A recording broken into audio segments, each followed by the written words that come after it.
30 seconds remaining.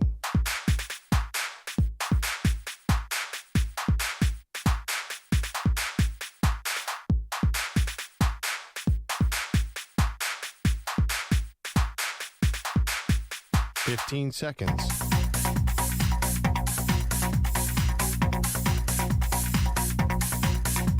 Break ends in 5 seconds.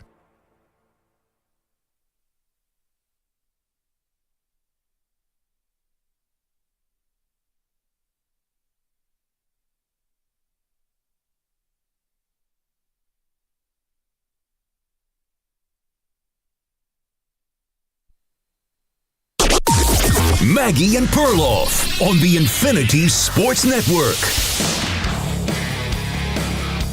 Once in a while, something comes across your desk and you just can't ignore it. Welcome to the show, Maggie Gray, Andrew Perloff. Yesterday was one of those days. Normally, we don't do commentary on other media outlets' lists. I do every day. That's all I talk about. If you give me a list, I can't. A mock draft or a list, I am federally required to click on it, Maggie. You know that about me. It's good to know. And you have a lifetime appointment. You're like a Supreme Court in that way. Yeah. So this one caught our eye. So thank you, ESPN, if you've ever heard of them.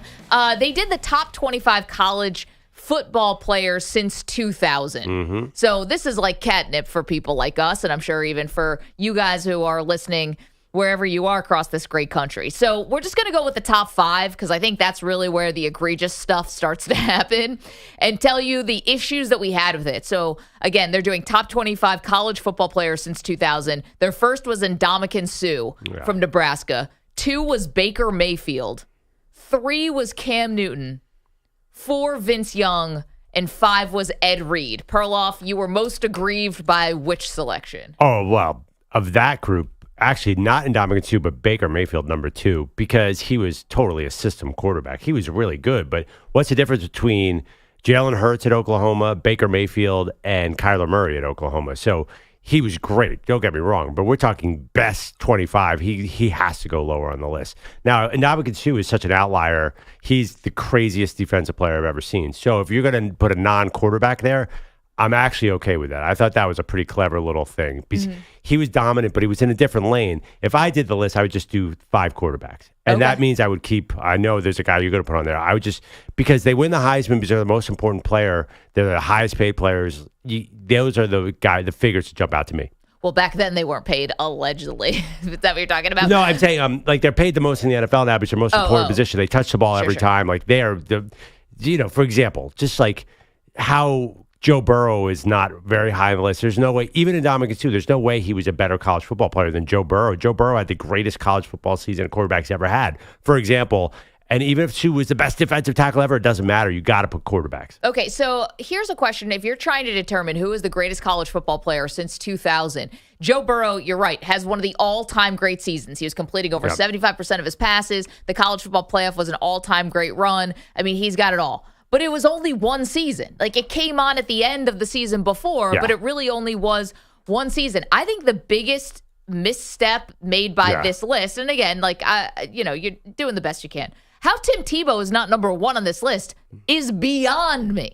How over multiple seasons, Perloff, multiple seasons. And if you want to know my list, I put Tebow 1, Reggie Bush 2, Vince Young 3, Ed Reed 4, and Suh 5.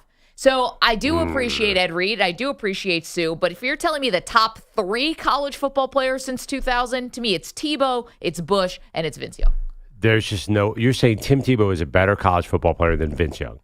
Dude, I mean, I'm looking at him doing it over multiple seasons. Vince Young was up and down over the first few seasons and then put together an all-time season, an all-time great game, obviously. But he's Vince Young. He's obviously the best player that we ever saw. I mean, I guess I taking the small sample size. I don't know. Where was Reggie Bush? Sorry, 2? So Reggie Bush is one of the greatest players I've ever seen. Reggie Bush was amazing. I'm sorry, he's not better than Vince Young. I mean, Vince Young won the game. Okay, but that's all. I mean, it's the most important college football game of all time since I've been alive, and Vince Young won. Okay, so that matters. But Reggie Bush had won already, and because he didn't have to beat Vince Young in the title game. I mean, I've never seen he was Superman. See, I think Reggie Bush also was Superman throughout his USC career. Like, I felt like I was watching somebody who was not even not that he was playing the same sport. He was just on a totally different level than everyone else who was on the field. That's how I felt watching Reggie Bush. But I think why you wouldn't put Reggie Bush in your top 3, we're talking about greatest college football player since 2000, is because no non-quarterback would break your list. So my would list, break your top 5. Yeah. I would go Vince Young 1, Cam Newton. I mean, his year was insane. Yeah. Joe Burrow 3, Tim Tebow 4. I have to admit, I did put Reggie Bush 5. I love Reggie Bush. And then I had, I also, for consideration, where's Johnny Manziel on this list? That is one Johnny's of the most not on stunning. the list. He's not on the list. Jameis Winston's not on the list. Deshaun Watson's not on the list. Deshaun Watson is on the list. Oh, he is? Yes. I'm sorry. Okay. Lamar Jackson's way too low on the list. So I would go, Trevor Lawrence is not get the merit he deserves. I think Jameis Winston's not even on the others considered. No, he's not. He's nowhere. So I'm sorry, I'm a quarterback guy. Because we're doing not all time. If you were doing the 80s and 90s, it'd be running back. Sure. But look at the game today, Maggie. It's quarterback. And by the way, I'm not even your 2 defensive guys. In Sue, I'm okay with. I'm not putting Ed Reed there. Because you're putting Sean Taylor? But I would put, I would actually put Manti Te'o above him. I thought that was the most dominant college career. I know. Manti Te'o not on the list, not in the first 10 out. Yeah, I mean, I actually looked at some of the Heisman guys for defensive players. Ndamukong Suh made a huge splash, but generally there was like Honey Badger made a splash, Jabril Peppers, Aiden Hutchinson. There were a bunch of guys, but I don't know. Ed Reed, maybe it's been a while. That Miami team was so good. Like, how do you know? I mean, there was just a pro at every spot. Well, because he was the guy who stood out even from all those guys. I think Roy Williams would be the other one who you're like, I mean, and that was a long time ago too, and that was in the early 2000s. And he was so good. He was, the safety we're talking about, right? Yeah, of course. Not the receiver. No, the safety. Yeah, he wasn't even the best Roy Williams. Oh, come on. I don't know. It's hard for me to do. And there was a guy on the list. Here's my problem. The overall list, too. They did a lot of guys who are just based on their pro success. And I think that's why Ed Reed is 5. Oh, no. Well, they definitely did. Because Khalil Mack is 13. Oh, they may have done that, but not because of Ed Reed. I think so. That's my opinion. Like, I think Ed Reed was a star in college, but we're talking the 25 most impactful college players. They did, like, Brian McKinney at 8. Larry Fitzgerald at 10 at Pitt. Terrell Suggs at 11. I think there was a lot of pro bias. Joe Thomas at 12. Khalil Mack at 13. I think there was a lot of NFL bias that snuck into this. So they saw these guys, and I think you can't help it. Like, were they really that great in college, or did they just Aaron Donald at 14? Like, you have 2 Pitt guys in the top 14. What are we doing here? This is college football. You're right. Yeah. Like, what did Aaron Donald and Larry Fitzgerald do to be 10 spots below Tim Tebow? Tim Tebow won 2 titles, well, 1.5. I mean, he wasn't starting the first one. But regardless, I just think this list is messed up. I think if you're asking who is the greatest college football player since 2000, forget the list. Yeah. Who's your number one? Who's your number one? We did a top 3, I think, to make it sort of, easy to digest as you're sitting in your car or if you're at home and just getting your day started or winding down. But who's your number one at 855-212-4227 since the turn of the century only? So the Barry Sanders and the Thurman Thomases and those guys, we put in a different category. We're talking about since 2000, the greatest college football player ever. I don't know how you don't put Tebow at the top of the list. But how do you? I just the same thing. Like, how do you not put Vince Young at the top of the list? To me, I'm like just eyeballing Vince Young. Tim Tebow, as great as he was.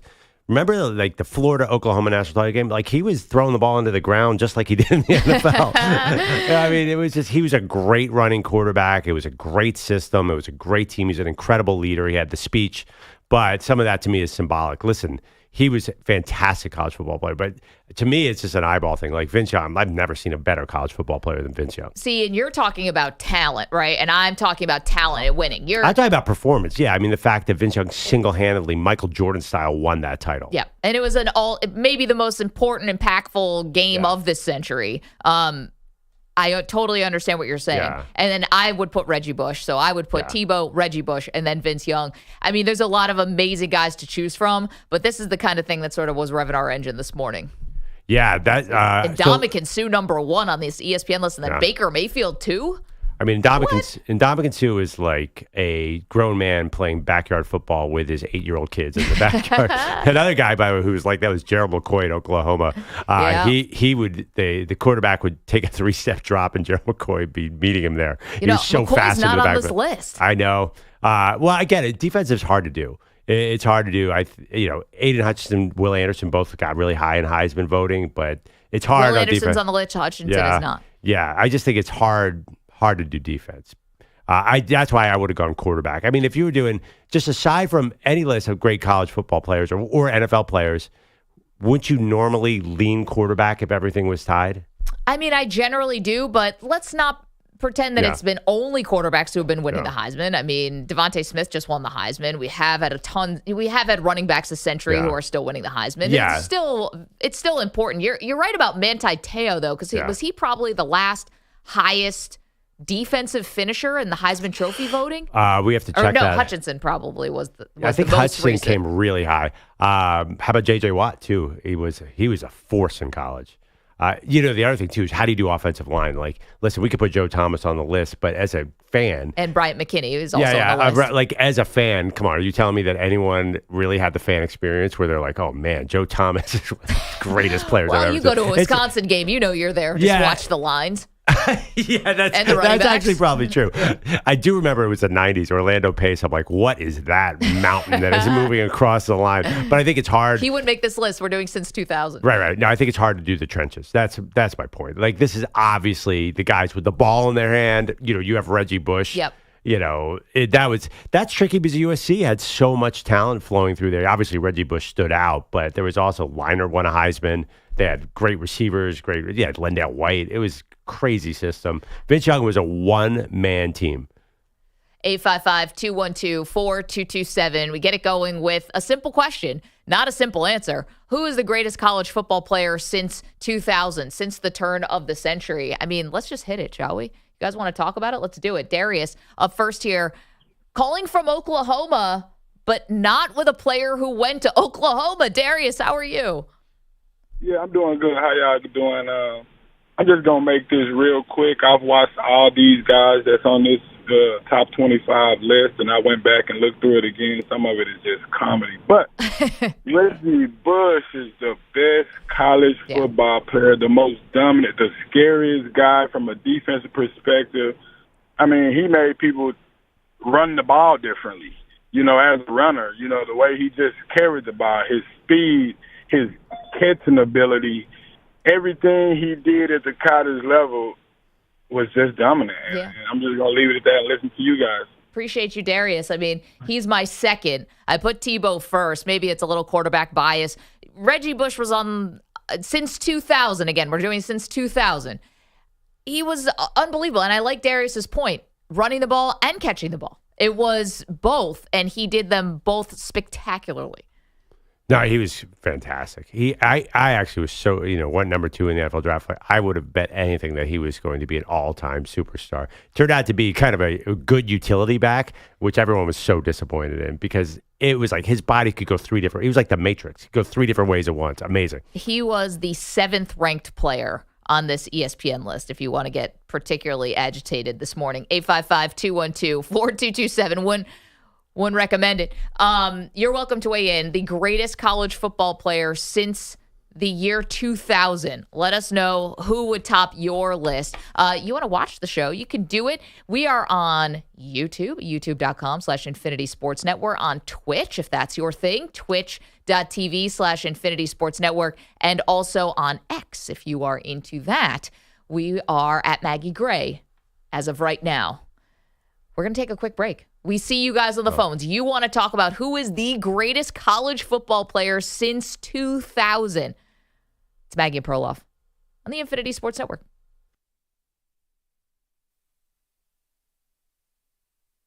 You're in a 5-minute break.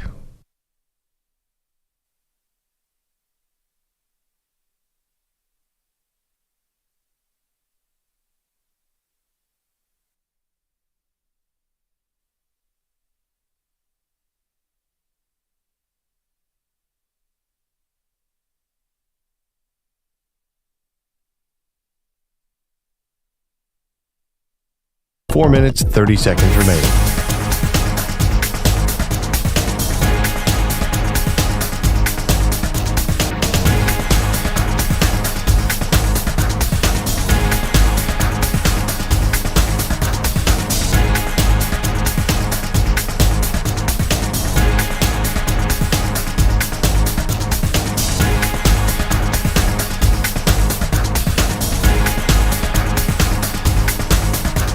Four minutes remaining.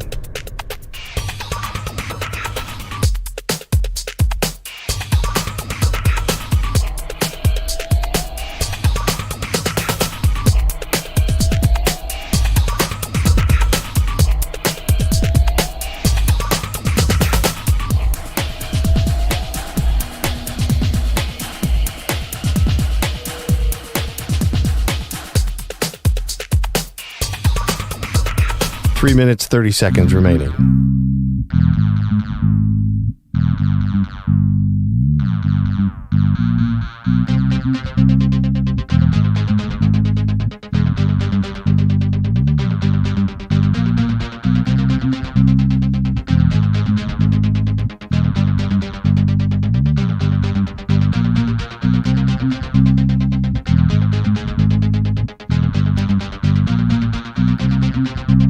Three minutes remaining.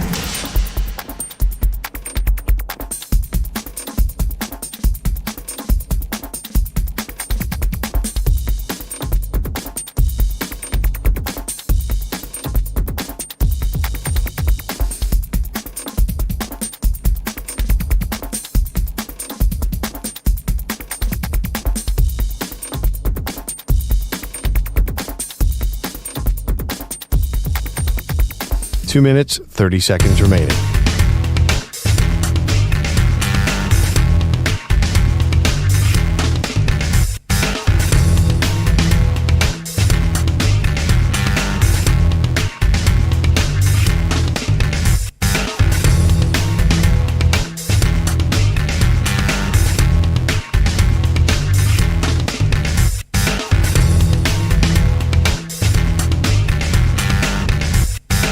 Two minutes remaining.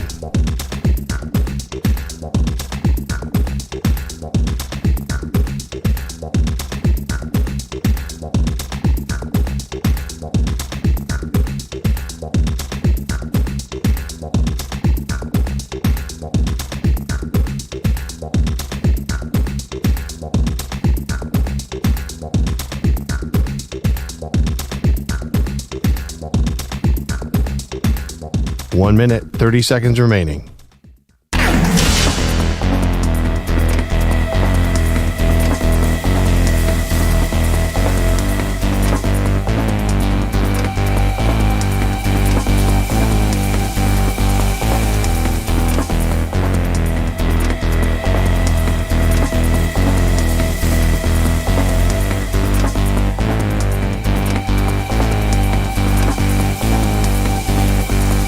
One minute remaining.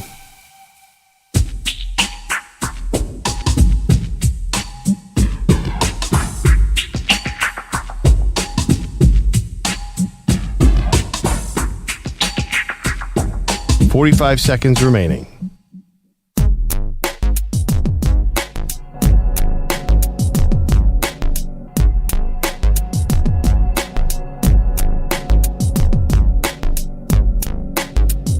Thirty seconds remaining.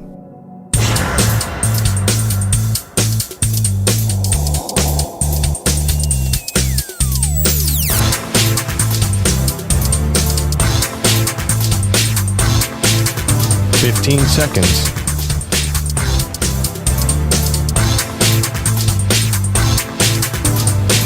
Break ends in 5 seconds.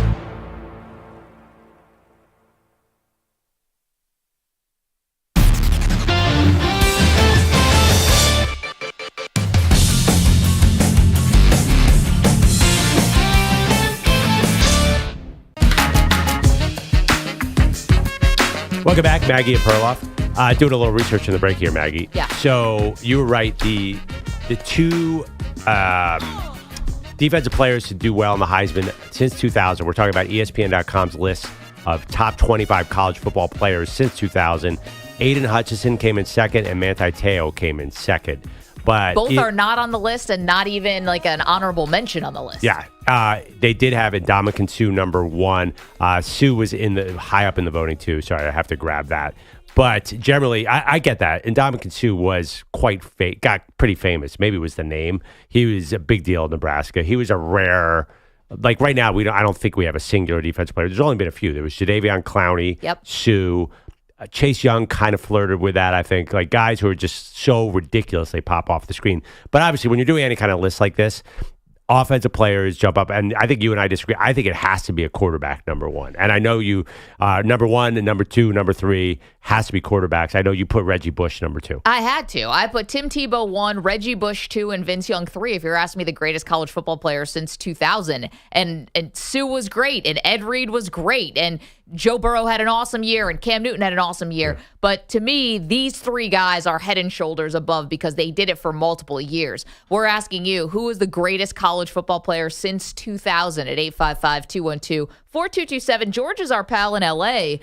George, we'll have to talk about Matthew Stafford's reworked contract another time. Who do you have as your greatest college football player since 2000? Well, actually, I got Aaron Donald, number 1 pick by good old Jeff Fisher, 79 Jeff Fisher. He was quite a performer at Pittsburgh, but, of course, I don't know.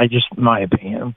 Well, you'd be right, George, but I think to Perloff's point here, did any of what Aaron Donald did at the pro level, which has become the most dominant defensive player of the generation, arguably, did that cloud it? Because he obviously did get buzz at Pittsburgh, but they weren't like, he wasn't, I don't know, how many people were tuning in just to see Aaron Donald at Pittsburgh? Well, see, the thing was about Aaron Donald, he wasn't very big. Right. He's not a real big guy. He's only maybe 5'11", 6 feet tall, but he's very thick, about 280, and he's extremely fast. And they just weren't used to that type of player probably back then. He was unusual. He wasn't a massive behemoth like Ndamukong Suh or one of these other guys. Yeah. But, he was good in his own way. Yeah. No, George, you're right. I remember actually being George, thanks for the call, and we'll talk about your Rams, like I said, another time. I remember being at the scouting combine, and Aaron Donald was there, and sitting at his press conference, and there was like maybe 6 people there. It was not that many people. So Aaron Donald, I saw here are his stat numbers year by year. Freshman 2, 11, 5.5, and then 11. And he played pretty much the whole season. So he had a lot of sacks, but not like crazy number. Remember, he blew up at the Senior Bowl. He was the most famous postseason draft process pretty much ever. He got out on the field of the Senior Bowl, and everyone's like, whoa, what is this dude? And then the combine, he continued it. So I just don't get that pick. Let's go to Kelly's in Houston. Good morning, Kelly. Yes, sir. I'm calling in and a little bit of a homer, but I'm going to go with good old Colt McCoy out of Texas. You would go Colt McCoy over Vince Young, the greatest college football player since 2000. I'm going 2008 year. I'm 25, so I didn't get to really watch Vince play very much, but that's mine. Colt McCoy, greatest college football player since 2000. It's a take, Kelly. It's a take. Well, he was great. it's a stretch. A little bit of a homer take.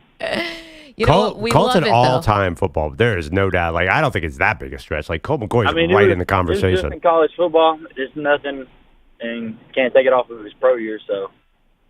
Kelly, thank you for weighing in.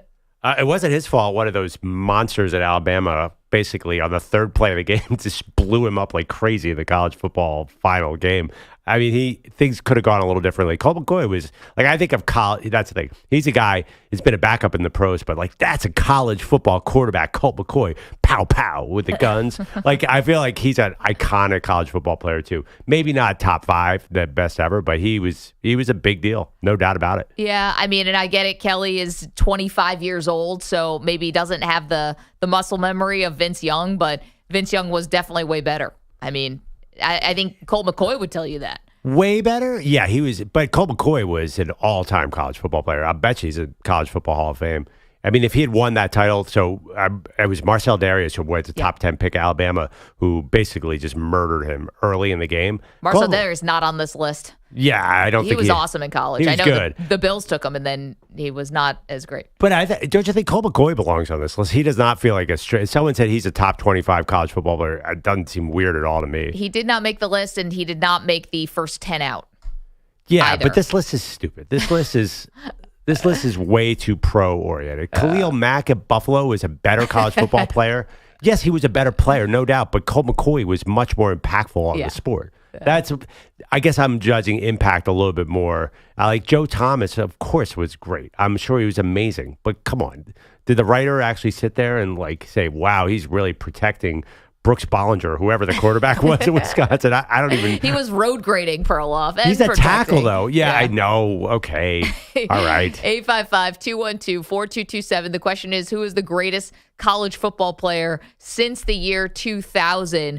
What about the recent guys? What about Caleb Williams? By the way, we have not even mentioned him. He was pretty awesome, but it doesn't feel like he belongs on this list because he never won. So some of the more recent guys who are on the list would be the Will Anderson snuck in.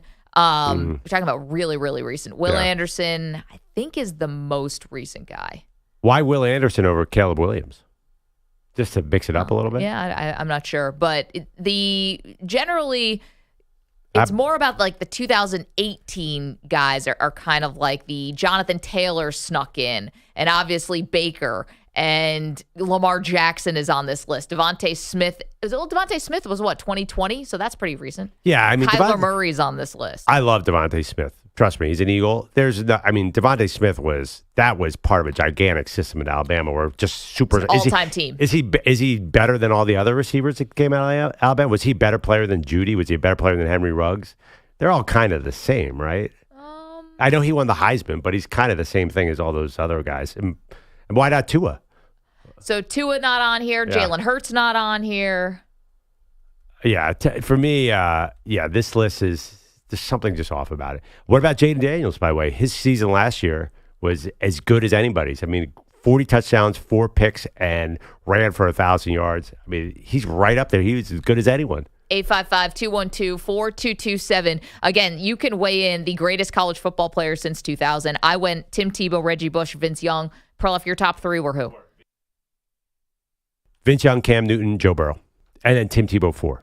There you go. Hey, Pete, can we do a little Aaron Rodgers? Yeah?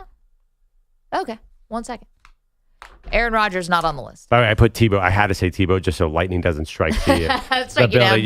You gotta be careful. You gotta know who to keep happy. Yeah, I know what you're doing with your list. Number one, I'm trying to score points. You're trying to score the big points. guy. And yeah, also Tebow's been in the studio. Nice guy. We don't want to say anything bad about him. Yeah, when I mean the big guy, I'm not talking about Urban Meyer. When it comes to Tebow, we're talking about the man upstairs. No, I really do think Tebow was the greatest. It's funny. I totally get it. We're about to do an Aaron Rodgers segment. No Rodgers. Marshawn Lynch. Wait, college football player? Yeah, since from Cal. No one from Cal made the list. Yeah. I just think that you got to take the team into account, right? Like, I'm sorry. Khalil Mack's on this list. Do you have any idea what Buffalo did that year? Well, people were watching Khalil Mack because I thought he might be the number one pick, but no. Listen, it's a Wednesday night and Buffalo's on Maction. I'm checking it out. But. No doubt. All right, let's hit it. What the is Aaron Rodgers up to today? He is livid, according to reports. Aaron Rodgers, full frustration on display. Jets training camp yesterday. A couple reasons. One, got picked off on a ball that was perfectly thrown, according to reports, went off Alan Lazard's hands. So he's not happy about that. And then more angry, Pearl, because he got his foot stepped on. They're not sure who it was. Apparently the center, I forgot, I'm blanking on his name, Tipman, which is a heck of a name for a football player. He was botching shotgun snaps all over the place, making Rodgers jump up to get these shotgun snaps, just could not put it on his hands. And then also is either Tipman or Simpson, one of the offensive linemen, stepped on Aaron Rodgers' foot, and he was really angry. Yeah, I mean, I think sloppy, he said. That's hitting on the key issue to the Jets season. How much confidence does Aaron Rodgers have in his Achilles? And I think say offensive line. Well, no, it's not even that. I'm not worried about that. Think about the mental impact of tearing your Achilles in 4 plays into the game. Like, are you really going to be confident that it's going to hold up? And I think that's why Rodgers went crazy. I think he's anxious about it. That, to me, that's what I heard. Well, I wonder if it's a lot of things combined, right? Like you're jumping all over the place just to catch a shotgun snap. Like that's not the kind of reps that you're probably hoping for. Though you get that stuff worked out maybe now in training camp, and it's not week 1 when you're in San Francisco with 80,000 people screaming their heads off, and then the snaps are going over your head. So I guess if you can work out the kinks, do it now. But this is not, I'm sure, what he wants the first week of training camp, is to just be leaping all over the place. And then also, your own guys step on your foot, you kind of realize maybe how tenuous this whole thing is. Yes. And well, here's the question. Yeah, and will he be confident to, Rodgers moves. Like, will he roll out of the pocket? Will he hold on to the football? Will he just throw it away? I don't know. This is. I was high on the Jets last week, and now I'm a little nervous. Well, here's the thing, though. Athletes are not like us, right? They can't think about this stuff. They have to trust the rehab and trust themselves, or else they wouldn't be able to get back on the field. No, you say that, but coming off an Achilles, even an athlete, you've got to think about it. I mean, listen, there's been, in the history of sports, not everybody gets back to where they were. We're talking about who is the greatest college football player since 2000. It's this list that ESPN put out that Perloff and I have some beef with. And Adrian Peterson is not on the list either. We're talking about a guy who came back from injury and was set a new timeline for how sports injuries are even perceived. Yeah, I mean, he was the guy who would have won the Heisman, but they didn't vote for freshmen at that time. And they have since changed that. I mean, he was ridiculous. Even Bush was great, but I don't know if he was better than Adrian Peterson in college. That was a force of nature. 855-212-4227. We see you guys on the phones. Greatest college football player since 2000. Andrew Bogish is here with headlines. We will get to you guys. We promise. We want to hear from you because these are some great nominees you have. Bogues, good morning. Guys, good morning. Your headlines are sponsored by Progressive Insurance. Protect your home and auto. Save when you bundle. Get a quote at progressive.com. Remember that sweet idea about doing the Olympic triathlon in the Seine in Paris? Well, the fears of the river being too dirty for competition are now reality. After training sessions were canceled Sunday and Monday, today's men's triathlon now postponed to tomorrow because of poor water quality. The women's event is also tomorrow, with Friday being held as a makeup date. There is rain in the forecast for tonight and tomorrow morning in Paris, and rain usually raises the levels of bad things like E. coli. So best of luck for swimming in that river at some point in the next 2 weeks. Yeah, you might want to check that out before the Olympics start. Yeah, Pete, they have. Have you been paying attention? Ridiculous. No, I haven't. It's been a total joke since the opening ceremony, so I haven't been paying attention. Oh, you're right about it being a joke about them swimming in the Seine. This was doomed from the very beginning. There has to be a plan B. You can't have people swimming in poop water. Well, I mean, they've been trying this has been such a big story. Bogus is right. They've been trying everything. Every day they talk about this stupid river. They threw the mayor in. She swam like 10 feet. Like, see, I made it. Yeah, then there were other people who are like literally going number 2 in the river to also make some kind of statement here. What's the French word for give it up? Like the French words. Just get lost. That's what it means. There's got to be a plan B. We can't get anything else. There's not a pool. I think you did a little pivot there. Pete's like, the entire Olympics is a joke. You're like, and you said, you're right, Pete. The Seine is a joke. Well, I think Pete is extending it. We should do a daily Pete Bellotti, I hate the Olympic steak. He's not watching it. That's right. Back to you. You don't hate watching it at all? No. I want to watch for the Olympians, but all this other stuff around it just doesn't help it.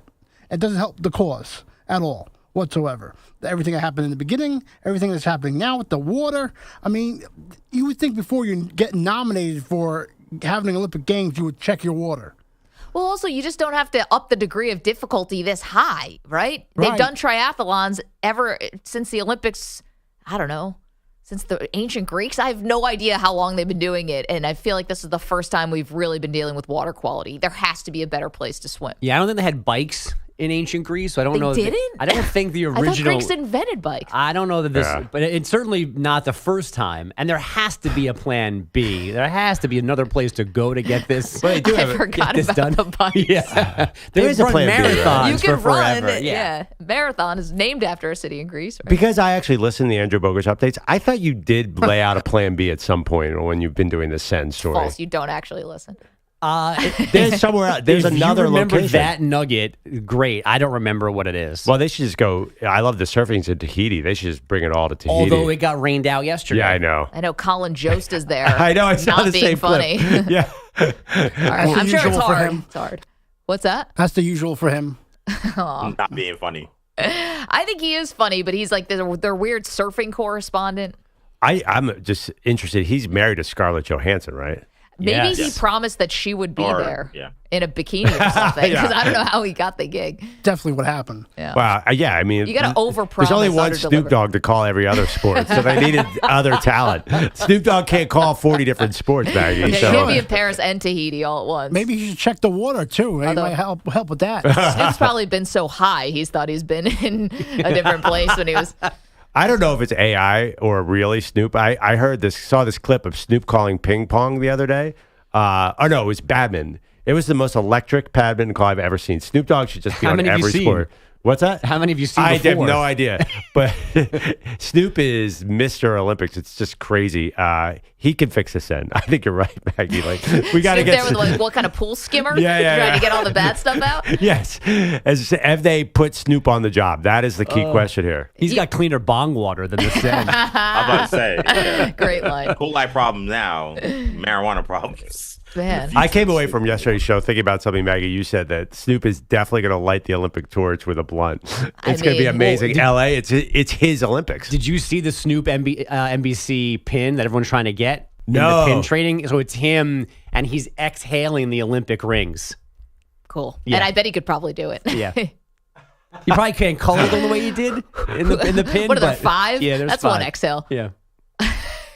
You got to get that. Pete, Olympic coverage. I'm not watching it. Back to you. Poop in the water. Back to you guys. There's more problems. Back to you. And other things, Pete is not watching. Huge game in Group A in men's basketball right now. Spain and Greece both lost their openers, so today's basically a must-win, and they are deep in the fourth quarter. Spain leads 73-71, 3:30 left in that game. Giannis has 24 points for Greece. Nobody else on his team has more than 14. What about the Sudan, that team? They play tomorrow against Team All USA. right. I think that's the only chance for the USA to lose.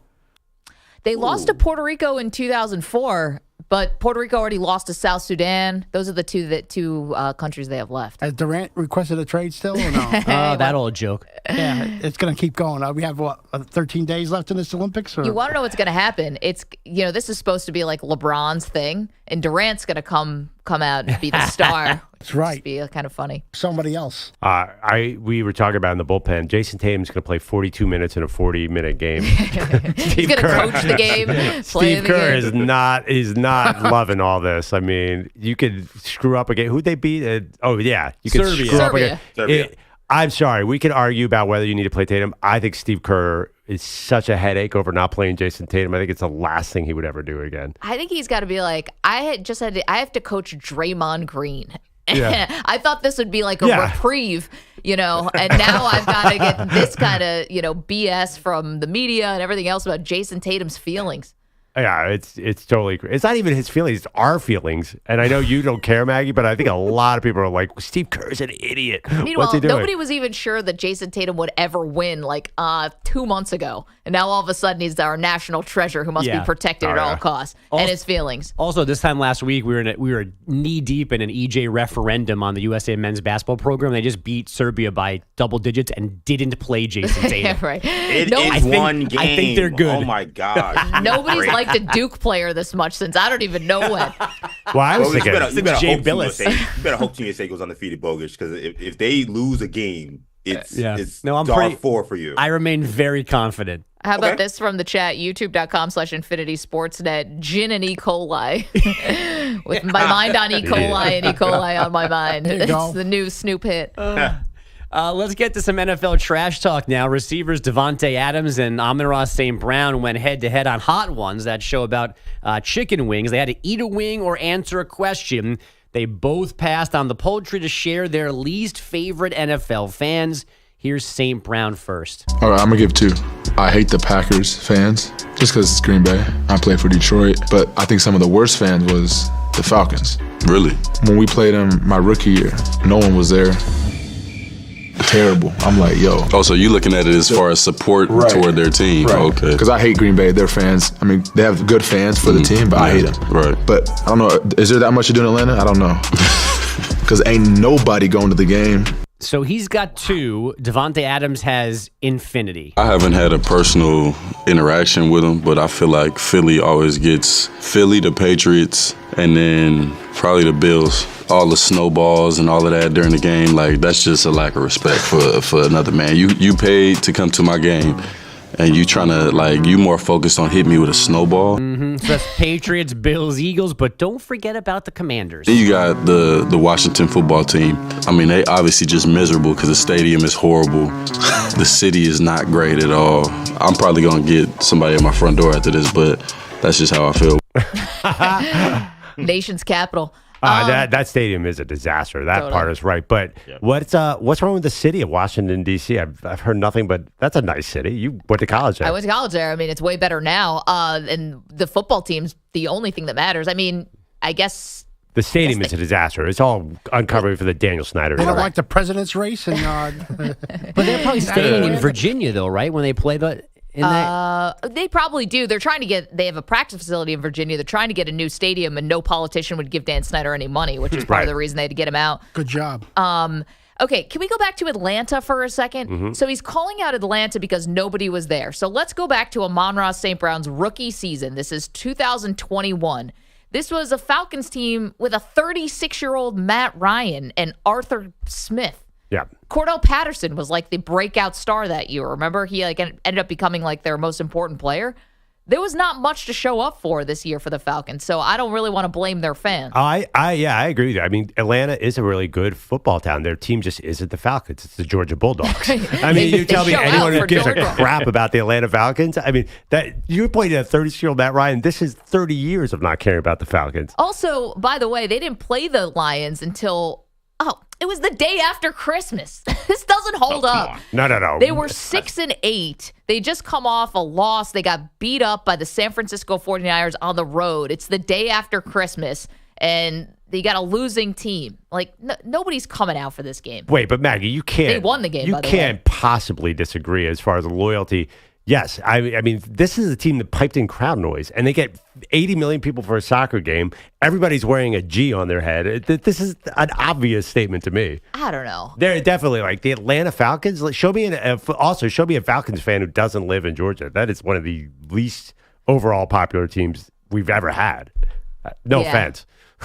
There's one here. I mean, yeah, randomly Salicata from the fan.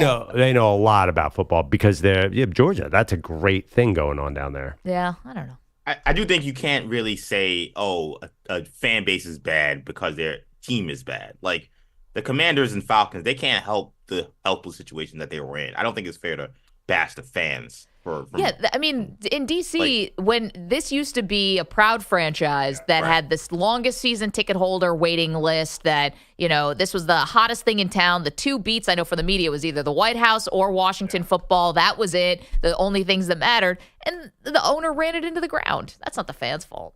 Yeah, absolutely. It's a bit of a mess, though, because of the stadium situation. So from his perspective, all he's seeing is what he's actually seeing. He doesn't know the background. Also, can I defend Bills fans throwing snowballs? Oh, here we are. No. Well, you use whatever you have at your disposal to create a home field advantage. Oh, come on. I've always said I wanted them in a dome. I want them in a dome. I'm on record. I saw the GM for the Browns said this the other day. They're talking about a new stadium. He goes, we have athletes. It's not gladiator times. Thank you very much. Let's let the athletes be athletes. Put them in a dome. But home field advantage is using everything you got. First of all, no offense to Bills fans, but they are JV at throwing snowballs. Are there batteries inside those snowballs? I don't even want to hear about Bills fans. Throw things on the field. Okay. Nobody loves violence more than Maggie. It's unbelievable. So if there were chairs not tied down, would you throw chairs? Whatever you got. But wait. The Bears fans and Packers fans have been dealing with snow in their stadium for 100 years. They haven't had issues with snowballs being thrown at players. Because they're not getting creative enough, EJ. That's why. Yes. Try harder. They're just good at football, so they don't need to throw snowballs. The Bears. Try that. They've been awesome. All right, we got to wrap that up. We have our question out for you. Thank you, Bogus. Who is the greatest college football player since the year 2000? We will get to you guys. We see you, Titus and Mark. These are great submissions, so we'll get to that next. Maggie Perloff. You're in a 5-minute break.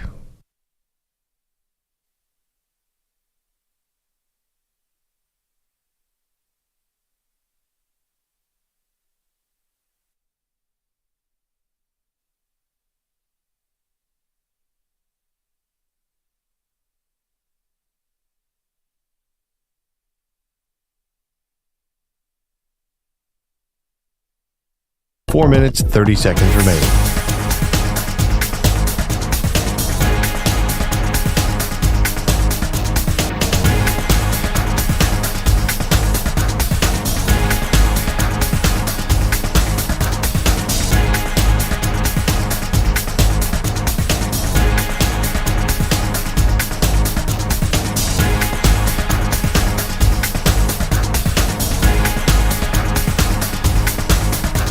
Four minutes remaining.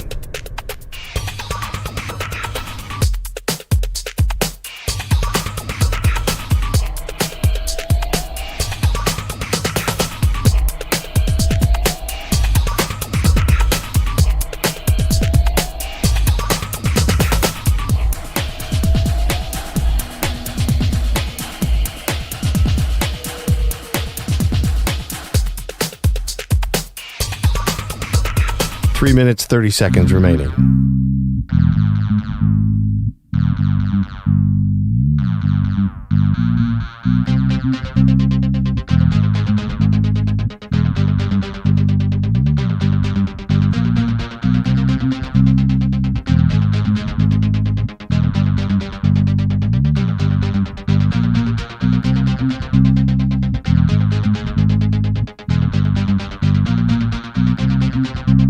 Three minutes remaining.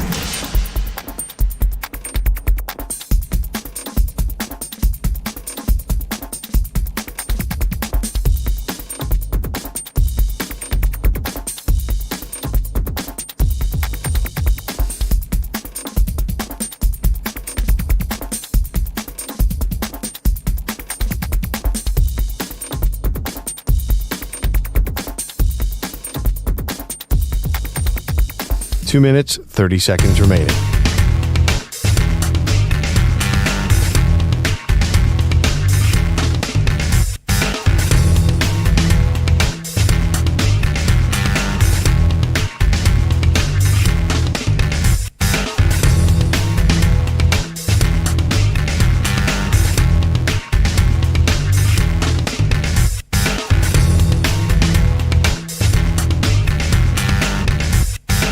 Two minutes remaining.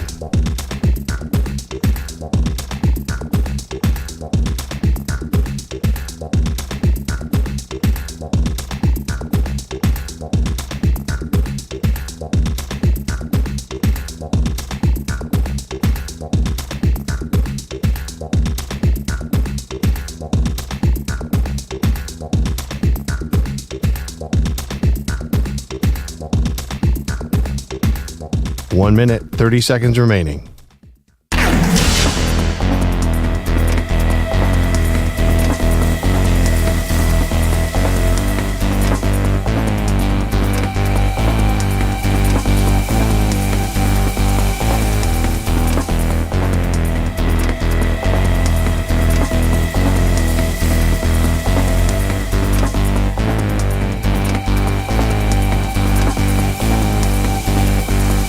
One minute remaining.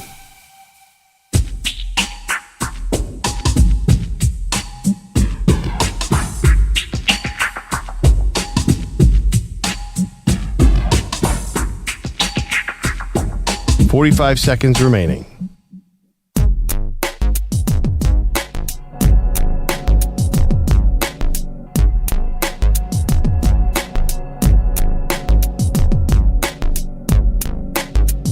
Thirty seconds remaining.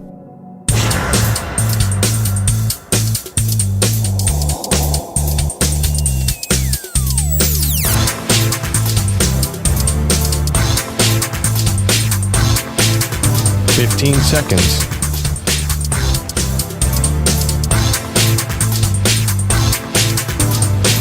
Break ends in 5 seconds.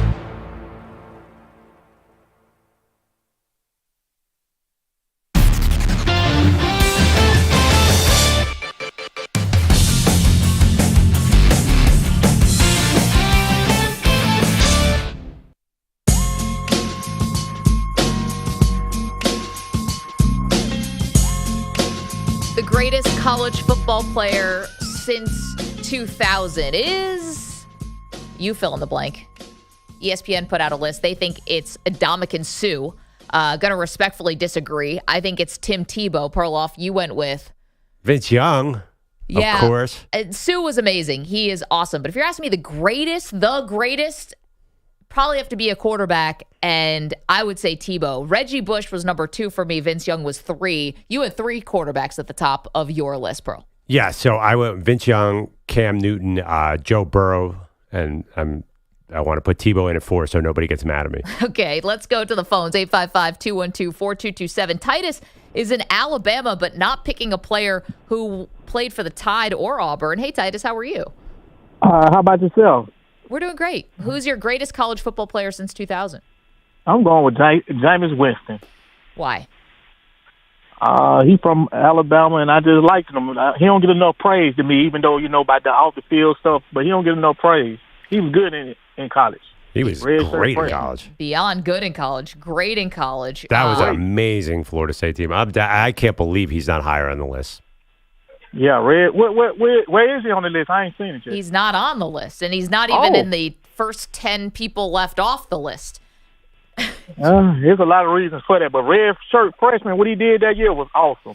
Wow, right. He did. It could be Titus. Everything that happened off the field too with him might have dinged him a little bit, which kind of did ruin his college career because I think after that championship year, he was never the same. He wasn't the same, but I mean, listen, they're asking him these questions about what happened. Titus, thank you so much with this young girl. It was issues of consent and stuff like that, and they're asking about it at the Heisman ceremony, but he still won the Heisman. You know.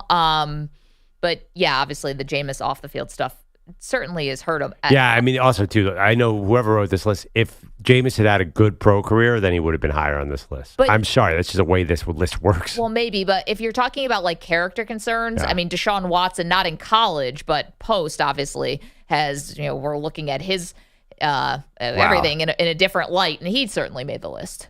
Well, I mean, this isn't character necessarily, but Ndamukong Suh was always a sort of stepped on somebody. He was always grumpy. I don't know if that counts. And actually, there are a lot of guys with character on this list. Cam Newton got kicked out of Florida. Yep. I mean, there's a different kind of characters. Like recruiting now, that stuff looks so small. Reggie Bush lost his Heisman. I mean, whatever. What Jameis was accused of was way different, but it is an odd omission here. Totally. Let's go to Mark is in Houston. Mark, you're going with a non-quarterback. No, you are going with a quarterback. I'm sorry. Hello? Yeah, who do you have, Mark? Oh, come on. If we're going by impact player, you got to go with Johnny Football, man. Dude, that's must-see TV. Johnny Football is like the Caitlin Clark of 2010's college football. He was the man. He was amazing, man. I mean, he didn't win a championship, but dude, A&M never did anything. He put them on the map. But, Mark, you're from Houston, land of Vince Young. Yeah.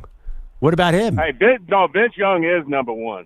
Vince Young is number one. Right. That USC-Texas game, that was the best championship game I've ever seen. It was amazing. Yeah. Vince Young definitely has a case. He's the best for Perloff. You're right about Manziel. The fact that Manziel, Mark, is not on this list and not in the first 10 left out of the list is also crazy. I mean, it was... The thing is you have other guys on the list who have these really high peaks, in one season. And Manziel obviously has the all-time season, and then the next year it wasn't as good. But it was still pretty good. It wasn't bad. What, they go 7-5? I know. Did they get I remember, when did they play Duke on New Year's Eve? Anyway, I think he wasn't that bad his second year. Well, he admits that he wasn't. It was nothing A&M team, and he took out an unbeatable Alabama team. Sorry, that was just one amazing year. That was just amazing. You're right. And, Mark, if you're talking about all-time amazing years, thank you for the phone call and saying Johnny Manziel, because he deserves to be on the list. Joe Burrow was one all-time year. Cam Newton, it was one all-time year. Yeah. You have other guys who it's been 1 year, and yet Johnny Manziel's year, which is funny to call him the Caitlin Clark of Texas A&M football. And you watch the documentary, help them as they're, moving back to the SEC. All the extra, stadium upgrades because of Manziel. Just so many things in A&M. They have Manziel to thank. Can I just read you real quick Cam Newton's college stats? he ran for 1,515 yards and 21 touchdowns, and also threw 30 touchdowns and just 7 picks. I think you went to that title game, I right? was at the title game. Auburn, Oregon? Yep. In Arizona. I just can't imagine there's actually a better college football player than Cam Newton was that single year. Yeah, I got to be on the sidelines at the very end of that. Unreal. Yeah, he was fantastic. And we went to Auburn earlier that year with SI. Yeah. We got to sit down with Gene Chizik, and Cam it was right before the SEC championship game, and there was a thought that he might not be eligible to play. Super dramatic. A lot going on that year, but he was, as a player, him and Vince Young to me stand out. Coming up, more of your thoughts on who is the greatest college football player since 2000. We also have a finals to get to. A winner has emerged. Who is it? I'll tell you next.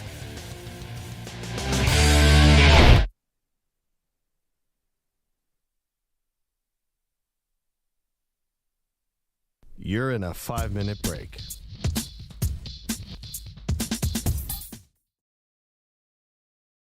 Kick back, listen up, straight out of Paris. Got a little drama with E. Cowley in the same Olympics rolling up, athletes ready to splash. But the water's got issues, gotta handle it fast. In the city of lights, where the river flows, gotta clean it up before the whole world knows. E. Cowley creeping in the water they roll. Paris in the spotlight, let's clean the show. From the bridges to the banks, the problem's getting told. Not just a local thing, it's silver, bronze, and gold. Athletes training hard, coming from every land, but they need that water pure when they swim or they stand. Snoop D-O double G, I'm here in Paris streets, talk about the river where the city meets the beats. Gotta fix it quick before the games commence. Keep the spirits high and the athletes intense. So here's to clear waters by the time we start. To every competitor playing their part, let the games be safe, let the waters be clean. Cheers to Paris, make it fit for a queen. In the city of lights, where the river flows, gotta clean it up before the whole world knows. Eat cola creeping in the water they roll. Paris in the spotlight, let's clean the show. In the city of lights, where the river flows, gotta clean it up before the whole world knows. Eat cola creeping in the water they roll. Paris in the spotlight, let's clean the show. From the bridges to the banks, the problem's getting told. Not just a local thing, it's silver, bronze, and gold. Athletes training hard, coming from every land, but they need that water pure when they swim or they stand.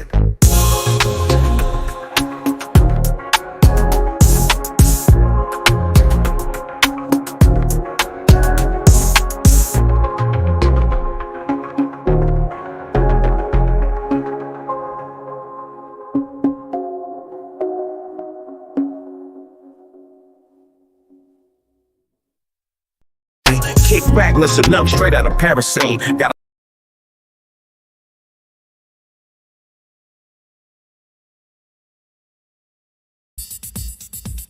3 minutes remaining.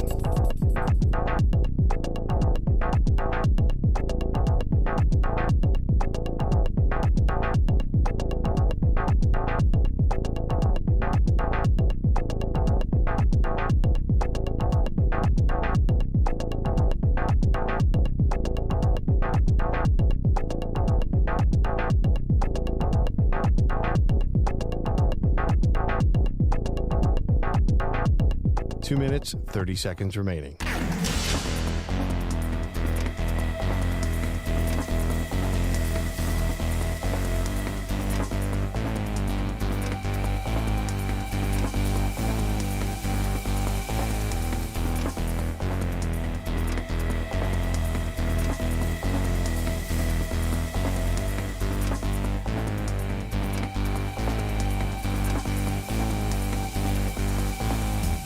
Two minutes remaining.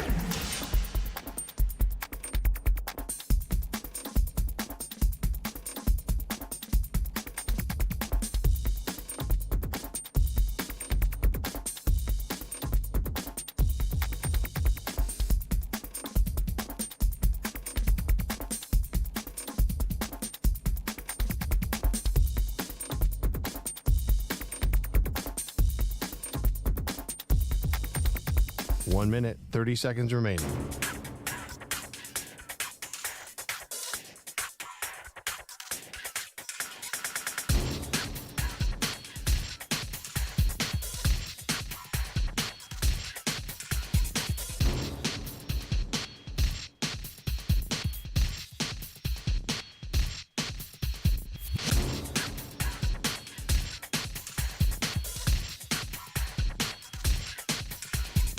One minute remaining.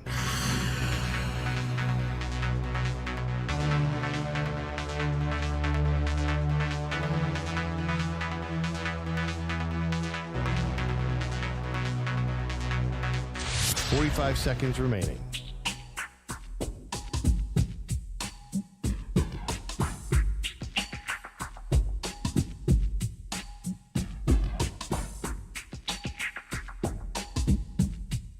$30 seconds remaining.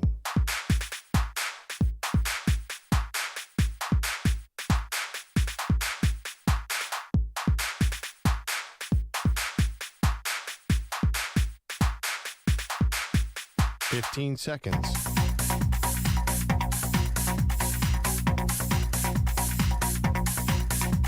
Break ends in 5 seconds.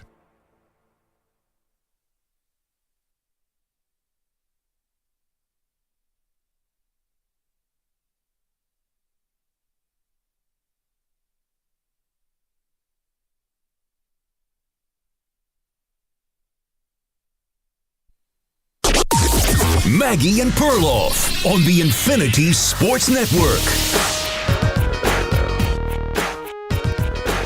What a long road it has been, Perloff. I feel like we're hacking through the wilderness of trying to determine what is the greatest TV sitcom of all time. Welcome to the show, by the way. Maggie Gray, Andrew Perloff. Plenty of sports, plenty of college football and NFL to get to. But today's the day. It's the last day, Wow. the final day where we and you really have determined the greatest sitcom of all time. And when I mean you, not Perloff. I'm talking about the people who have voted on these polls. I mean, have we queued up one shining moment? It's all come down to this. Can you imagine? So here was the final for you. I can't believe today's the day. This has just been such a big part of our lives. It was a heavyweight battle. It started with The Office.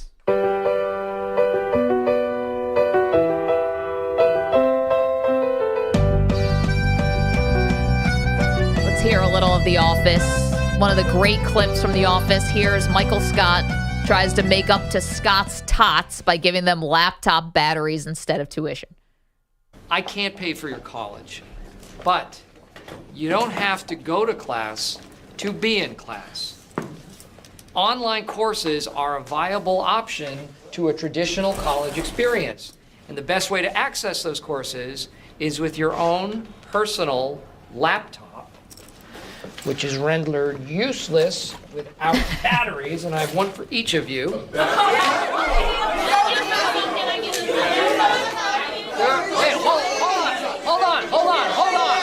hold on, they're lithium. The Scott's Tots episode. I know people who get emotional just thinking about that Scott's Tots. Cringe on an all-time level. What an amazing episode of television. So it was the second seed. The Office in the final went up against the number one seed, Seinfeld.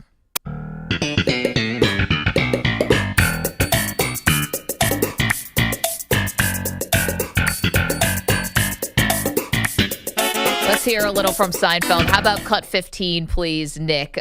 This is when George Costanza's bad boy facade is ruined because he gets arrested bootlegging movies. It's all right, George. You'll just pay a fine and that'll be it. Why did the policeman have to yell at me like that? Amber. Oh, Lane, thanks for coming to pick me up. I can explain everything. All right, well, we'll talk about it tomorrow at the office. Okay, where's my boy? Oh, my God.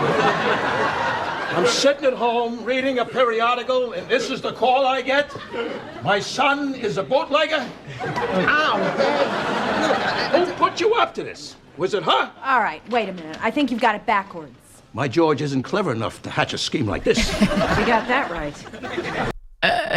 Oh, man, we could have played 1,000 clips, and EJ cut 1,000 clips. They're about to, isn't that where they square off? Yeah. Julia Louis-Dreyfus And George's dad. Oh, that's good stuff. All right, so without further ado, the winner of the Maggie and Perloff sitcom bracket in the year 2024 is none other than Seinfeld. Seinfeld won. It wasn't even close. 72% to 28%. This is one of the most dominant runs we've ever seen. Seinfeld is the winner. Perloff, your thoughts? Most dominant runs we've ever seen in our sitcom bracket, which we've done one of. Exactly, so, yep. It didn't seem like anybody could challenge him. I was looking, the Rolling Stone, the magazine, listed top 100. They had Seinfeld number 3. The only two ahead of it were Cheers and Simpsons. I think the voters, Seinfeld, I don't think they matched up against Cheers, would have killed that. I can't even think of, you could say that they got the right matchup throughout to advance, but there was nobody who was going to come close. I'm not sure that The Office was the biggest challenge. I would have liked to have seen them go up against The Simpsons or Cheers, but nobody could say it. Was like UNLV that first year before Duke came along. It was like Anderson Hunt, Greg Anthony, Larry Johnson, and Stacey Augman. Yeah. So here's who Seinfeld beat to get to the title. And again, none of these were even close. They never had to sweat. You're right, UNLV. This is UConn last year. They're just winning in just dominant fashion. They beat, as a 1 seed, they beat the 16 seed Living Single. Then they beat King of Queens, which was an 8 seed.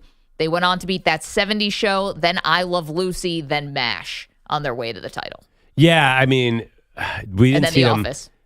Slightly older shows, and as you guys pointed out, Seinfeld is now an older show, but the 70s and 80s shows did not fare well in our voting for obvious reasons. I mean, I think... But MASH and Cheers made the Final Four. That's actually true. Yeah.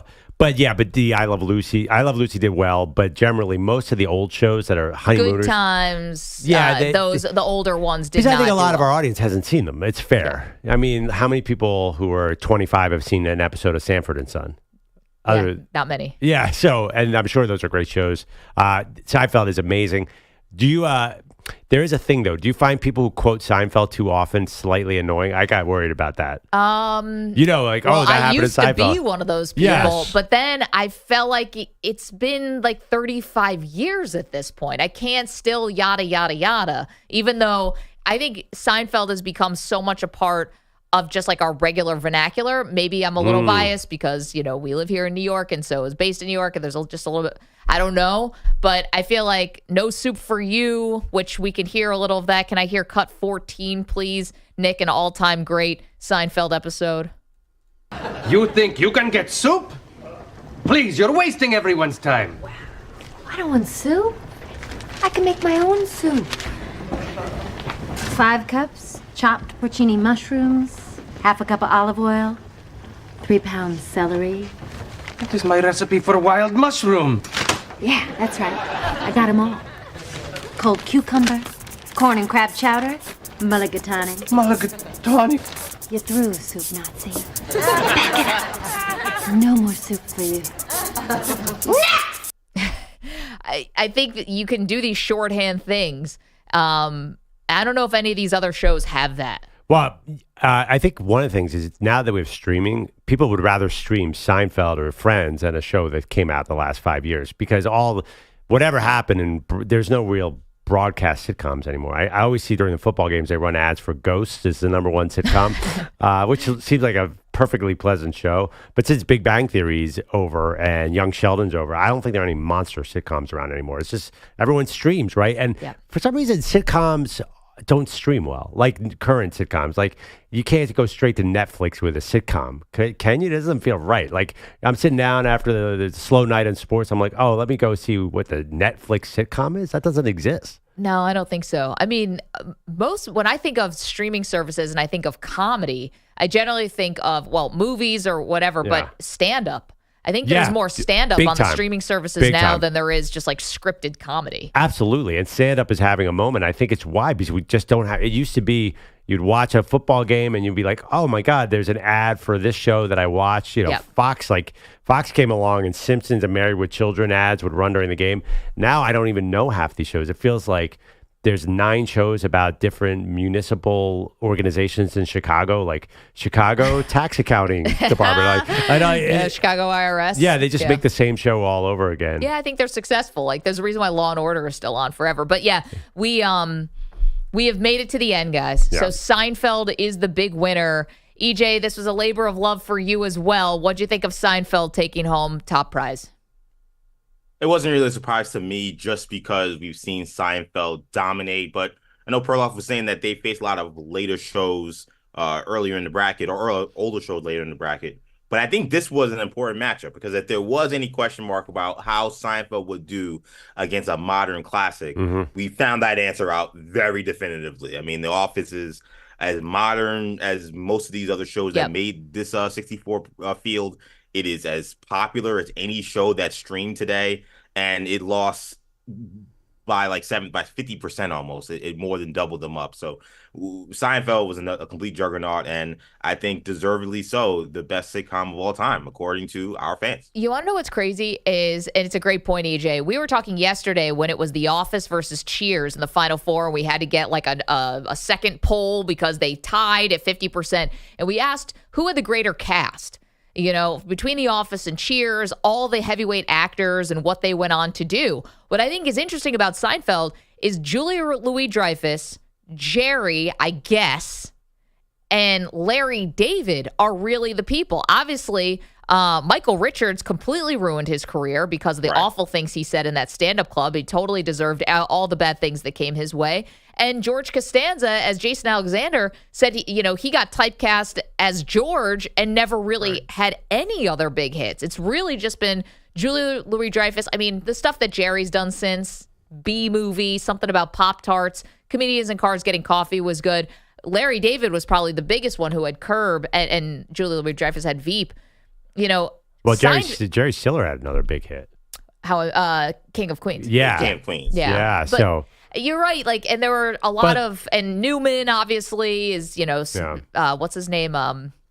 Wayne Knight. So, but there are a lot of guest stars. Could you go with the guest stars on Seinfeld who then blew up? Tim Watley was Bryan Cranston. Was Bryan Cranston. Yeah, I feel like there were a lot of big characters who blew up out of Seinfeld. Yeah, you're right about that. But again, it's interesting because if you would say The Office or Cheers, they had people who went on to way bigger. Like there was no besides, I guess Curb is technically a Seinfeld spinoff, maybe. Well, I mean, listen, they had Curb because remember they brought back the cast of Seinfeld. They were going to do another series. Listen, Friends, did any of those people really do anything? I mean, I think Jennifer Aniston became a legitimate star. She was a legitimate star when she was there. Her career, I think you could argue she peaked at Friends, though. Yeah, I guess I don't know. I mean, David Schwimmer really hasn't gone anywhere. Matt LeBlanc hasn't really gone anywhere. We lost Matthew Perry, had a tough time afterwards. Courtney Cox did the Scream movies. Yeah. I know how you feel about Phoebe. Although Lisa Kudrow has some pretty good shows, but generally she's the worst. It was the worst character ever created for television. Yeah, I mean, I think the two shows the Cheers and Office were unique in that sense. Yeah, that's true. Yeah, it's pretty cool. Seinfeld, though, what do you think is the most influential sitcom? Seinfeld was influential in a way like it changed the way people sitcoms talked. Yeah, I think so. It was like a different kind of cleverness, and then it became Curb.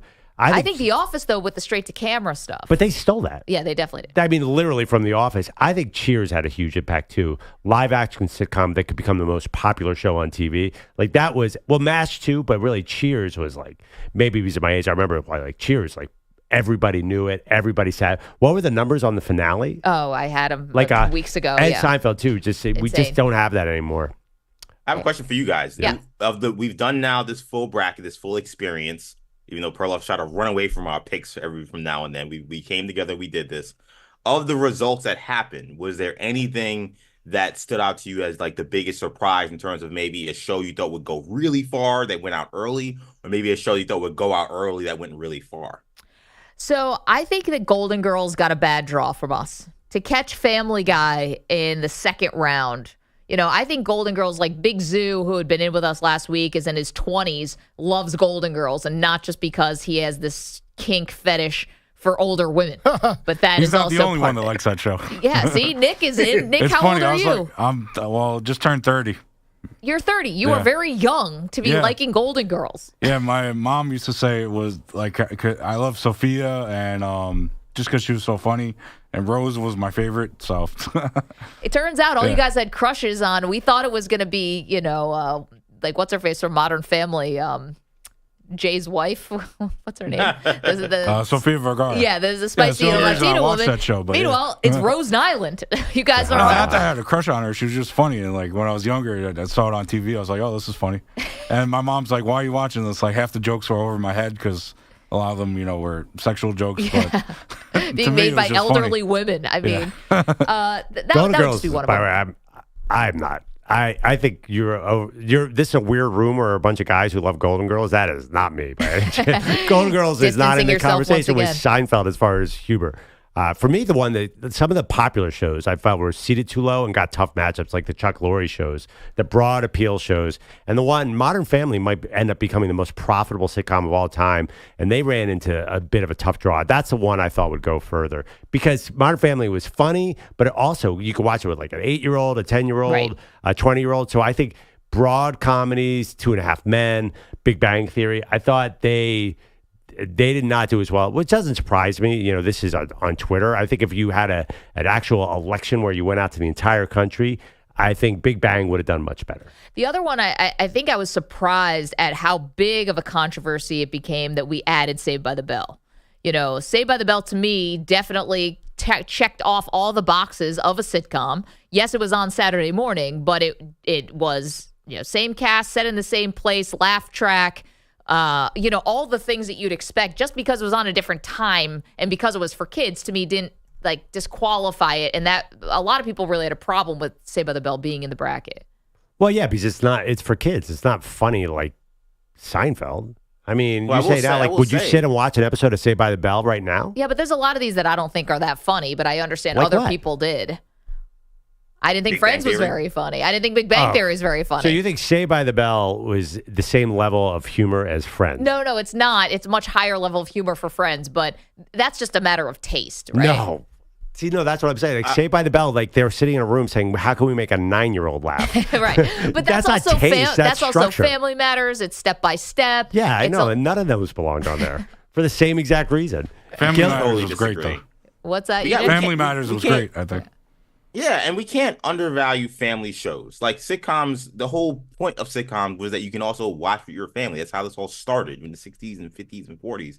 So I don't think that because there were jokes for kids, that meant you couldn't put them on there. And I will say, there was complaints about Saved by the Bell. There were complaints about Boy Meets World. Both shows did not win their first round matchup. They competed extremely well against very high seeds.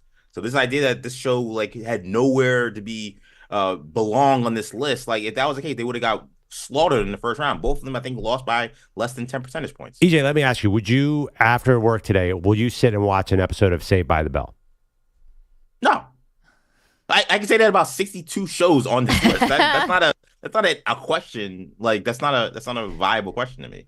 Also, we had Frasier, who in the chat Frasier was a very popular pick. A lot of people really love that show because it was the biggest show right after Cheers. Yeah. And Frasier did win its first round matchup against Boy Meets World, but lost to Curb Your Enthusiasm in the round of 32. So there you go. At Maggie and Pearl, you can always let us know how you feel. YouTube.com/InfinitySportsNet is another way to get in touch with the show, or 855-212-4227. Can we acknowledge the NIT/BIT Bilotti Invitational Tournament winner as well? For the working man? Yes. Woman. Bilotti, do you have a update for us? Yes, Home Improvement takes the crown in the BIT, the first annual BIT.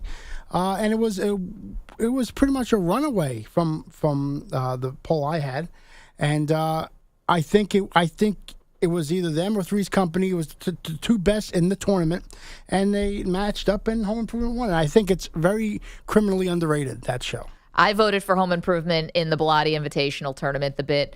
Well, I see. That's a great matchup. Three's Company is when you think of 70s sitcom, that is iconic and symbolic. That's a sitcom. You think Larry Dallas? Yeah, they weren't even trying. I mean, that show was 80% laugh track, and we love John Ritter and Suzanne Summers. I did a deep dive on Three's Company. Oh my God, the drama behind the scenes there. Really? Wow. Pete, you know what I'm talking about. Oh, yeah, Ritter and Summers. Yeah, they didn't get along. Oh, I didn't know that. This is Jerry Jones, Dak Prescott level of agita? No, I mean, I think when a show gets really popular, I think, like Sex and the City, for example, right? Kim Cattrall won't speak to Sarah Jessica Parker, so they had to write her off the show. That would be a fun thing. Like characters who just did not get along with their co-stars and had to give up. Shelley Long and Cheers. Well, and Bogish was telling me about the first Aunt Viv. Didn't think that Will Smith did enough to help her cause after the second season, I believe, or third season, I think, of Fresh Prince of Bel-Air. And she left because of that? Yeah. And what happened to her? I don't know. Never heard from her again. They did the documentary on Max, and those two had like a 30-year feud where Aunt Viv was saying nasty stuff about Will Smith. Will Smith was saying nasty stuff about the actress who played Aunt Viv. They just reconciled literally just like maybe 2 or 3 years ago. Wow. This was a decades-long feud, and it was tough. They got very lucky that the second Aunt Viv ended up being pretty decent, so they didn't like completely lose like an important character. But man, that's the one thing I want to do. I was going to ask you guys, if we did another bracket, I think maybe sitcom characters would be the next one. I would say theme songs too. We can do theme songs as well. We played a lot of theme songs during this run. But, I know, and it made me fall in love with them all over again. I wonder how I kind of wonder how much the music would match with like the show. Like, would the better shows just keep advancing even if their music isn't that great? I don't think so. See, I think Golden Girls could probably win the tournament just with the theme song alone. Oof. What's the theme song in Golden Girls? Thank you for being a friend. I'll play it coming back. For being a friend. Yeah, I mean, it's so funny. I immediately think of the that Friends thing. Oh, I'll be there for you? Yeah, and the couch and like that's pretty iconic. I'm telling you guys, we should do this. This will be That's a good one. our next Plus, one. Cheers is, I think, one of the best. How about Cheers is amazing. MASH is obviously pretty iconic. Oh, Fresh Prince has got to be a number one seed probably, right? It's a legit song. Yeah. It's so funny. I was driving this weekend. I heard the theme of The Office. The song was just playing on a radio station. Really? Yeah, it's like an instrumental band. Yeah, we played it. I mean, I don't even think it's that great. I don't think it's it's nothing like the Jeffersons. But it fit the show like so perfectly. Like you got to do fit. 855-212-4227. Fit. Got to do fit. Oh God, the Jeffersons theme. I just laugh because Steve Harvey does a bit where he's singing the Jeffersons theme in church. Everybody knows the Jeffersons theme. Okay, we turn our attention back to sports in just a moment. You're welcome to weigh in though. Seinfeld wins the bracket, the greatest sitcom of all time. Did the voters get it right or did the voters get it wrong? You're welcome to tell us. We get back to some NFL training camp in just a moment, and particularly, something is going on with a team where we never used to hear this kind of drama. Very, very odd stuff. We'll tell you next. You're in a 5-minute break.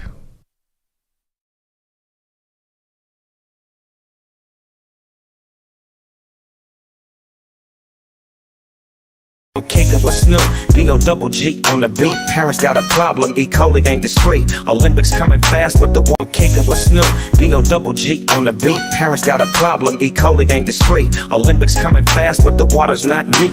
Gotta clean it up, make the competition sweet. Snoop's in the house and he's laying it down. Your parents were the river, supposed to wear the crown, but there's trouble in the water. Yeah, it's going around while Peter Belotti's on the sideline, not making a sound. Peter Bellotti ain't fazed by the fuss while the city's in a hurry. He's missing the bus, Olympic fever high, and everyone's a rush. Peter's laid back in the calm, no crush. Athletes train hard, dreams big, they trust. While Peter's in his world, does silence robust. Paris may hustle, sparkle and bust, but Peter Bellotti's mind is clear from Olympic dust. As the world tunes in for the gold, the glory, Peter's got other tales, another story. Not about the races or the podium's top. He's cool in the shadows where he doesn't flop. Back to Snoop with a message so clear, trying to fix the waters before the Olympians cheer. Yet there's Peter Bellotti sipping on his beer. Olympics might roar, but Peter just doesn't hear. In a city famed for lights, art, and more, Peter Bellotti finds his peace, not keeping the score. While rowers row and swimmers soar, Peter's vibe is different on his own shore. So as we close this rap, take it from Snoop, we're all in this game, in every group. But remember our man Peter Bellotti, unique in the truth, marching through his beat in his own loop.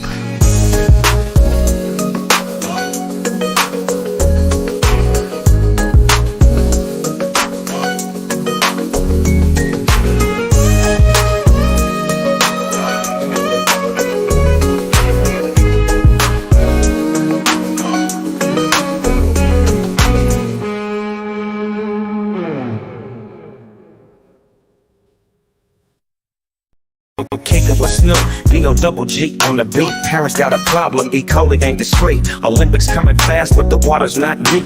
Gotta clean it up, make the competition sweet. Snoop's in the house and he's laying it down. In Paris where the river's supposed to wear the crown, but there's trouble in the water, and it's going around. While Peter Belotti's on the sideline, not making a sound. Peter Bellotti ain't fazed by the fuss. While the city's in a hurry, he's missing the bus. Olympic fever high, and everyone's a rush. Peter's laid back in the calm, no crush. Athletes train hard, dreams big, they trust. While Peter's in his world, does silence robust. Paris may hustle, sparkle and bust, but Peter Bellotti's mind is clear from Olympic dust. As the world tunes in for the gold, the glory, Peter's got other tales, another story. Not about the races or the podium's top. He's cool in the shadows where he doesn't flop. Back to Snoop, with a message so clear, trying to fix the waters before the Olympians cheer. Yet there's Peter Bellotti, sipping on his beer. Olympics might roar, but Peter just doesn't hear. In a city famed for lights, art, and more, Peter Bellotti finds his peace, not keeping the score. While rowers grow and swimmers soar, Peter's vibe is different on his own shore. So as we close this rap, take it from Snoop, we're all in this game, in every group. But remember our man Peter Bellotti, unique in the truth, marching through his beat in his own loop.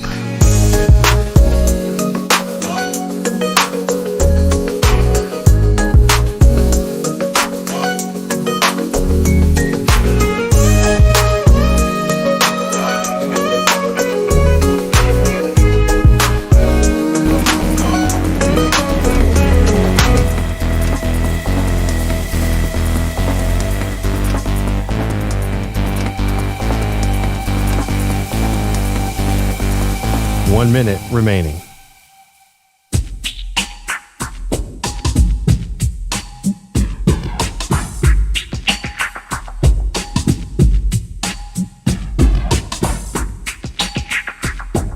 $45 seconds remaining.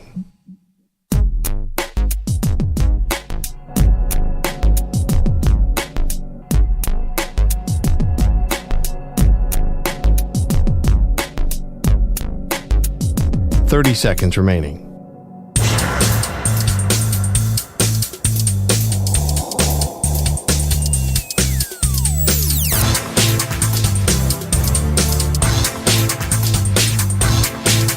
$15 seconds.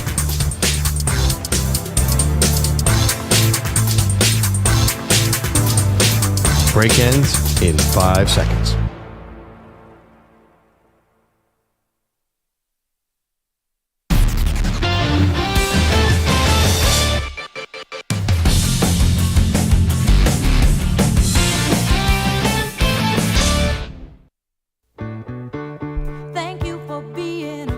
Oh, yeah. All right. Now we're talking here. I told you, if we did a sitcom bracket, which we just wrapped up, Seinfeld won. If we just did sitcom theme songs, I think Golden Girls is definitely getting to the Elite Eight. I don't think minimum. so. I don't think so. All right, welcome back to Maggie Perloff. No, I don't think so. I think they're more iconic ones. That's a really, really good one. This will bring a tear to your eye. I know you guys are not necessarily fans, but I think the Friends theme song, because you think of the couch and, Schwimmer's pushing Jennifer Aniston in the water. I don't know. It just feels like that is like pretty big song. Didn't that get annoying though? Of course. But see, Golden Girls never got annoying. That's awesome on the 50th replay. We got to do it now. I mean, I know it's like going back to the well. We just did sitcoms. I don't think we can wait till next July. I know training camp has started, but they're just going to be like, what is this, just one note over there? Look at these idiots. But I think we need to do something like this. Fair criticism. Bogish, what do you think? Sitcom theme songs next, or do we have to go away from the well? You can maybe shorten it. Maybe just do 8 or 16, not a full 64 team bracket. Start Sweet 16. Or expand it, make it like 128. Just do this for the rest of 2024. Just leave Pete 6 songs to vote on for himself. Yeah, boy. This is like the actual NCAA tournament. They're just going to expand it and expand it forever. I mean, I'm already looking at there's a million lists out there, and there are some good ones. Golden Girls is 38 on Rolling Stone's list. Yeah, you want to know what this is? Yeah. This is like this stupid NFL 100 where the players are voting on the top 100 players. Uh-huh. And did you see the latest ones that came out? Where Joe Burrow is ranked 39th and Tua's ranked 36. This is how? Like, this Burrow is why didn't play last year. They forgot he existed. Missed too much time. That's what that is? Probably. Yeah, that's exactly. Oh, I mean, the injuries always screw up that top 100 list. I mean, Aaron Rodgers was low. He was 92 this year. No one knows what to do. They don't tell the players exactly how to vote because they're like, are you voting on last year or this year? So Golden Girls are 38. By the way, Laverne and Shirley, 36. That's a banger, too. Yeah, this is Burrow Tua. What did you call it? Schmizzle, Schmazzle, Fuzz and Fizz Incorporated. Ba-da-da-da-da-da. Oh. Fuzz and Fizz. Dukes of Hazzard. That's not a sitcom, right? That's a documentary.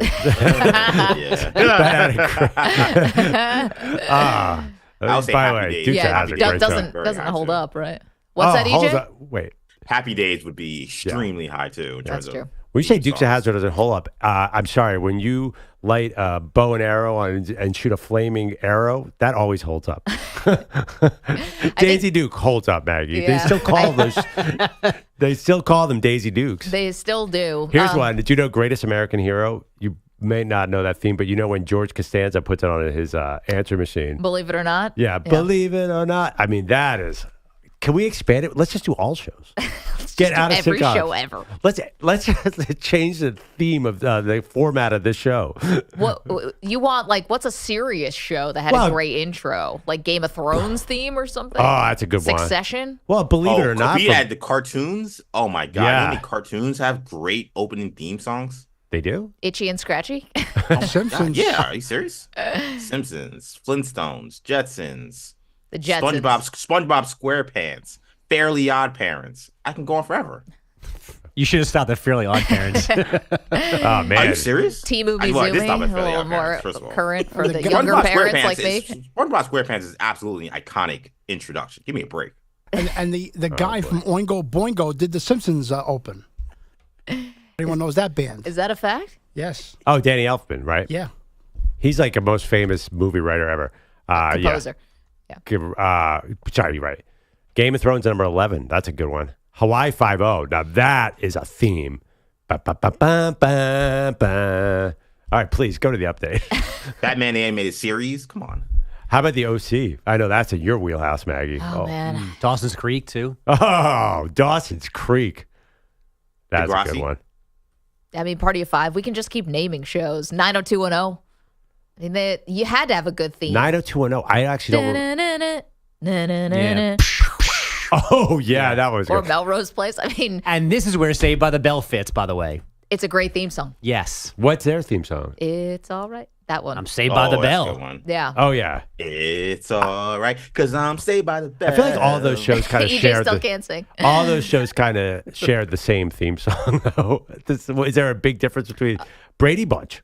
Brady Bunch, and that's where Jim is in the chat says, hey, we're the Monkeys. The Monkeys, yes. Rolling Stones number one, though. And I think it's Banana going to win the Splits. bracket. If you want to guess Rolling Stones number one, moving on up. Jefferson's told I me. mean, it is a powerhouse. The Jeffersons is such a great theme song. I just don't know if we can go back to the well on this. I think people would accuse us of being lazy. Or what if every single month we had a different bracket that had to do with shows? Yeah. So like this month we did sitcom, greatest sitcom. Next month we do themes. After that we do maybe supporting characters. Guest we stars. can stretch this out till December, man. Yeah. What year? Let's get to some headlines with Bogish. How you doing? Baseball's trade deadline hits later today. One of the best available players is White Sox lefty starter Garrett Crochet, a name that many of you might have just heard for the first time. So you might be surprised to hear that Crochet and his agent are acting like he's Randy Johnson. The Crochet camp has told interested teams he wants to remain a starter, having began his career in the bullpen, and he wants an extension before pitching in the postseason. White Sox GM Chris Getz caught off guard by all of this. The communication had been very strong between Garrett and I and you know, his agency. And, you know, I was a little surprised and taken back by how they went about it. You know, considering that I had a conversation with his agent, you know, the night before, I didn't, you know, that's not exactly the tactic that I would have taken, you know, even being a former player, quite honestly, you know, just because the dialogue had been so honest and real and careful and mindful of his career. And now, of course, a deal is harder. It created some questions. in which, sometimes I'm able to combat some of that just because of the relationships I have with other clubs.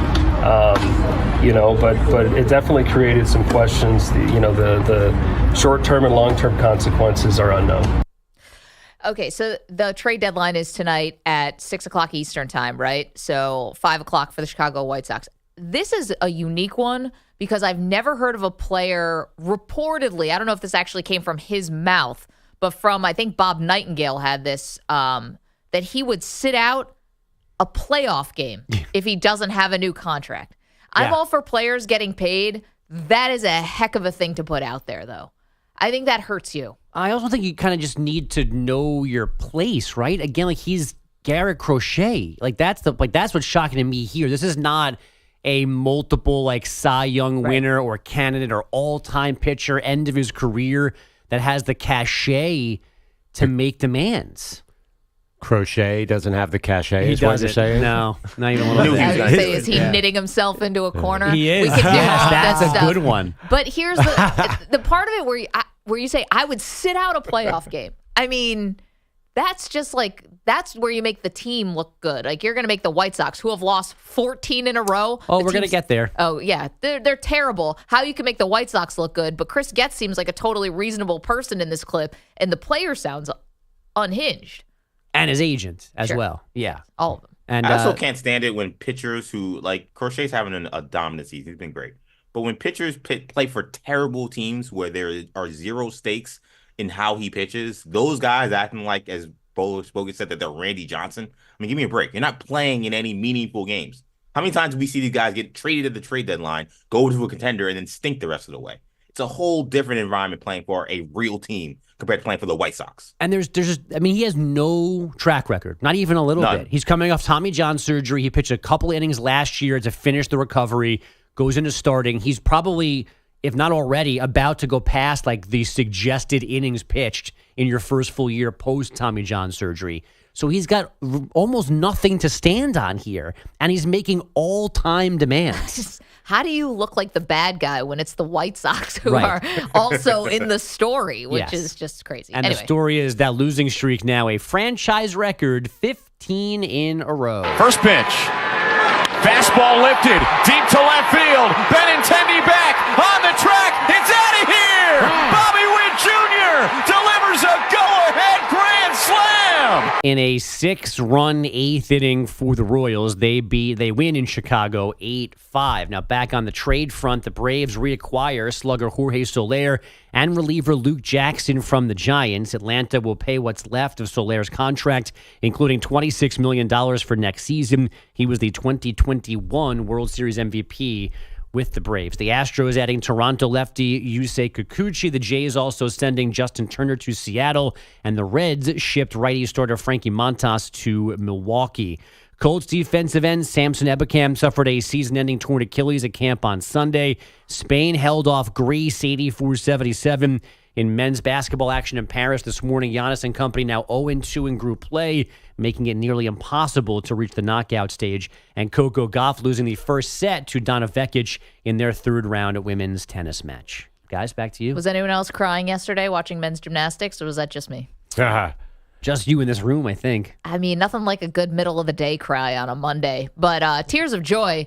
I think it goes to show the men's gymnastics, they had not won a medal since 2008? Right, no gold since 90-something. Right. So this so they didn't win gold. The men's gymnastics team won a bronze. You would have thought they won 10 golds the way they were celebrating yesterday. But I was all for it, and it all came down to the guy I was telling you about yesterday, Pearl, the gymnast originally from Massachusetts, went to Penn State. He's only a specialist on the pommel horse, and he's got glasses that are like yours and Bogish's combined together.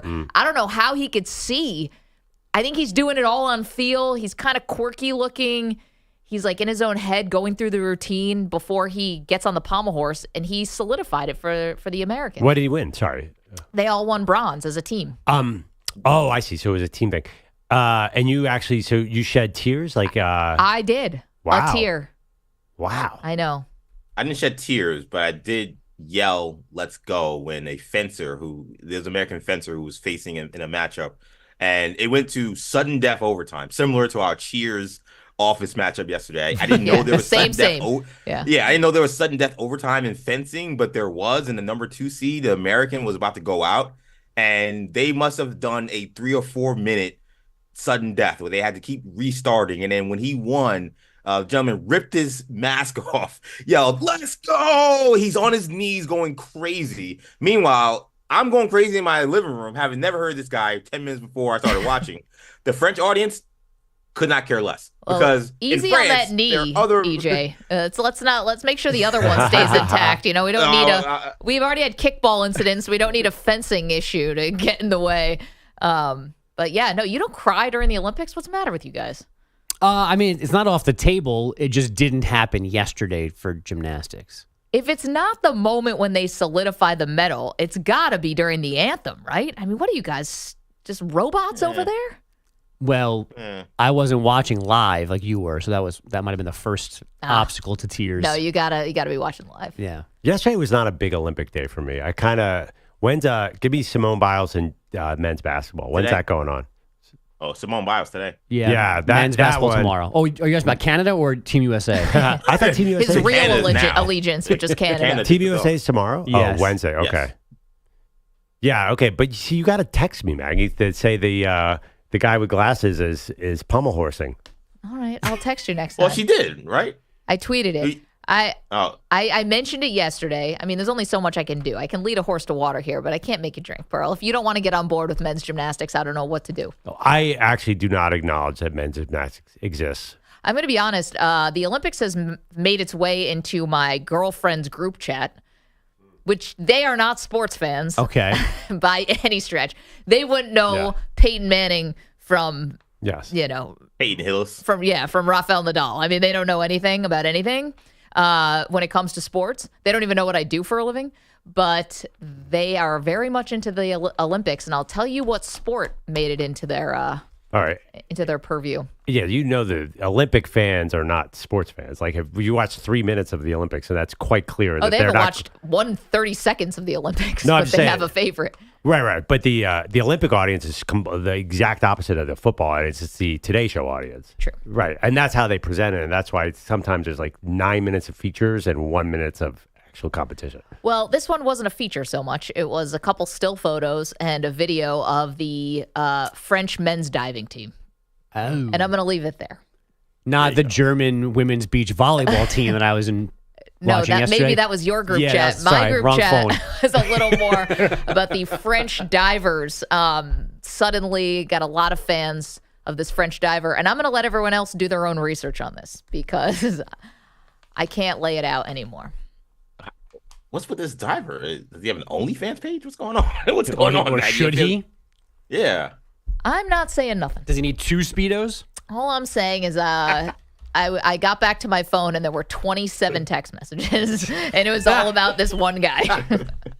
So you should play old age home with him. See what happens.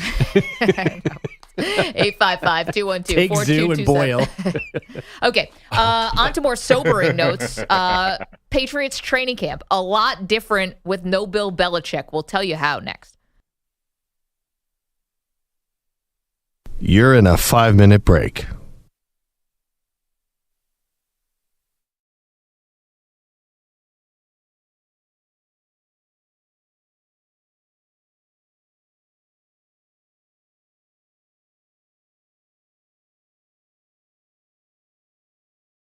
Bogush had a plan on a sunny afternoon. Grabbed a bat and took the field under the summer moon. He said, Jack, let's show them how the Bogush boys can play. But little did they know he had whiskey in his sway. Oh, Andrew Bogush swaying side to side with a bottle in his hand. He gave it a good try, swinging at the pitches, stumbling on his feet, drunk on the diamond in the summer heat. Jack's team was laughing as Dad took his stance, wobbling at the plate in a tipsy baseball dance. The coach was shaking his head, moms were all aghast, but Andrew Bogush grinned, living in the past. Oh, Andrew Bogush swaying side to side with a bottle in his hand. He gave it a good try, swinging at the pitches, stumbling on his feet, drunk on the diamond in the summer heat. He hit a grounder to the shortstop, tried to make it to first, but he tripped over his own feet. Oh man, it was the worst. Jack was on the mound, his face turning red.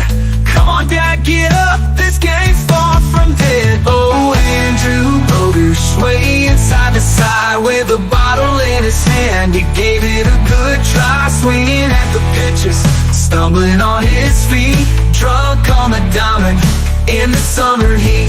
He hit a grounder to the shortstop, tried to make it to first, but he tripped over his own feet. Oh man, it was the worst. Jack was on the mound, his face turning red. Come on, Dad, get up, this game's far from dead.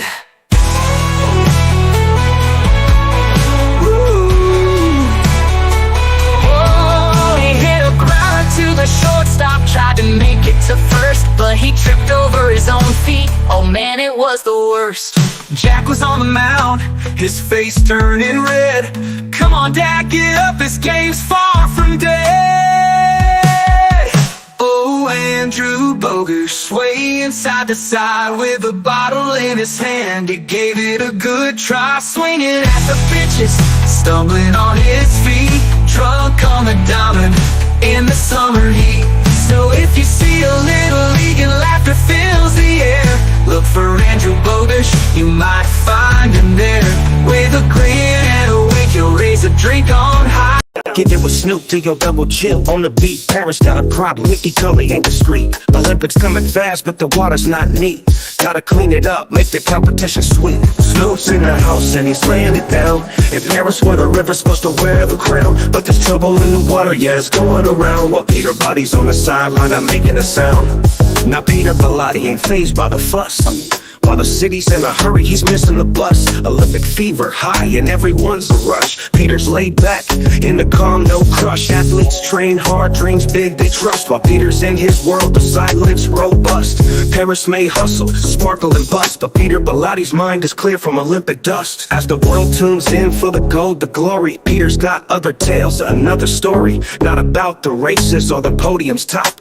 He's cool in the shadows where he doesn't flop. Back to Snoop, with a message so clear, trying to fix the waters before the Olympians cheer. Yet there's Peter Bellotti, sipping on his beer. Olympics might roar, but Peter just doesn't hear. In a sea famed for lights, art, and more, Peter Bellotti finds his peace not keeping the score.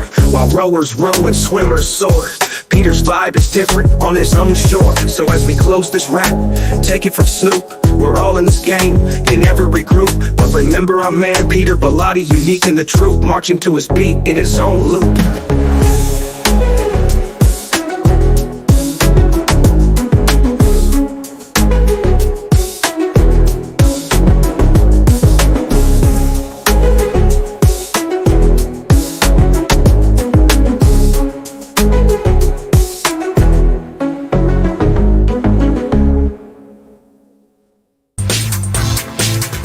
15 seconds.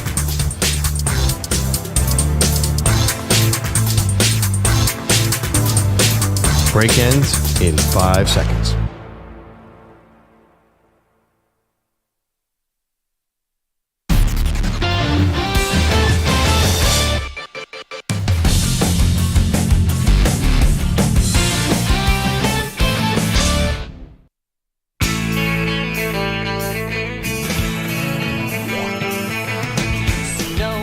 Sitcom bracket finished up today. Congratulations, Seinfeld. Seinfeld won. This is obviously the Friends theme. We're thinking about moving on to theme songs next, but we might have to let this breathe for a minute. Yeah, I think the question is, even if you don't like Friends, like, you know this song, like, iconic one. That's your opinion. Okay, has anyone been paying attention to what's going on in New England right now? Now, obviously, the Patriots are in full-on rebuild. Vegas is picking them Perloff to have the fewest wins of any team in the NFL this year. They're breaking in a new quarterback in Drake May. Not even sure he's going to start. Probably won't. Jacoby Brissett will probably start. But things are not what they used to be, and that might be an understatement. So yesterday, you have Matthew Judon, who is one of the most important defensive players that they have on the team. So he's probably one of the most important players they have on the team right now. He is openly upset about not having a new contract. So Matthew Judon went on a show called Shut Up Mark Podcast. Let's hear cut 5, please. He says he doesn't understand why the Pats won't sign him. I don't want to be the villain. I don't want to be the bad guy, but it's like, shoot, bro, like, help me out. We got the most cap in the league right now, bro. Like, and then with that, like, they don't even get the money. So what the hell are y'all doing with it? Like y'all literally just not using it. Okay, more from Matthew Judon. Says he even drafted his own contract offer and sent it over to the Patriots. I wrote out my own contract and sent it to them. They just ain't responding. Not For real. An offer has been submitted. Yeah, I wrote my own, and I don't do most of the talking to them. They let me play football, and I got an agent. But that one thing I did do. Can you imagine if Bill Belichick received an contract offer written by one of the players? Would he blow his nose with it or wipe his butt with it? Because Belichick wouldn't play. And I'm sure there were dozens of players, Perloff, throughout the years who had issues with the Patriots and contracts. We just never really saw it spill out and spill over into the public, where yesterday Judon was seen like leaving practice. I'm trying to remember, but I'm assuming the Patriots have had contract issues for years. You're just saying that they pushed them to the side and that it was hidden? I think that Belichick, the tight ship that he ran there, didn't allow these things to become public. Listen, the Patriots had their other issues, of course. Like, they're not a perfect organization. There was Aaron Hernandez running around in flip-flops. There were definitely other things, but not just Judon. This is a particular lane. And Devon Godshaw, who's another important defensive player who has his agent, Drew Rosenhaus, who's basically sitting there on the sidelines with him. There's just been more. Gerard Mayo was on our friend Kay Adams' show. Gerard Mayo was asked if Bill Belichick has reached out to him at all. How about cut 4, please, Nick? Let's hear it.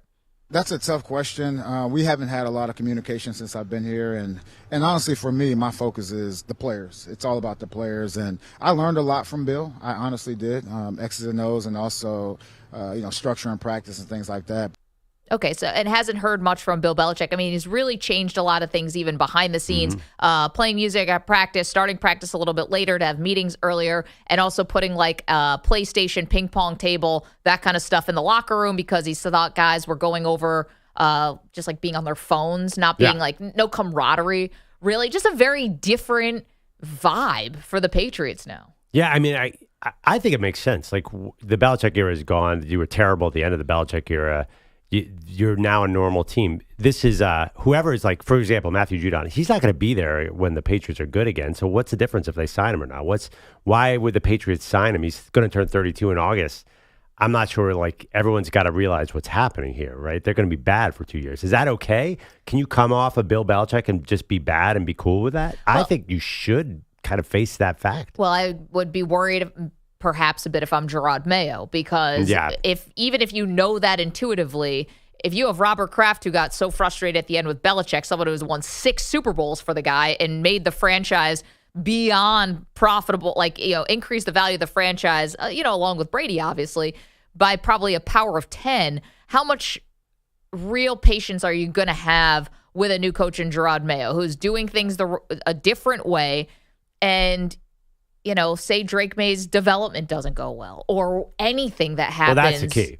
Yeah, amongst and he's a defensive coach, obviously, Mayo, but say something doesn't go right, he's going to be treated probably just like anyone else. Even if they love him and they loved him as a player, I mean, the coaches rarely get these long opportunities. I would just say this about the Patriots. There is only one issue, and it is how is Drake May develop? I don't care about Matthew Judon. I don't care about anybody. I mean, they've been good on defense and bad the last 2 years. Yeah. It's really just about Drake May. So that's really the end-all and be-all for Gerard Mayo. And as you mentioned, I keep reading that they're going to start Brissett for a while. I get it. I mean, again, if you are willing to sort of sacrifice this year, you understand what it is. I read that they have 5 or 6 coaches around Drake May. Yeah. It's not just your offensive coordinator and your quarterback coach, but a bunch of guys. Right. So that's the key here. They made the investment. What I kind of wonder about, too, is, this is not a tanking year. First of all, they have their quarterback, so they don't need to tank for a quarterback. And I don't think this year they had 6 quarterbacks. There's no way there's 6 first-round quarterbacks. Like, who's the obvious tank? There's no tank for, maybe you could say Shedeur Sanders, but he's a lot older. There's no Trevor Lawrence sitting in this draft. So what are they building at? Like, if you have 3 wins, at least, are you going to get like a superstar in the draft? Travis Hunter? I don't even know. Is there somebody exciting coming to help Drake May? Well, and that's interesting. It also could, listen, we've seen this before where a Joe Burrow comes out of almost nowhere. Yeah. And all of a sudden having that number 1 pick becomes the most important thing in the history of your franchise. Or CJ Stroud is a number 2 pick. You're right. There could be something. Even Joe Burrow, nobody thought he was going to turn around Cincinnati that fast. Because at Cincinnati, they'd had years. They were pretty good with Andy Dalton. Like, they'd make the wild card game. Yep. But you're right there. So who knows? I don't mind them. Just if I'm Jerod Mayo, I do change things because like you have to announce that I'm not Bill Belichick. You have to do something, right? When you actually sit back, that makes some sense, right? That he's trying to do something totally different. Yeah, I guess you just don't want now everyone complaining about contract stuff. Now you're just a little bit more like everybody else. And that's something where the Patriots, even though things have been bad the last couple of years, I think they always enjoyed, because of Belichick and Brady, but then even with Belichick, this sort of rarefied air because of all the winning they've done. And now they're just like every other team. They got a guy who's upset, another guy's upset. Poor Christian Barmore's dealing with blood clots. I mean, that's awful. But you're just like everyone else now. You're not above anything. I mean, if Belichick was there, Judon would already be gone. He'd be in Cleveland or something. So it's not even. I mean, he's 32. He doesn't fit a Belichick mold at all. Coming up, we answer the question: who is the greatest college football player since the year 2000?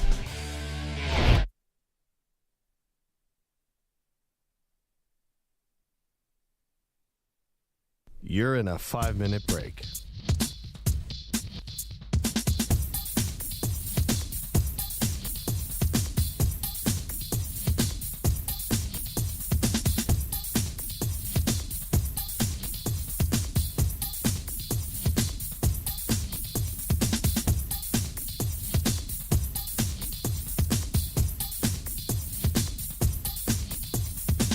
Four minutes, 30 seconds remaining.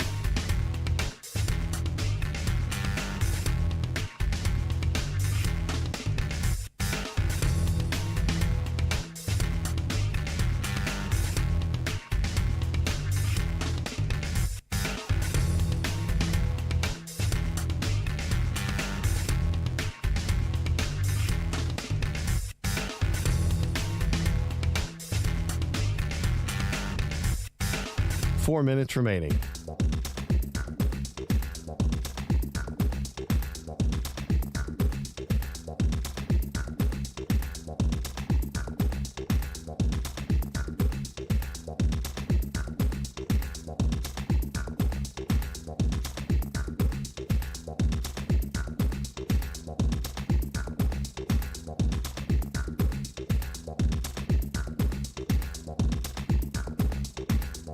Three minutes, 30 seconds remaining.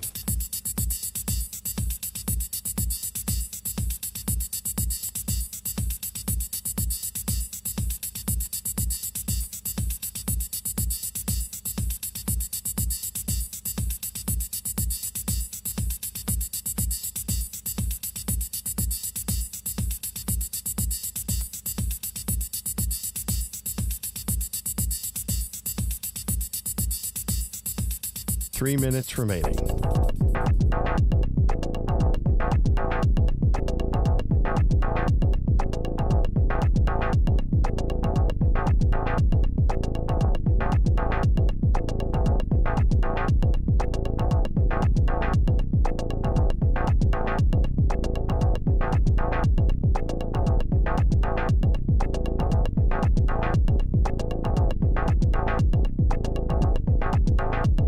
Two minutes, 30 seconds remaining.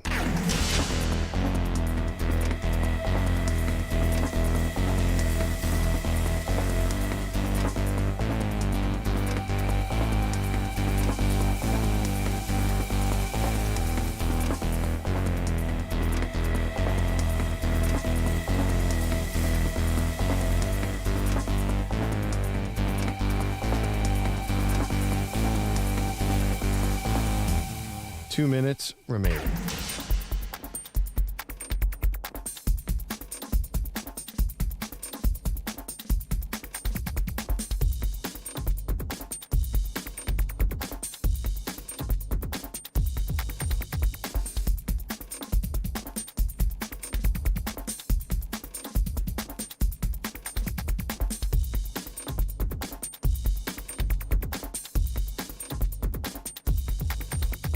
One minute, 30 seconds remaining.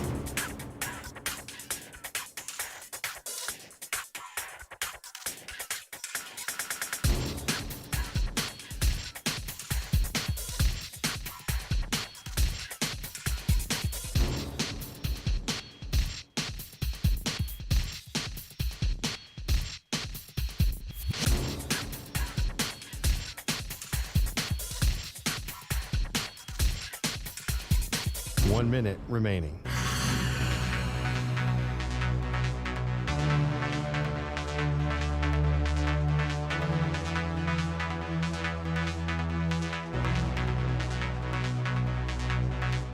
Forty-five seconds remaining.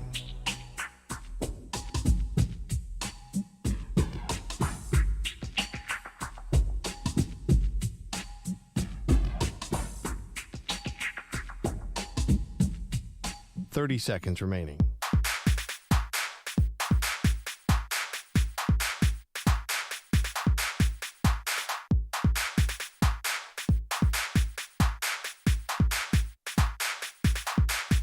Fifteen seconds.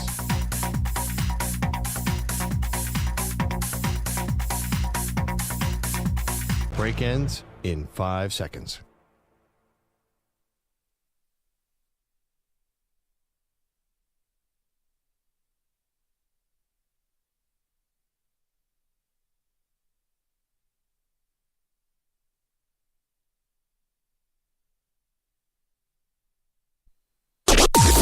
Maggie and Perloff on the Infinity Sports Network.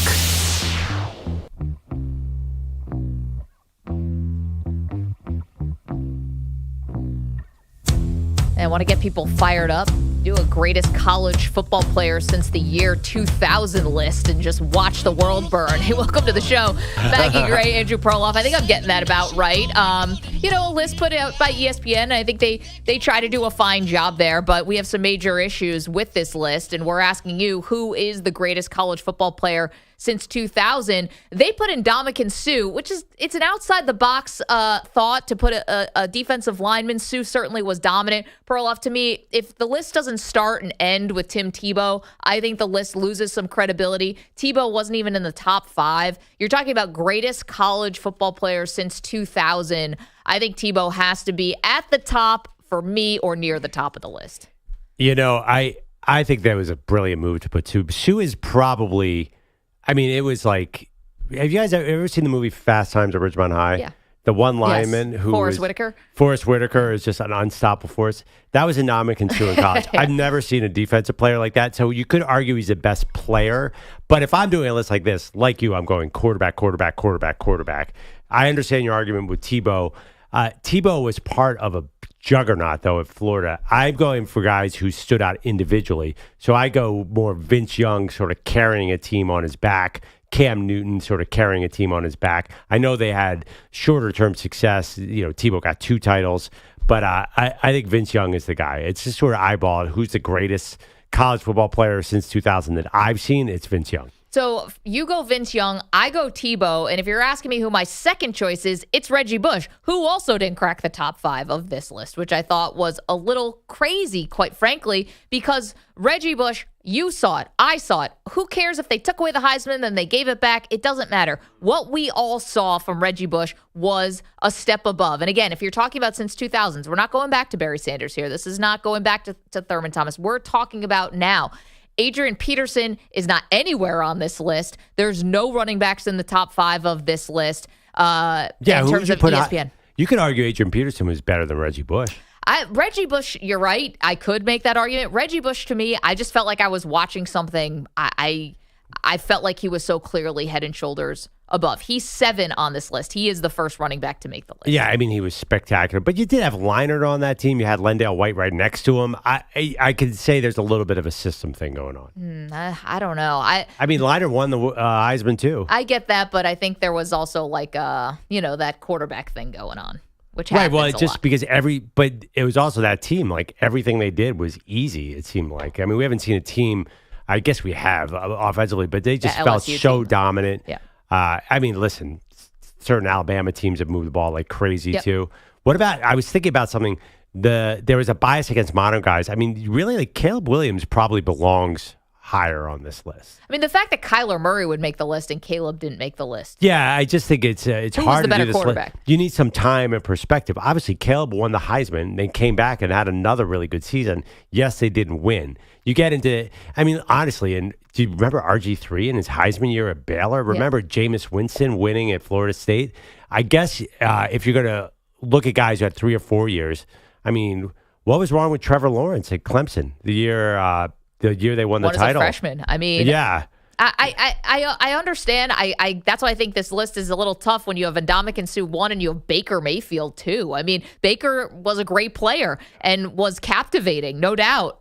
Became the number 1 overall pick. I don't think of him as one of the second greatest college football players since 2000. I just can't get there. And, when it comes to snubs here, I think you're right. Jameis Winston, definitely a snub. And I think Johnny Manziel is definitely a snub. Oh, my God, yeah. Manziel did something. You earlier called him the Caitlin Clark of college football, which is so funny way to put it.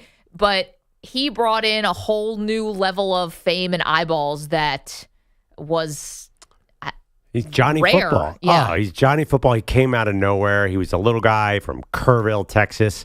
It was just an era was defined by Johnny Manziel. So, again, you're getting what's most impactful or best player. I'm not sure, but he was also an outstanding player. This was when the spread, that year was it 2012 or somewhere around there. The spread had just sort of become widespread. Yep. That Art Briles and air raid stuff, and nobody could stop anybody. So I do think that you have to look at the era, but he was unstoppable. Hey, one thing, wide receivers, it's very interesting. They have Justin Blackmon from Oklahoma State on here, who was amazing. Awesome. But that was a pure, wide open, crazy spread. I saw they had Calvin Johnson, who didn't do anything in college because they never threw him the ball, and Michael Crabtree.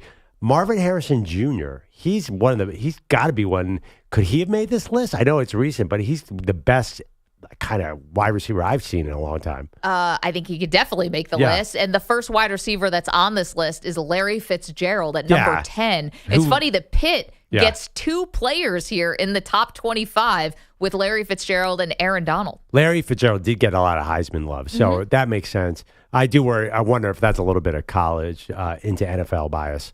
But there's got to be, I don't know, it just feels like the list is a little bit off. What about a spread quarterback like Marcus Mariota?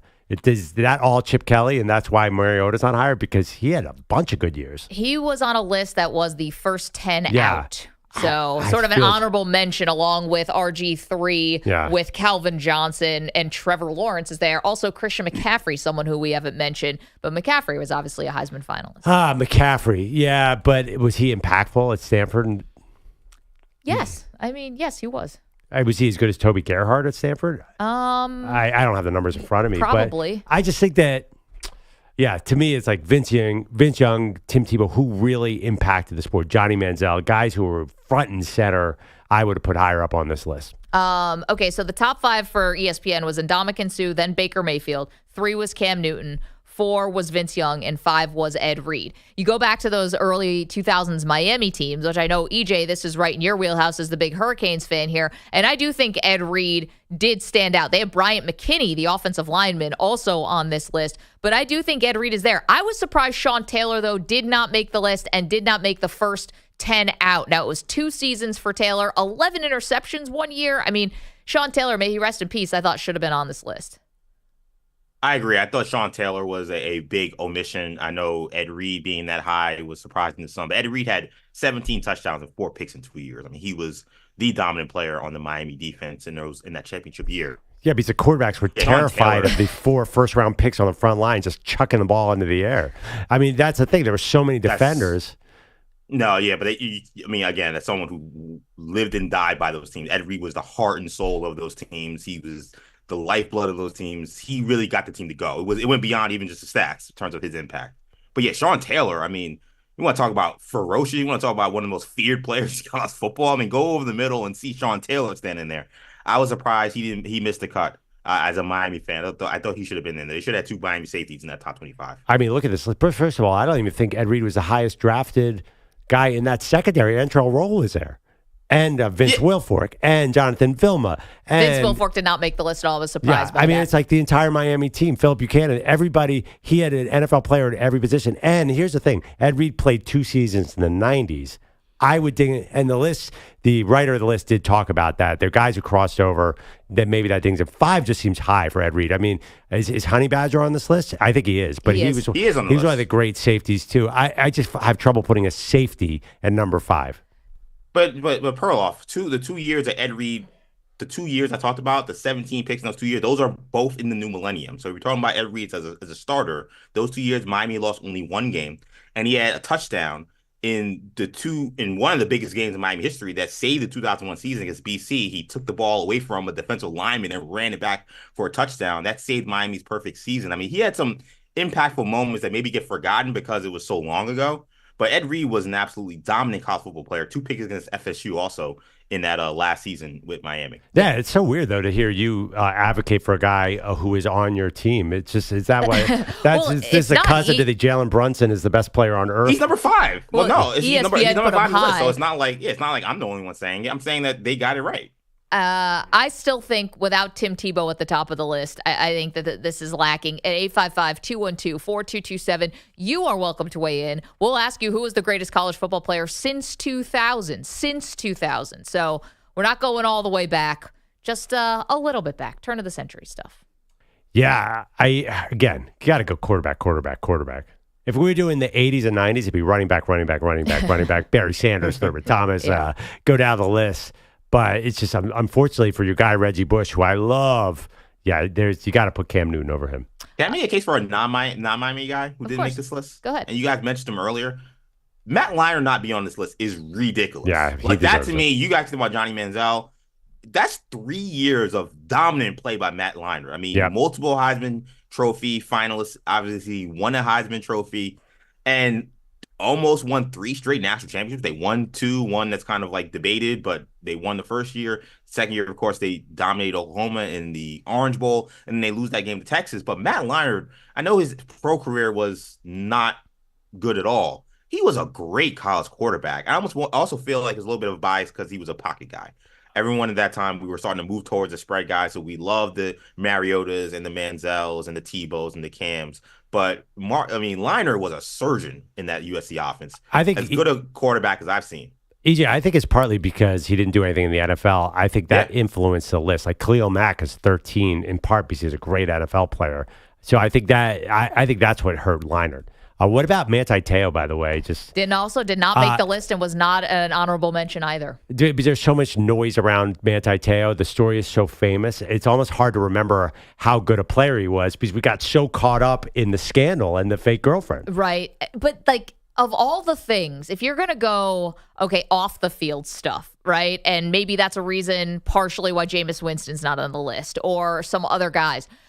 But this was such a ridiculously different type of off-field thing that you can't really hold that against Manti Te'o. I think what came out here is just the lack of pro success. But to not have him and Aiden Hutchinson, 2 guys who were defensive players who were Heisman finalists. Well, that to me is pretty crazy. Manti Te'o was such a big star. I know.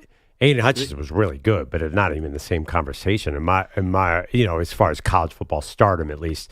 I don't think Manti Te'o did anything wrong. He was a victim. He was a victim of all this. He lied, but he was still a victim. Right. It's and then he knew and kind of kept the ruse going that his girlfriend had died of this, of cancer or whatever, and he knew it was not real.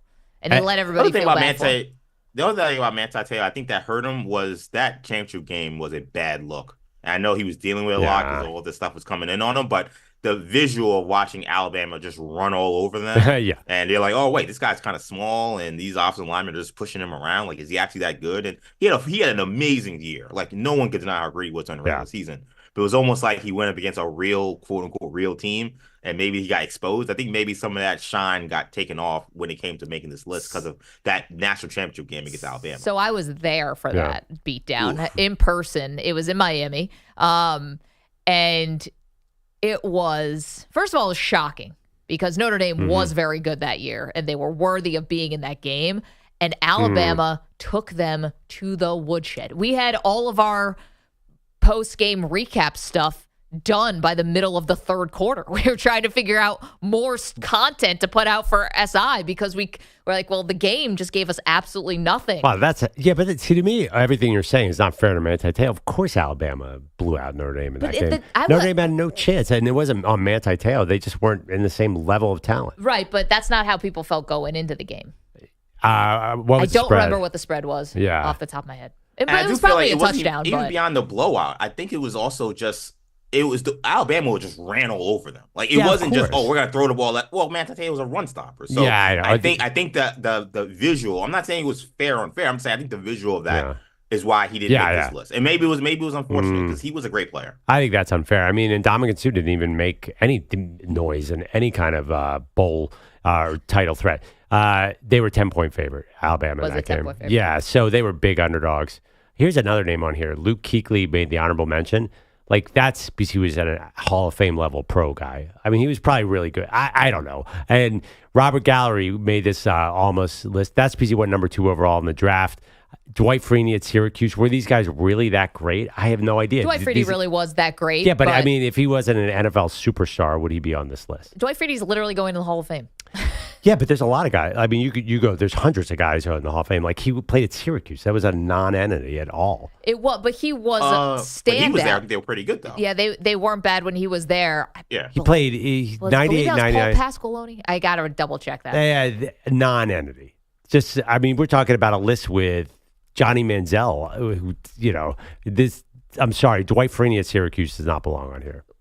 I don't disagree. 855-212-4227. Also, he was honorable mention. He wasn't actually on the list. We're asking you, who is the greatest college football player since 2000? I say it's Tebow. Perloff says Vince Young. EJ, you're going with?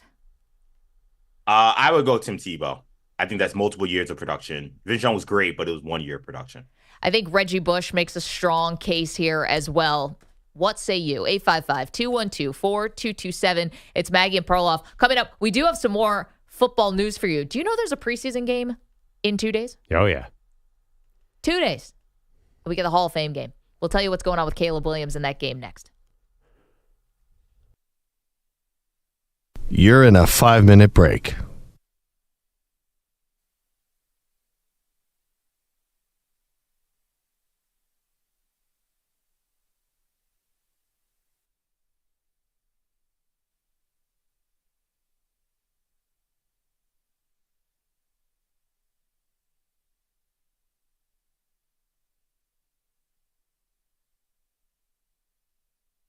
Four minutes, 30 seconds remaining.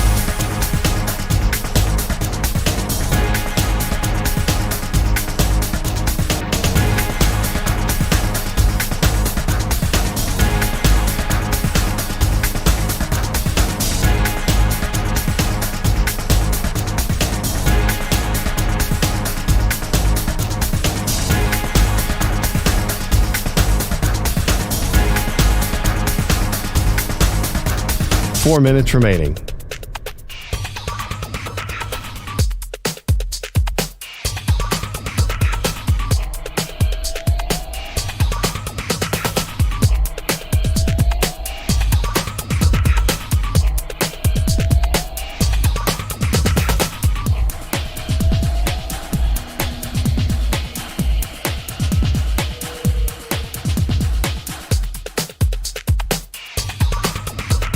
Three minutes, 30 seconds remaining.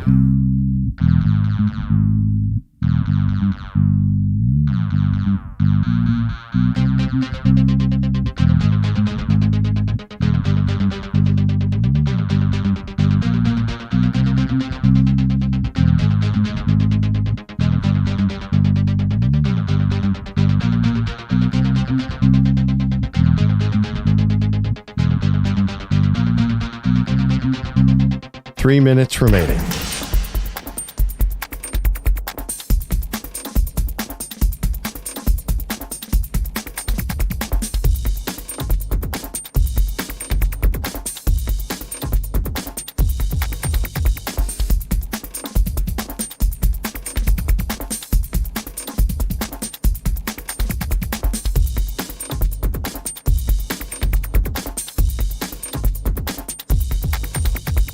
Two minutes, 30 seconds remaining.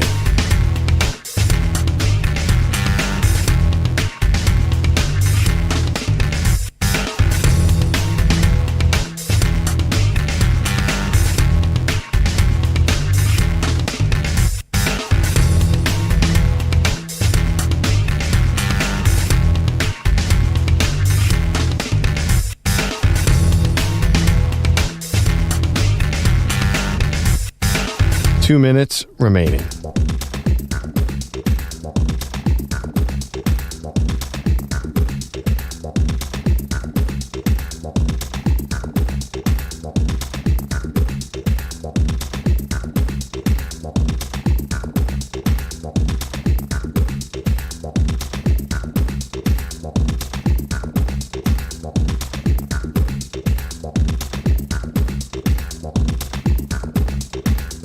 One minute, 30 seconds remaining.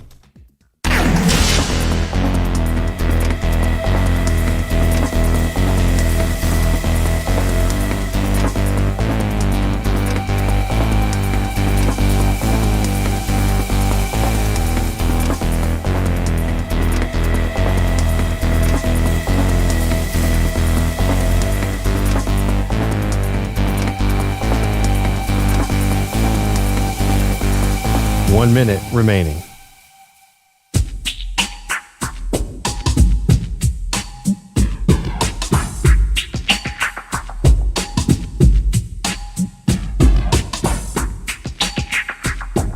.45 seconds remaining.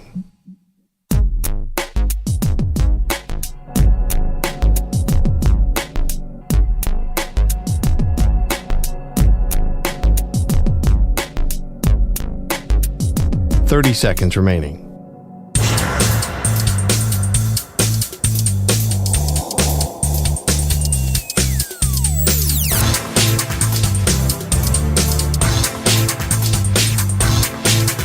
.15 seconds.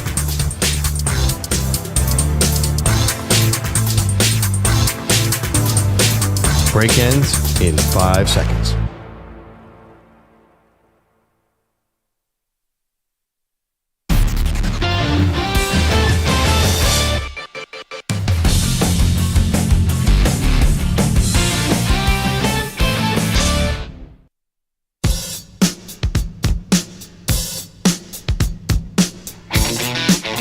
Welcome back, Maggie and Perloff. I was just laughing. I was thinking about you left the last time where you go, Perloff, can you believe there's a football game on Thursday? Yeah, the Hall of Fame game. It sneaks up on you every year, doesn't it? And then the funny thing is they go to these awkward interviews with the Hall of Fame inductees who sometimes aren't in great shape.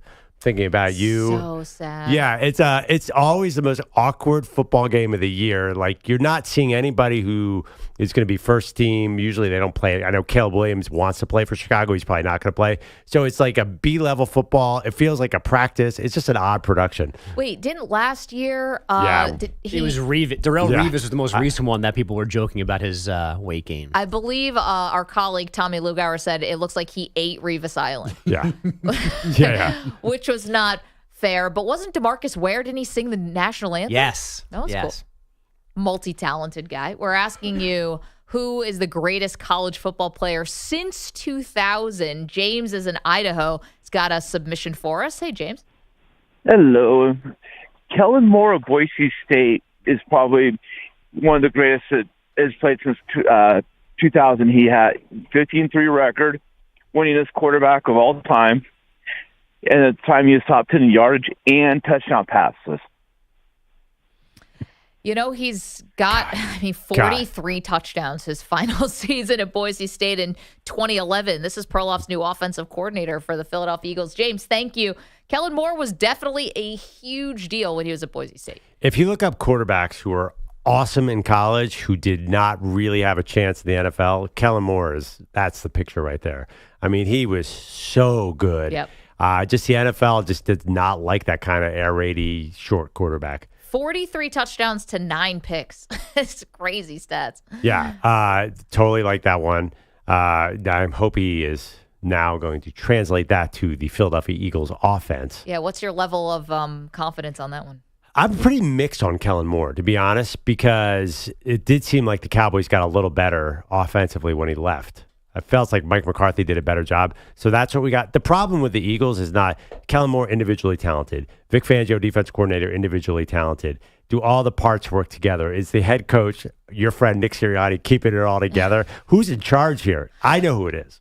Well, Howie Roseman. Howie Roseman. The GM is in charge at the end of the day. So the whole mix of guys kind of makes me nervous. Yeah, but the problem when the GM is the one that's really in charge is that I don't think has ever done much for team chemistry, clearly. Absolutely. Because the coach is the one who's kind of setting the tone, or should be setting the tone in the locker room. And the GM's got to be careful, I think, about how they, impede on the coach's turf. Well, that's a much bigger conversation. It gets to baseball, too, where now the GMs run the league.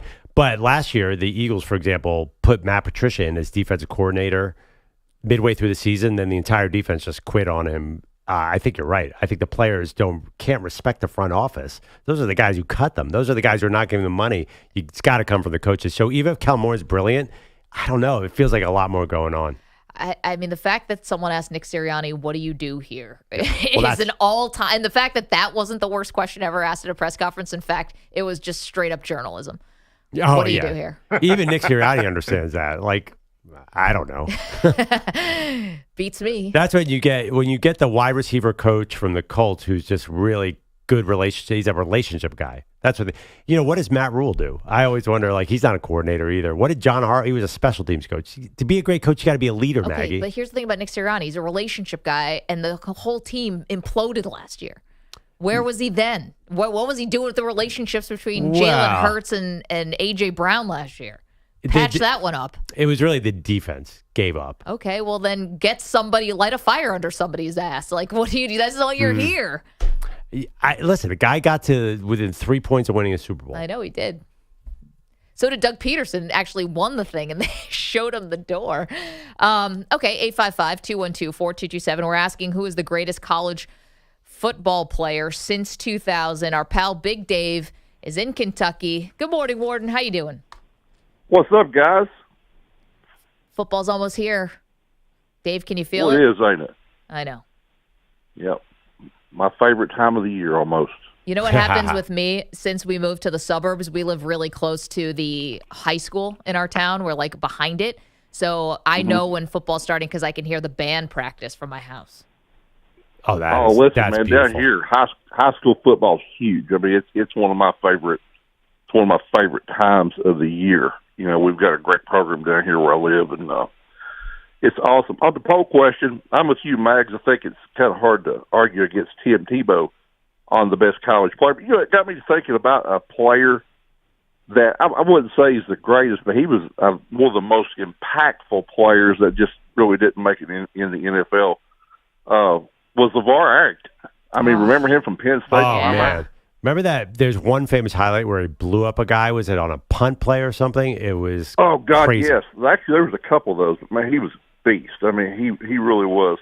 But, Dave, if you're going to do if you want to do one play, Jadeveon Clowney's tackling the Michigan guy is the greatest college football defensive play we've ever seen. No argument here. No argument here. Hey, listen, like to kind of started calling yesterday, had to run, but let's talk about the Dallas Cowboys for a second. You want to? Sure. You're not still boycotting? Oh, absolutely. This is for pure entertainment purposes. Okay. What do you got? It came to me what this is all about. I've said for a while that the Cowboys are going 8-9 this year. I mean, it's going to be. It may be worse than that. Everything's going to blow up. But Jerry has a plan. Dak leaves. Mm-hmm. Shadur Sanders is on the radar. I can see it now. Now we're talking, Dave. Jerry wants. That's what he wants, man. Bring a new act to the circus that is the Dallas Cowboys. I'm not being over the top either. I honestly think that's his plan. I think somewhere in that Frisco building, there is a Sanders jersey being printed right now, Dave. I think you just nailed it. Well, Dave, here's the question. If you're talking about Shedeur being the next quarterback for the Dallas Cowboys, does he bring Dion with him? Possibly, but at least he's on the outside of the ring, which is good enough for Jerry sometimes. Yeah. I don't think you talk about like as a head coach. Yeah. You don't need him as a head coach. Just bring him as a sports dad. Yeah, Jerry's all about the circus, man. I don't know about the head coach. I think Jerry could do it. I mean, he's done more absurd things in the past. But I'm serious about this. I mean, I really think sometime last night it came to me. I thought, this is the plan. This is the plan. Add a whole new act to the circus that is the Dallas Cowboys. So I'll tell you what, Dave, they were talking about in Oxnard, 75% of the bleachers were empty. One of the reporters was from The Athletic was saying that. You get Shedeur, you're going to put butts in the seats. Absolutely. That's what JJ's all about. Thanks, guys. Have a great morning. See you, Dave. Thanks for chiming in. Yeah, we could see it. Shedeur with the Cowboys. The question is, how high is Shedeur going to go in the draft? I mean, there some people think Shedeur is a second rounder. I mean, I got to measure Shedeur. I need to know exactly how tall that dude is. I want to get in. I mean, how are you going to do this? I need to smell him. This is like, are you going to try to like sidle up to him at the combine or something and like do your drop face a tape versus... measure? Well, they actually technically, I believe they do put a tape measure. So he's listed at 6'2", which means he's 6 feet. I just don't know. He doesn't look big. I mean, he doesn't look small. He's listed at 6'2", 215. If he's that, he's fine. But we're talking number one overall. We'll see. Also, will he survive this year in Colorado? Well, that's the big part. I mean, who cares about being short? Baker Mayfield, according to ESPN, is the second greatest college football player since the year 2000. So I feel like we've glossed over that. It's a bad choice. What the hell was that? Yeah. He did plant the flag. That was super cool. Okay. That was cool. Yeah, I enjoy Baker Mayfield. More importantly, he won at Ohio State, which led to the flag planting. But I don't know. You can't get by off of just that. Let's go to Lawrence, who's in California. Has got a good one that we have not mentioned yet. Lawrence, how are you doing, sir? I'm doing great. How about you guys? We're good. Who's the greatest college football player since 2000? I'm trying to understand how it's not Michael Vick. Yeah, it's a great one. Look at the numbers, though, Lawrence. You'd be surprised. I've done Michael Vick's college numbers. Like, he didn't throw the ball. He didn't run the ball. He didn't do much at all at Virginia Tech. Is that He took a lot of ACLs, though. What's that? So he took some ACLs. He took some ACLs. Yes, he Absolutely. was all over sure the did. field, just dead bodies. His highlights are insane, and he did go number one overall. He obviously did something. But Virginia Tech was, I guess, like a defensive-oriented team. He was awesome, no doubt. But if you just look at the numbers, there's no way he can be on this list. It is crazy. The passing numbers are just not there. Look at the running numbers aren't there. What is going on here? Which is funny. Also, one other thing, Lawrence, and I like the call on Michael Vick as the greatest college football player since 2000, but his first year was 99. Yeah, that's it. That's the thing. Right. Dave mentioned LeVar Arrington. I think Arrington he graduated in 99 from Penn State or left Penn State in 99. So he probably might have made this list. I mean, such a, talk about mentioning linebacker you. Yes. Sorry, we were mentioning quarterbacks from mid-majors. I think one that was missing that I forgot about that I think should have made this list is Cole Brennan. Third in the Heisman his last year. Third in the Heisman his last year at Hawaii. He set the record for most touchdowns. Cole Brennan was awesome. I mean, you can't do Cole Brennan. Wait, hold on one you second. can if you're the GM of the Hawaii Rainbow Warriors in EA 25, which I think EJ is. Wait, hold on. Andy is calling from Michigan, who was going to say Cole Brennan, Andy. I know you guys almost stole my thunder. To be fair, EJ can't see the call screener. He's home with a torn up knee. But you wanted to say Cole Brennan. Make your point. Well, I mean, if you're going on a numbers basis, this guy lit it up. I mean, he was in a system that just generated stats after stats. He had what? I think he still holds a record, NCAA record, 58 touchdowns in 2006. I mean, his stats for over 3 years were absolutely ridiculous. Yeah, now, over 5,500 yards passing. In the pros either. He's the second most prolific Hawaii quarterback behind Tommy Chang. Right. Or, sorry, Timmy Chang. Yeah. Was it Timmy or Tommy? Who's Tommy Timmy. Chang? Who's the Timmy head coach Chang right now? But if you're gonna do Colt Brennan, you got to do Case Keenum. What are we doing here? Case has every record. Yeah, but see, the Case played for a decade. Yeah, but Case has Andy, individual thank numbers. you. Case so did Colt Brennan. Case has every single he out Colt Brennan and Colt Brennan. Case literally could have like multiple PhDs. And this is not his fault. He was medical redshirted a few times. It was just some bad luck. Case had three seasons where he played. He had 44 touchdowns, 48 touchdowns. And he's never going to be caught. He only played really 3 seasons. He's never going to be caught in yards either. And thank you, Cliff Kingsbury. Basically did a lot of, well, Kingsbury was there 1 year. But if you're going to go system quarterbacks, Graham Harrell. I mean, you could go through the list. I'm looking at anybody who played for Mike Leach had Colt Brennan like numbers. So I can't put Colt Brennan. I do love the name, though. I mean, this was one of the big knocks on Mahomes. It was, yeah, I know. And he's obviously not near this list. Bogush, we've gone far enough. We need to get to headlines now, but you're still welcome to call in 855-212-4227. Who is the greatest college football player since 2000? And we have to get to Perloff's current favorite basketball team. And I stress current because it could be different by tomorrow lunchtime. Team USA? No, it is Team Canada on the floor right now in Lille, France, taking on Australia. That's a big-time Group A showdown. And Canada, down at halftime, now leads 58-54. 6 minutes to go in that third quarter. Our neighbors to the north, led by R.J. Barrett and Shea Gilgeous-Alexander. They each have 12 points, 11 for Dylan Brooks. Spain has already outscored Greece today, 84-77, despite 27 points and 11 boards from Giannis. His country now 0-2 in Group A. And Coco Gauff losing in straight sets to Donna Vekic in round 3 of women's tennis. Maggie, I share your surprise that there's a football game on Thursday night. Bears-Texans in Canton, Hall of Fame game.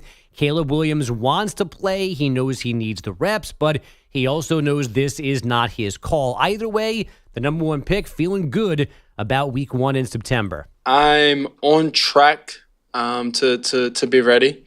Exactly where I need to be and where they want me to be. I'm excited. Every day I wake up, I'm learning something new. Good job, Caleb. Learning something new every day. That was fine. I think he should play.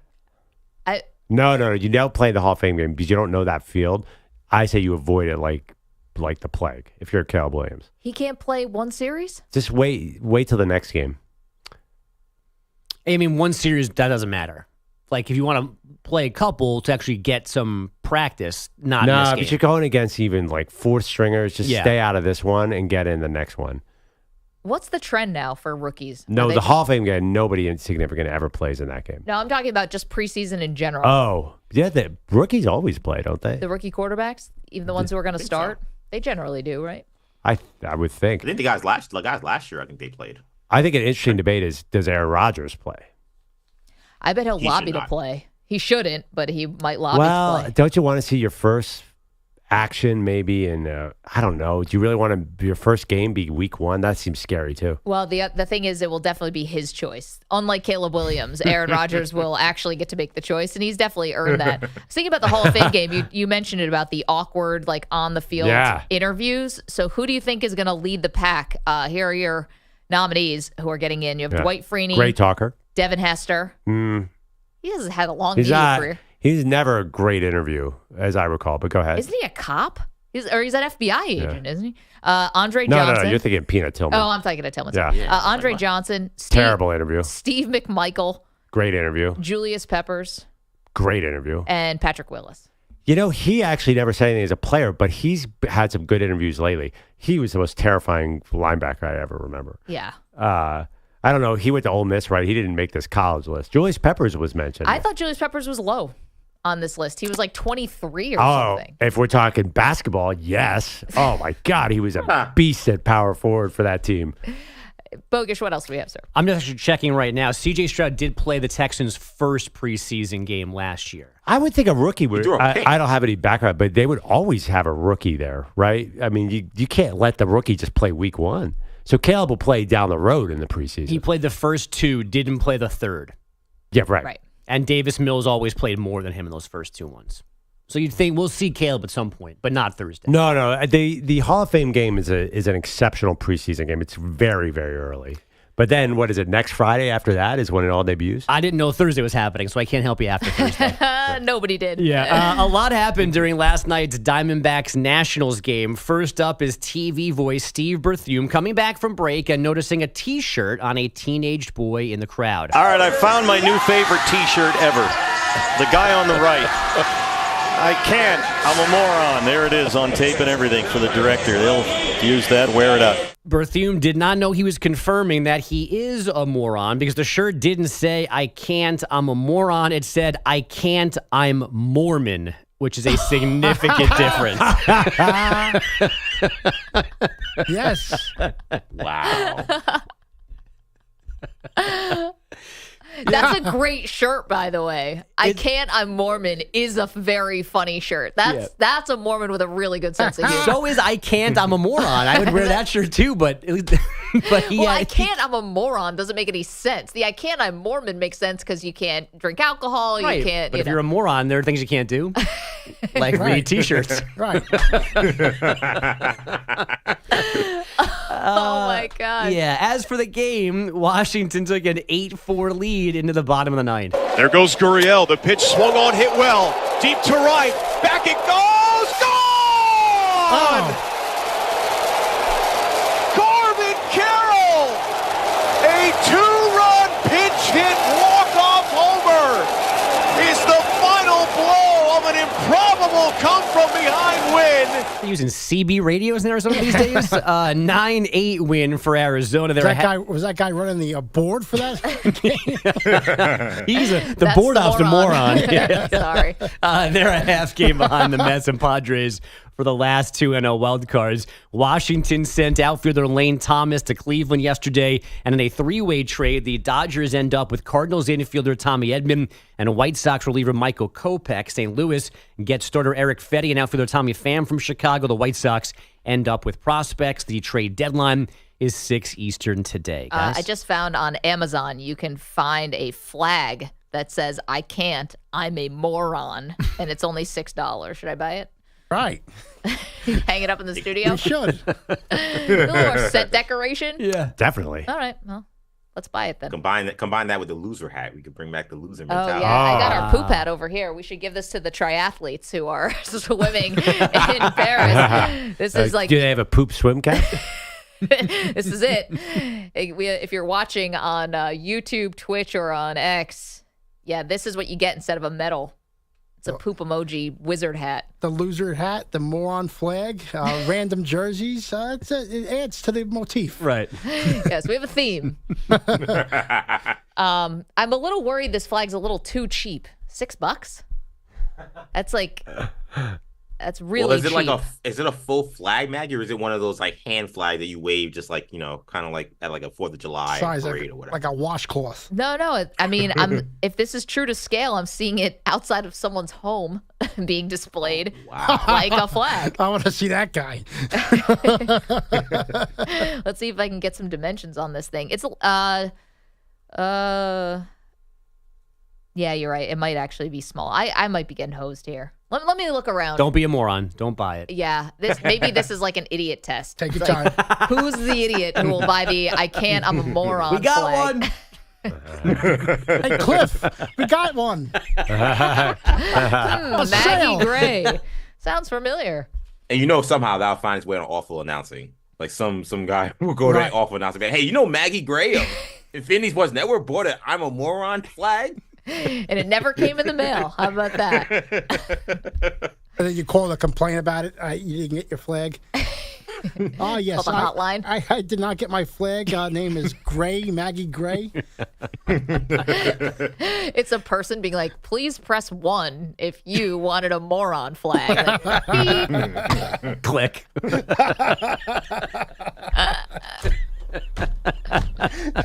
Gotcha. It'll be the second time a Maggie Perloff host gets hacked this week. Oh. Ben Stiller ever get back to you? Last week, but yeah. Wound still fresh. Sorry. All right. See you guys on the phones. Hang, because we like these submissions you have. Who is the greatest college football player since the year 2000? I love all of these. We'll get to you in a moment. It's Maggie Perloff. You're in a 5-minute break.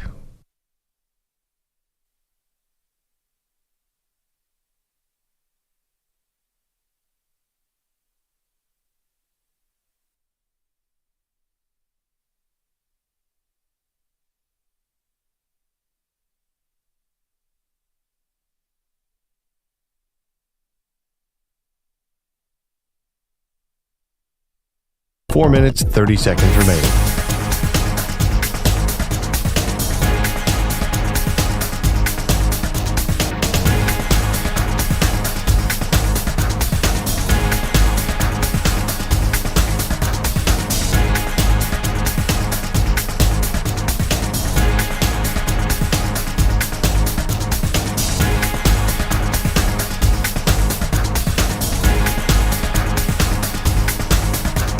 Four minutes remaining.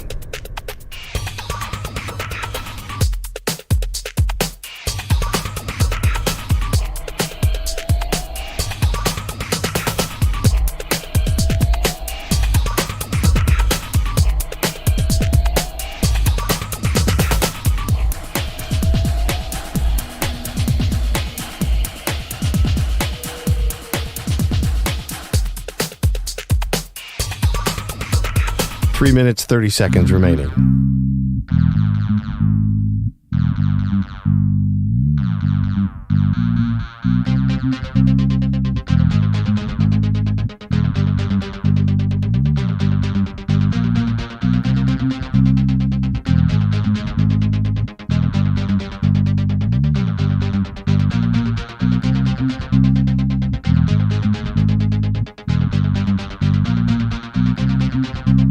Three minutes remaining.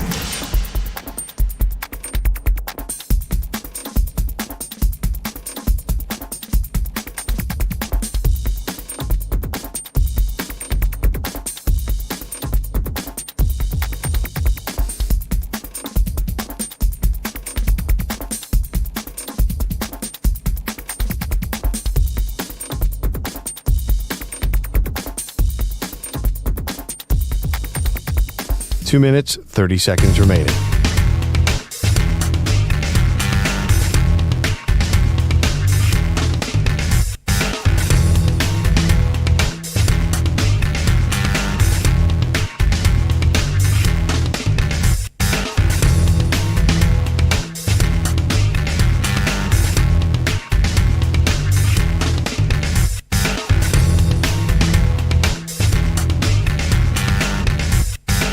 Two minutes remaining.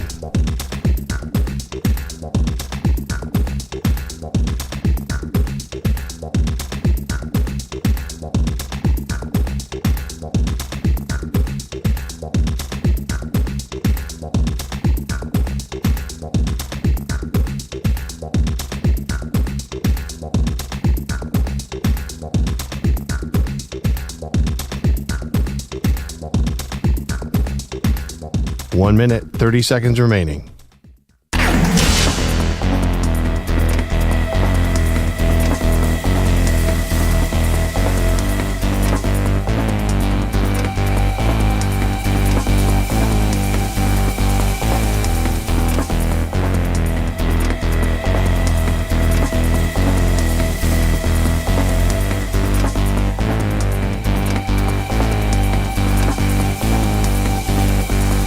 One minute remaining.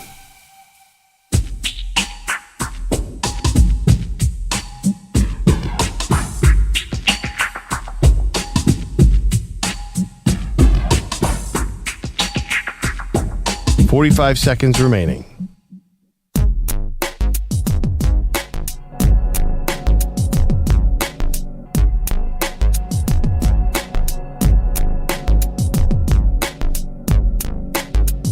Thirty seconds remaining.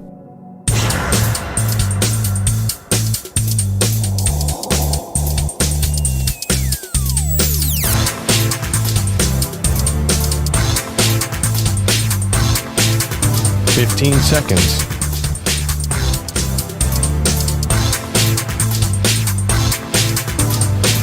Break ends in 5 seconds.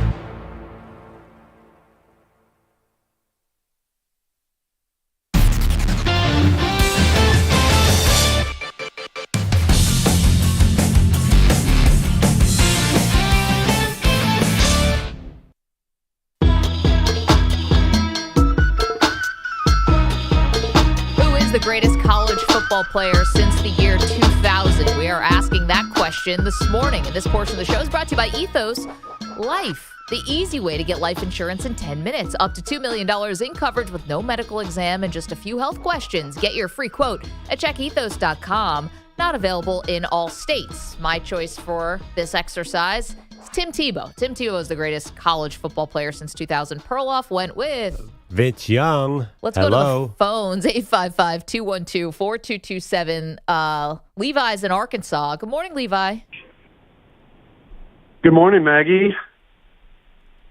You probably assume me being from Arkansas. Can someone, for the love of Cthulhu, please say Darren McFadden? I mean, this guy was trucking people. I mean, it was the funnest thing to watch. He also played quarterback a couple of times. You know, I think he originated the Wildcat here in Arkansas, at least. And then he was definitely second in the Heisman under your boy, Tim Tebow, 1 year. I think that was Tebow's second to win. I think he came in second in the Heisman twice, didn't he? Yeah, I think that sounds right. Yeah. He didn't have a great pro career, but, man, was he great in college. He's got the best highlight reel. He's like an 80s high. He's like Marcus Dupree. I love Darren McFadden. Yeah, it's funny. Oh, man. He probably should have made this list, actually. No joke. No, I know. I can't believe he didn't. That's insane to me. But, yeah, totally, Darren McFadden is so much fun to watch. If you haven't watched his highlights, do it, and you will chuckle to death. Levi, thank you so much. Calls from Arkansas, always welcome on this show. And we're excited to follow another he was caught up Arkansas too, season. Yes, because they had another running back too. I can't remember who was with Felix Jones was, I think, there with McFadden, or they were both. They could have run back in the day. Yeah, if you're going to do fun running backs, then this list is very light. It was McFadden, Felix Jones, and Peyton Hillis. Oh, man. All on the same team. Chris is in California, has a nominee for us. Who is the greatest college football player since 2000? Hey, Chris. Hey, it's got to be Christian McCaffrey. He got robbed for the Heisman by Derrick Henry, and yeah, thanks. Yeah, Chris, appreciate you. I remember interviewing Christian McCaffrey when he was in New York for the Heisman, and then obviously went back to Stanford after that. McCaffrey was amazing. He was not on this list. He's an honorable mention. 2,000 yards from over 2,000 yards from scrimmage. I mean, he was great. I don't know what else to say. Well, that's again like. Was he better than Reggie Bush though? Was he better than Adrian Peterson? I don't think so. So I think that's. At the time, I thought it was a system. Stanford had all those great linemen. Toby Gerhardt had 2,028 rushing yards his senior year. I think he was second in Heisman, too, or he was close. So I thought, McCaffrey's just another Stanford running back. They've had a lot of great running backs because that's all they do is they have great offensive lines and great running backs. Then he turned out to have a great pro career, which I think helps him. Like, did we really know Christian McCaffrey was a historic player at that point? Well, he really was he the Heisman. Yeah, but I mean, he wasn't. Toby Gerhardt was arguably better. I mean, he was an all-time. I think Gerhardt was challenging like every possible record.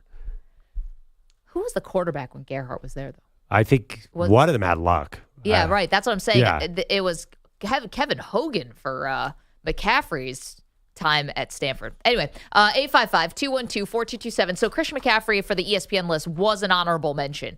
He did not make the top 25, though. For Perloff and I, we'll go through our top three. I had Tebow 1, Reggie Bush 2, and Vince Young 3. And Perloff, your top 3 was what? I went with Vince Young, Cam Newton, Joe Burrow.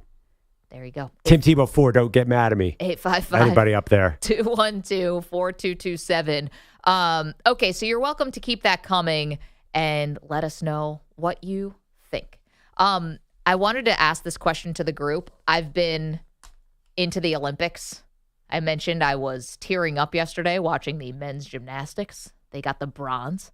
Good for them. They had had a medal drought, Perloff, that had lasted from 2008. Here's a question, and it's a fun one from our friend Julie Stewart-Binks, who's been covering the Olympics for Canadian television. And I ask you this.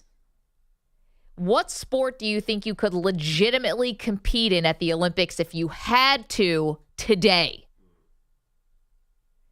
If you had to, someone's like, quick, we need you. You've got to compete in this one sport, and it's got to be today. You cannot prep at all.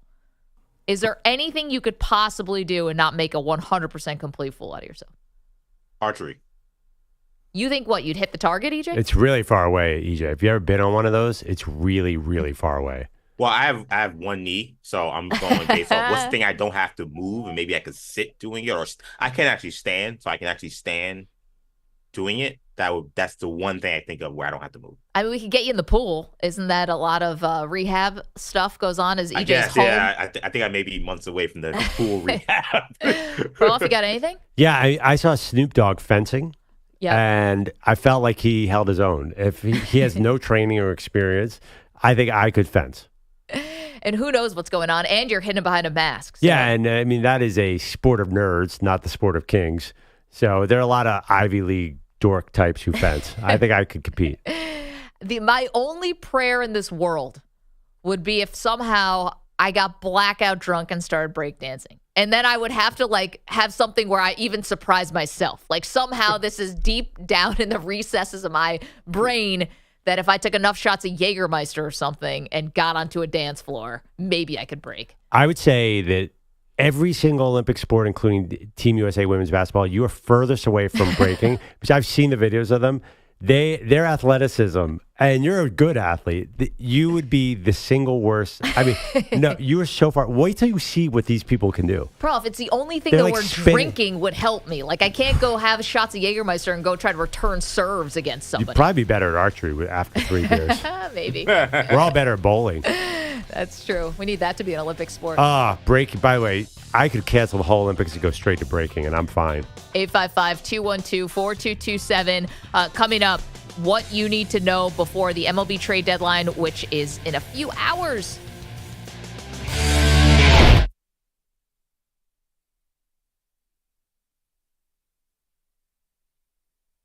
You're in a 5-minute break.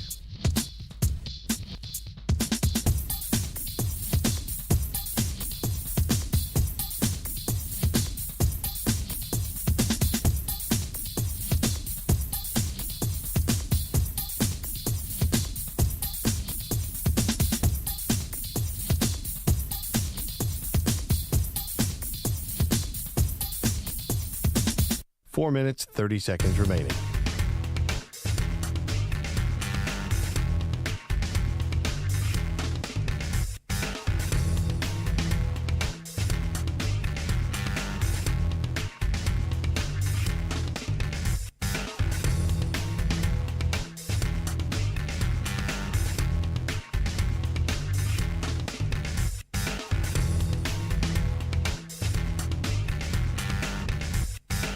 Four minutes remaining.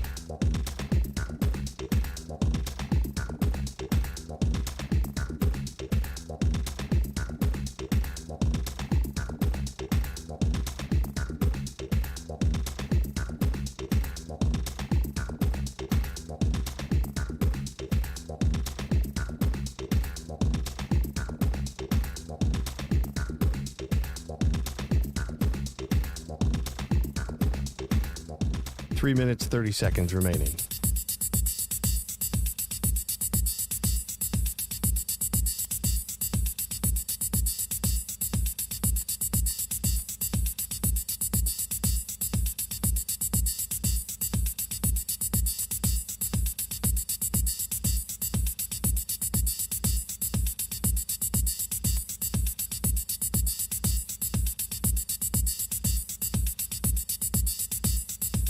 Three minutes remaining.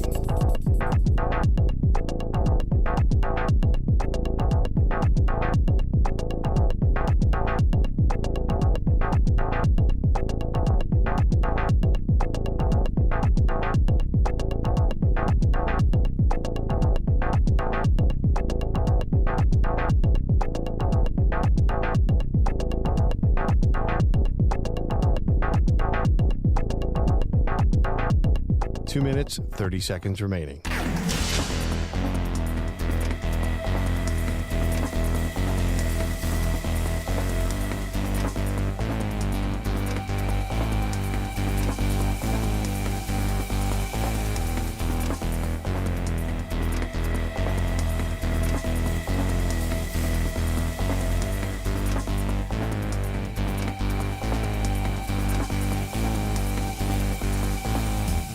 2 minutes remaining.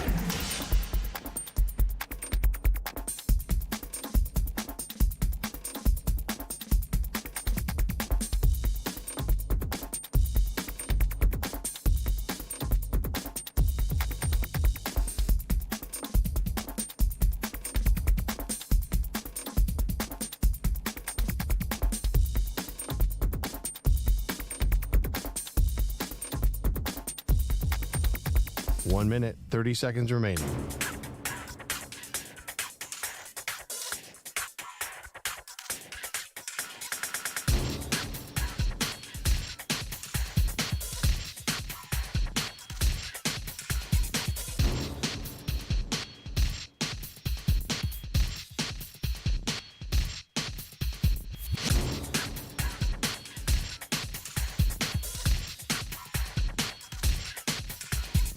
One minute remaining.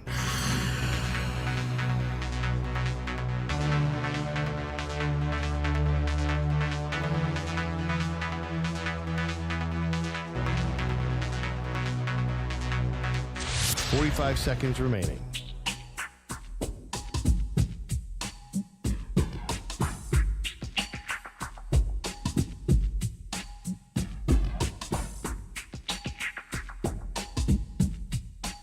Seconds remaining.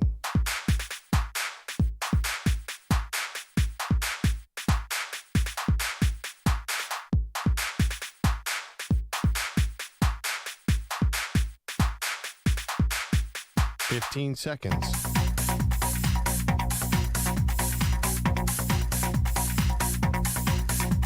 Break ends in 5 seconds.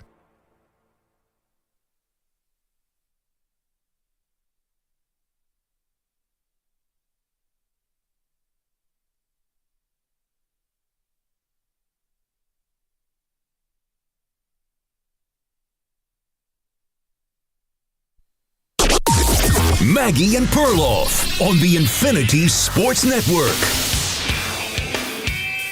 What a day. What a day it's been around here. Welcome to the show, Maggie Gray, Andrew Perloff. Number one, we crowned a champion in our Maggie and Perloff TV sitcom bracket.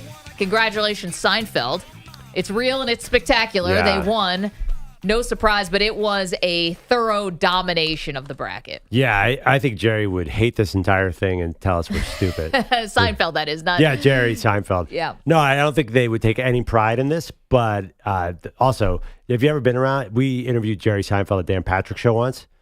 Mean. Just Really? outright. He said, "You're not funny," to all of us. Except Dan, because Dan is funny. But and the way he said it, he wasn't saying it to be mean. He was just like, I'm going to be honest. We showed him a skit we did. He's like, not good.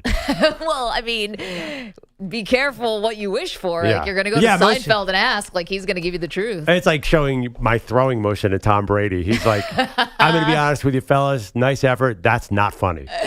That's awesome. So congrats to Seinfeld, whether they like it or not. They are the ones who win the Maggie and Perloff sitcom bracket. We've also been asking, who is the greatest college football player since 2000? This was a list that was put together by ESPN that Perloff and I disagreed with quite strongly. They had Ndamukong Suh number one. We didn't see it that way. I don't mind Sue. It's number two. Number two is Baker Mayfield. According to ESPN, we also did not see it that way. I have 1 and 2 being Tim Tebow and Reggie Bush. I feel rather confident in those two selections, and you have? I went with Vince Young and Cam Newton. But you have to admit, Sue is like so outside the box that caught us off guard. It's a Baker Mayfield is the first quarterback on there. I mean, Baker since Mayfield. 2000, like not since 2018 or whatever. Even that he wouldn't win. I mean, the iconic moment of the entire 2000s is a Tim Tebow speech in my mind. So at least you have that. Yeah, not anything Baker did. No, I mean, between Tebow and you mentioned Vince Young and Cam Newton and Joe Burrow, I mean, Baker doesn't get there. Johnny Manziel's not even on the list. Jameis Winston's not even on the list. They didn't even get honorable mention. So we've been asking you, who is the greatest college football player since the year 2000? And you're welcome to weigh in at 855-212-4227. We've got a lot of really good submissions, too. We've gotten some. Oh, who are people saying? Well, definitely a lot of Vince Young. We've gotten some Christian McCaffrey. We got a little Michael Vick. Boise checked in with a little Kellen Moore, a little Colt Brennan. Colt McCoy. We're covered on Colts. We've heard from everybody. Yeah. I loved, you have to have the right name to be a quarterback. Colt McCoy is the greatest Texas quarterback name of all time. Colt McCoy. See, that I could give to Baker Mayfield. That's also No, good. Colt? Like Colt 45? No way. Colt 45, a gunslinger from, he's from Friday Night Lights territory in Texas. He was the perfect Texas quarterback. The only thing that his downside was he was after Vince Young. Tough shoes. You don't want to follow Vince Young. Yeah, that was and tough. he almost won a title, but he was a great player. It's interesting too. College football has changed so much. We're in the era of spread football, where if you start looking at stats from the year 2015, all of a sudden everybody. I mean, look, Justin Fields threw 41 touchdowns at Ohio State. Yep. Dwayne Haskins threw 50. Yep. So as you look at these numbers, it's hard to judge anything on numbers. It is. I mean, if we were just doing statistics, it'd have to be Burrow, right? As just in terms of throwing, he would be the best. He had, I mean, can you have possibly a better season when undefeated through 60-something touchdowns? Unreal. He's completing like 75% of his passes. Obviously, he was throwing to two incredible wide receivers as well. But Yes. are we doing that thing where we know how good he is in the NFL? I mean, we know it. We can't forget that he's amazing in the NFL. So it has to affect your judgment a little bit. I think it's still an all-time great season. I mean, Heisman, national championship. Like, yeah, he was the number one overall pick also and has lived up to it. But we would talk about how he was throwing to Jamar Chase and Justin Jefferson more. If he was a bust in the NFL, we'd be like, oh, that was Jamar Chase. Maybe. I mean, it's human nature. I think it's human nature. I mean, listen, there's two Pitt players in the top 25. Do you remember Pitt being in the Final Four of college football playoff? Well, they didn't have it when it was Aaron Donald Aaron Donald maybe. 2013. No, I think 2014. But you're Larry right, he just missed Fitzgerald, they didn't have the college football playoff. No, Donald missed it too. So no, but it didn't matter. They weren't going to make it even if they did have it.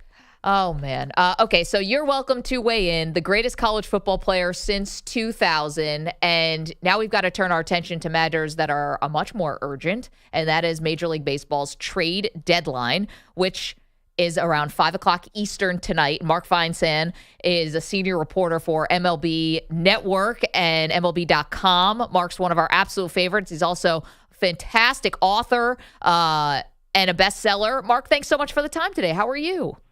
I'm good, my friends. How are you? Great. So before we get into what we're going to see between now and 5 o'clock Eastern time, in your opinion, what has been the most impactful trade that has already gone down? I probably think, the Cardinals adding Eric Fedde was big. They really needed a starter. I think if Jazz Chisholm can actually play third base, that's going to be a huge deal for the Yankees because they needed something to put out there in place of DJ LeMahieu, who has just been struggling terribly at the plate all season. And I really like the Randy Arozarena trade to Seattle. That team, their pitching is unbelievable. And when you think about the fact that they just can't hit, Arozarena is not the best hitter in the league, but he's a big upgrade for that team, and he's going to provide some energy as well. I like the fit there. Mark, as you know, I'm a Phillies fan, and we are very much buyers this year. But I have a question about a seller. We make fun of the Chicago White Sox a lot. We're not fans of the way they've been doing it. Are there more players headed out today? Yeah, I think Garrett Crochet probably gets moved, even with these bizarre contract demands. You know, his agency has said that he needs an extension in order to pitch in the playoffs, which if you're a contender, the goal is obviously to have him pitch in the playoffs. He made that transformation to the bullpen, from the bullpen to the rotation this year, and he's already thrown more innings than he has in his entire professional career combined. So his plan in his mind was to go through September, stay in the rotation, pitch a certain number of innings, and then be done. And I guess he feels like he might be putting his health, in jeopardy if he pitches into October. So he wants an extension. So that's complicated things a little bit, but he's still one of the best arms out there. And I do expect him to get traded. Paul DeYoung may get traded. I don't think Luis Robert Jr. gets moved. But the White Sox still have a few moves to make here. Yeah, this Crochet story is bizarre. I mean, I get it. We're watching NFL training camp. Guys are making contract demands. This happens in sports all the time. It definitely happens in baseball. But to say I'm not going to pitch in the postseason, I've not heard. Well, and I don't know why you would put that out there before a trade, unless you just wanted to stay in Chicago and that was your way to try to make it happen. You're not getting Because October with the otherwise- White Sox. Well, exactly. Otherwise, let yourself get traded somewhere, and then once the team has given up, 3 or 4 big prospects for you, then you drop that hammer and say, oh, by the way, I need an extension or I'm not going to pitch in the playoffs, and then they're between a rock and a hard place. Before the deadline, you're giving teams a reason not to trade for you, which I would assume that any player in that clubhouse right now would look to get to a contender versus staying in that situation right now.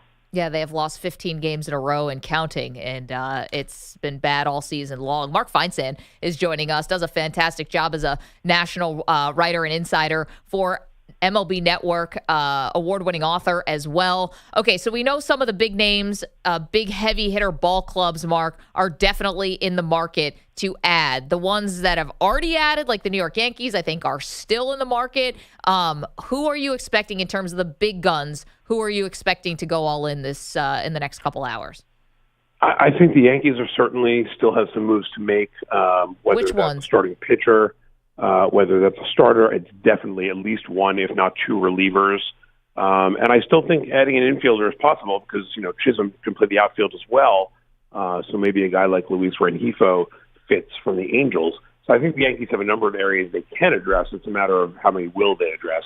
The Dodgers, I think, still looking for a starting pitcher. The Orioles, even with the addition of Zach Eflin from the Rays, I think the Orioles are still in the mix for another pitcher as well. I think all the contenders, still have a hole or 2 they can fill. Every team could use another reliever. Tanner Scott is going to be one of the biggest guys out there today, the Marlins all-star closer. He's going to, when you look at what the prices that not only rental players have commanded, but relief pitchers have commanded, the Marlins are in a really good spot to get a really nice return for 2+ months of Tanner Scott.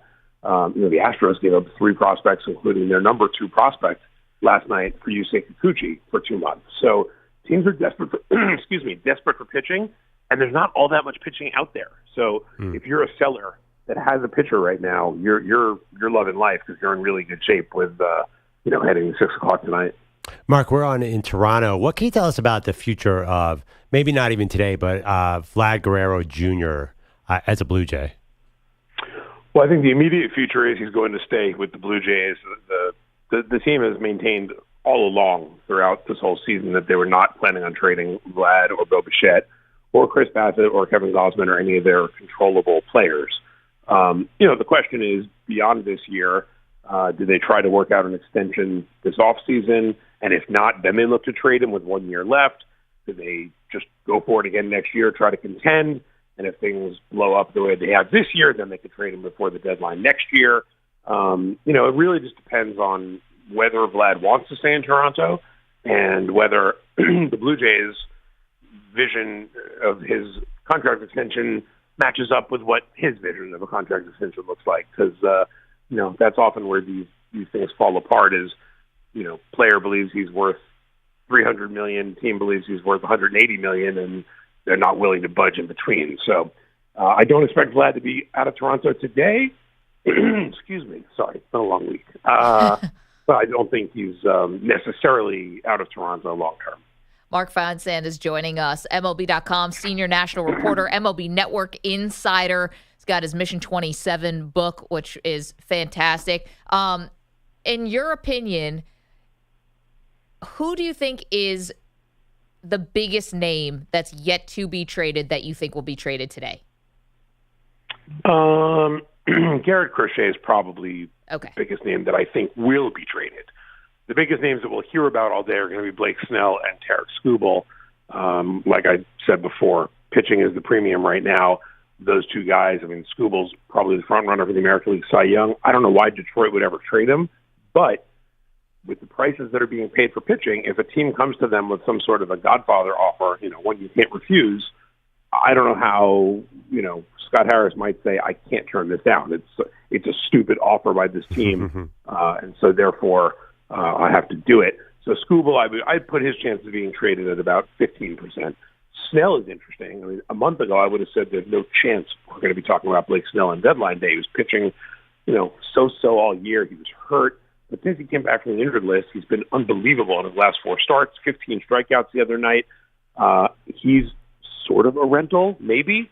He's got a $30 million option for next year. It's his option. He can opt out of the contract or trigger a $30 million contract for next year. So if he pitches great down the stretch, he's going to opt out and go back to free agency. If he pitches poorly down the stretch or gets hurt, then a team that trades for him is saddled with $30 million next year, not knowing what they're going to get out of him. So it's a tricky situation. There have been some reports that the Giants are, even after getting rid of Jorge Soler last night, that they're not going to trade Snell. They're going to go for a wild card. I still think there's a good chance he gets traded, but we've got about 9 hours to figure that out. All right, Mark, I'm going to ask you to speculate a little bit. After the dust is settled tonight, going into the rest of the season, who's going to be the team to beat when we're done with this trade deadline? You just asked that question because you knew I was going to say it's the Phillies. No, I didn't think you were. I thought you were going to for compliments. You're not going to say the Phillies. We stink now.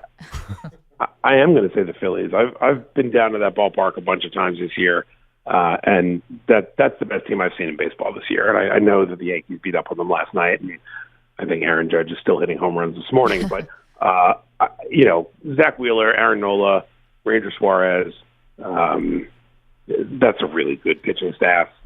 I expect Dombrowski to go out and probably get one more reliever today because he's got that itchy trigger finger and can't sit out a deadline without doing something else. And that offense is relentless. So, I mean, top to bottom, I think the Phillies are the best team in the league.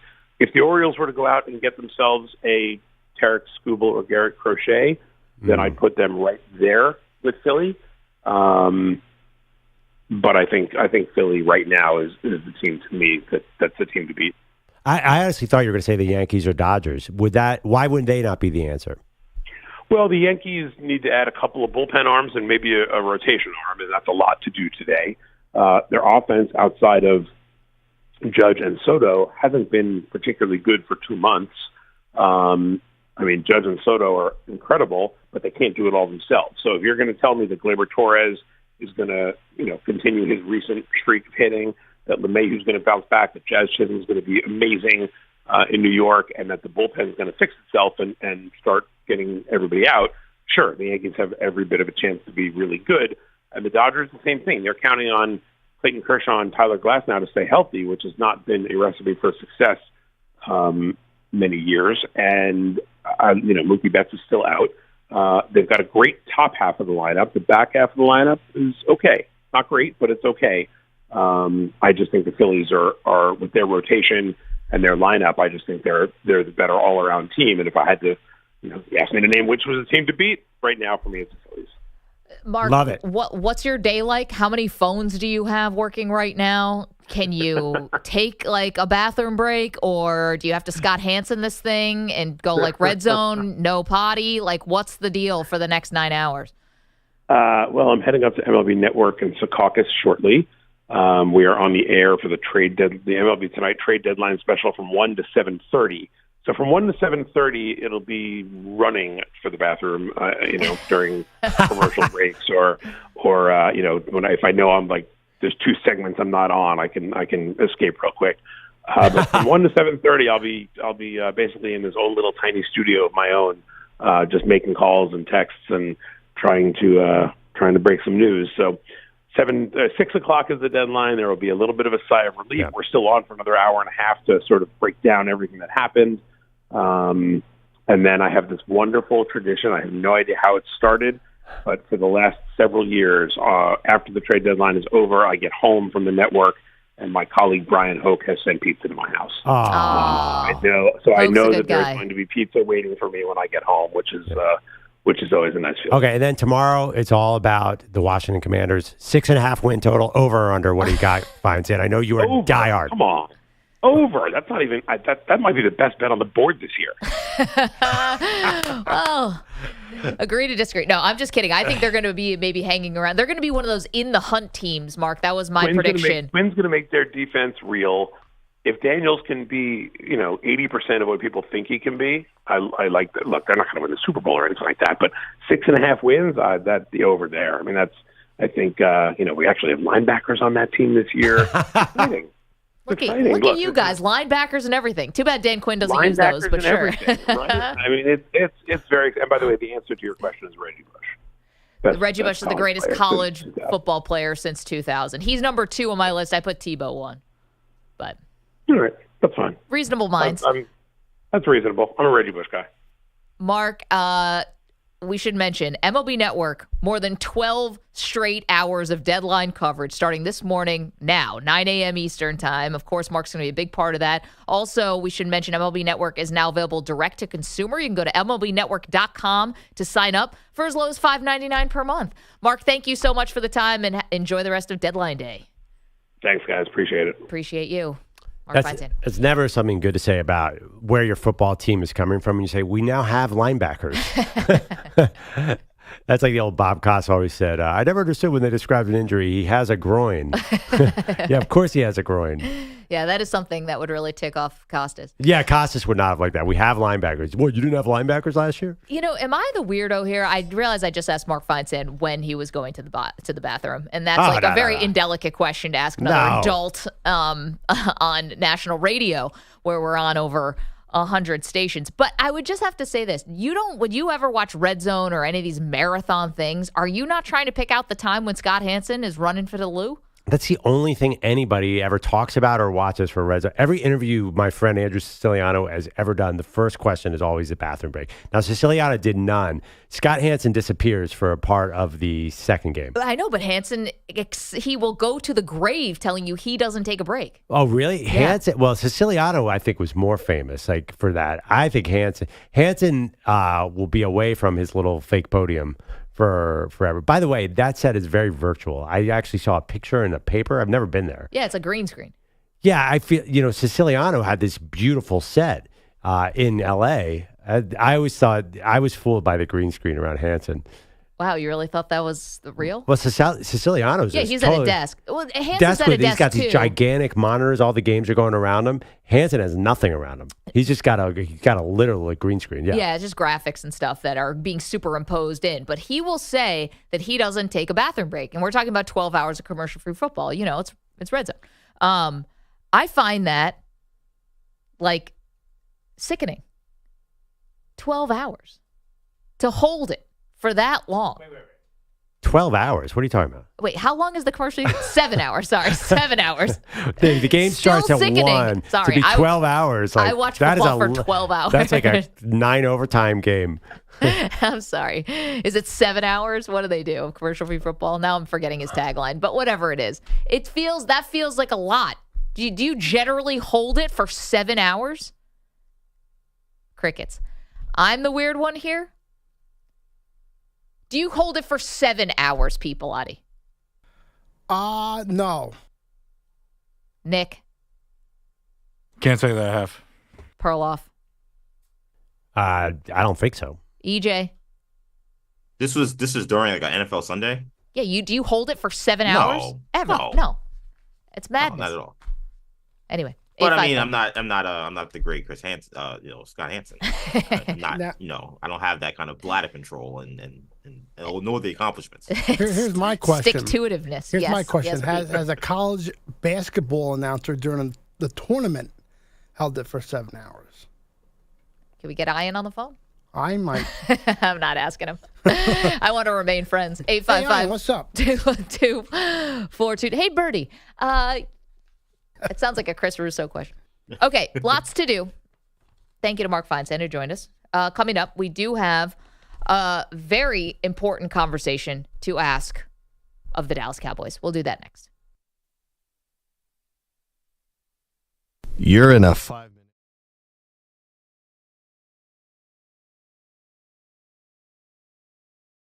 Wow, this is incredible. I always thought the most surreal part of my career would be the puffy shirt or the soup Nazi, but here I am accepting the Maggie and Perloff Best Sitcom Award. It's like my whole life has been leading up to this moment where a show about nothing turns into something quite special. Thank you. First off, a huge thanks to Maggie Gray and Andrew Perloff. You guys rock the sports talk like nobody else, and now apparently you hand out awards to sitcoms. Who knew? This really is a show about nothing and everything, just like your radio segments. And let's not forget E.J. Stewart. Without your insights and laughs, this award wouldn't mean as much. I'd also like to thank the cast, the crew, and everyone who believed that a show about everyday quirks could resonate with so many people. It's been a wild ride with more ups and downs than Kramer's adventures in entrepreneurship. But let's talk about who I'm not thanking tonight. No thanks to Peter Bellotti. Pete, you know what you did. Or maybe you don't, which is exactly the problem. In all seriousness, to be recognized by such sports aficionados for a sitcom, it just tells you life is full of surprises. Here's to those who embrace the quirks, the laughter, and yes, even the yada, yada, yadas. Thank you, Maggie and Perloff, for this fantastic honor. Wow, this is incredible. You know, I always thought the most surreal part of my career would be the puffy shirt or the soup Nazi. 3 minutes remaining.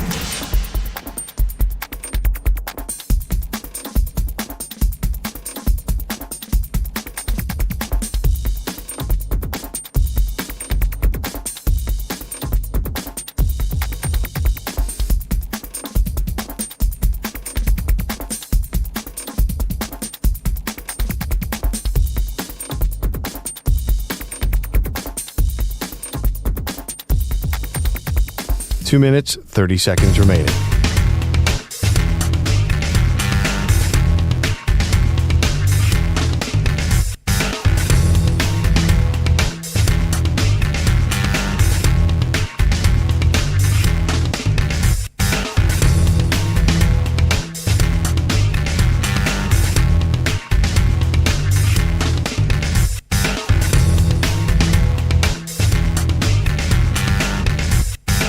Two minutes remaining.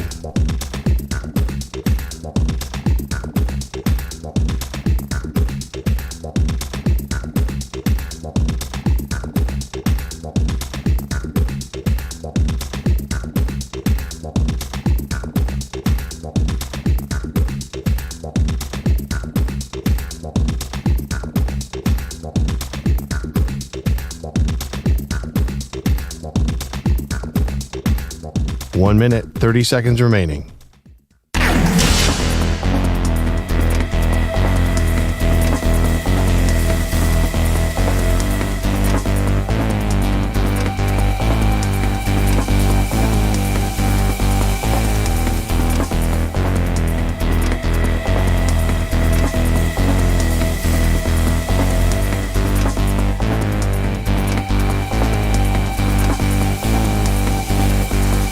One minute remaining.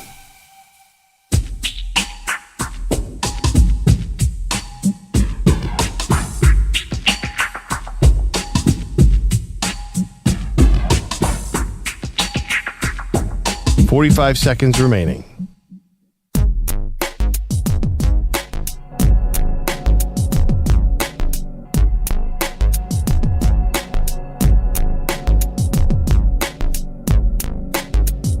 Thirty seconds remaining.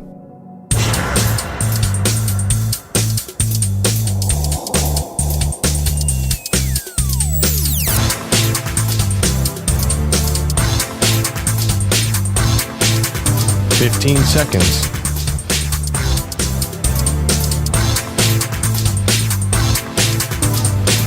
Break ends in 5 seconds.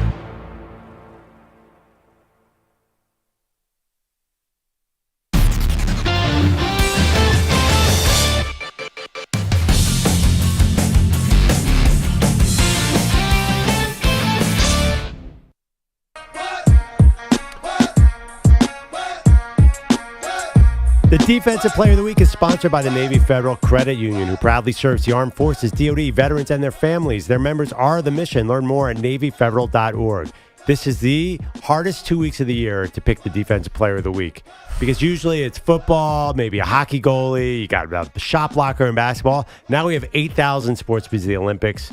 I mean, you could go with the best fencer. You could go with field hockey. I mean, I don't even know where to begin here, Maggie. Yeah, you could go with the best fencer. You need a lot of defense in fencing. Is that a dad joke? Okay, I got one for you maybe that EJ's doing here.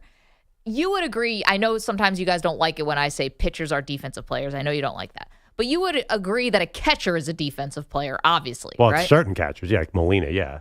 So did you guys see James McCann yesterday?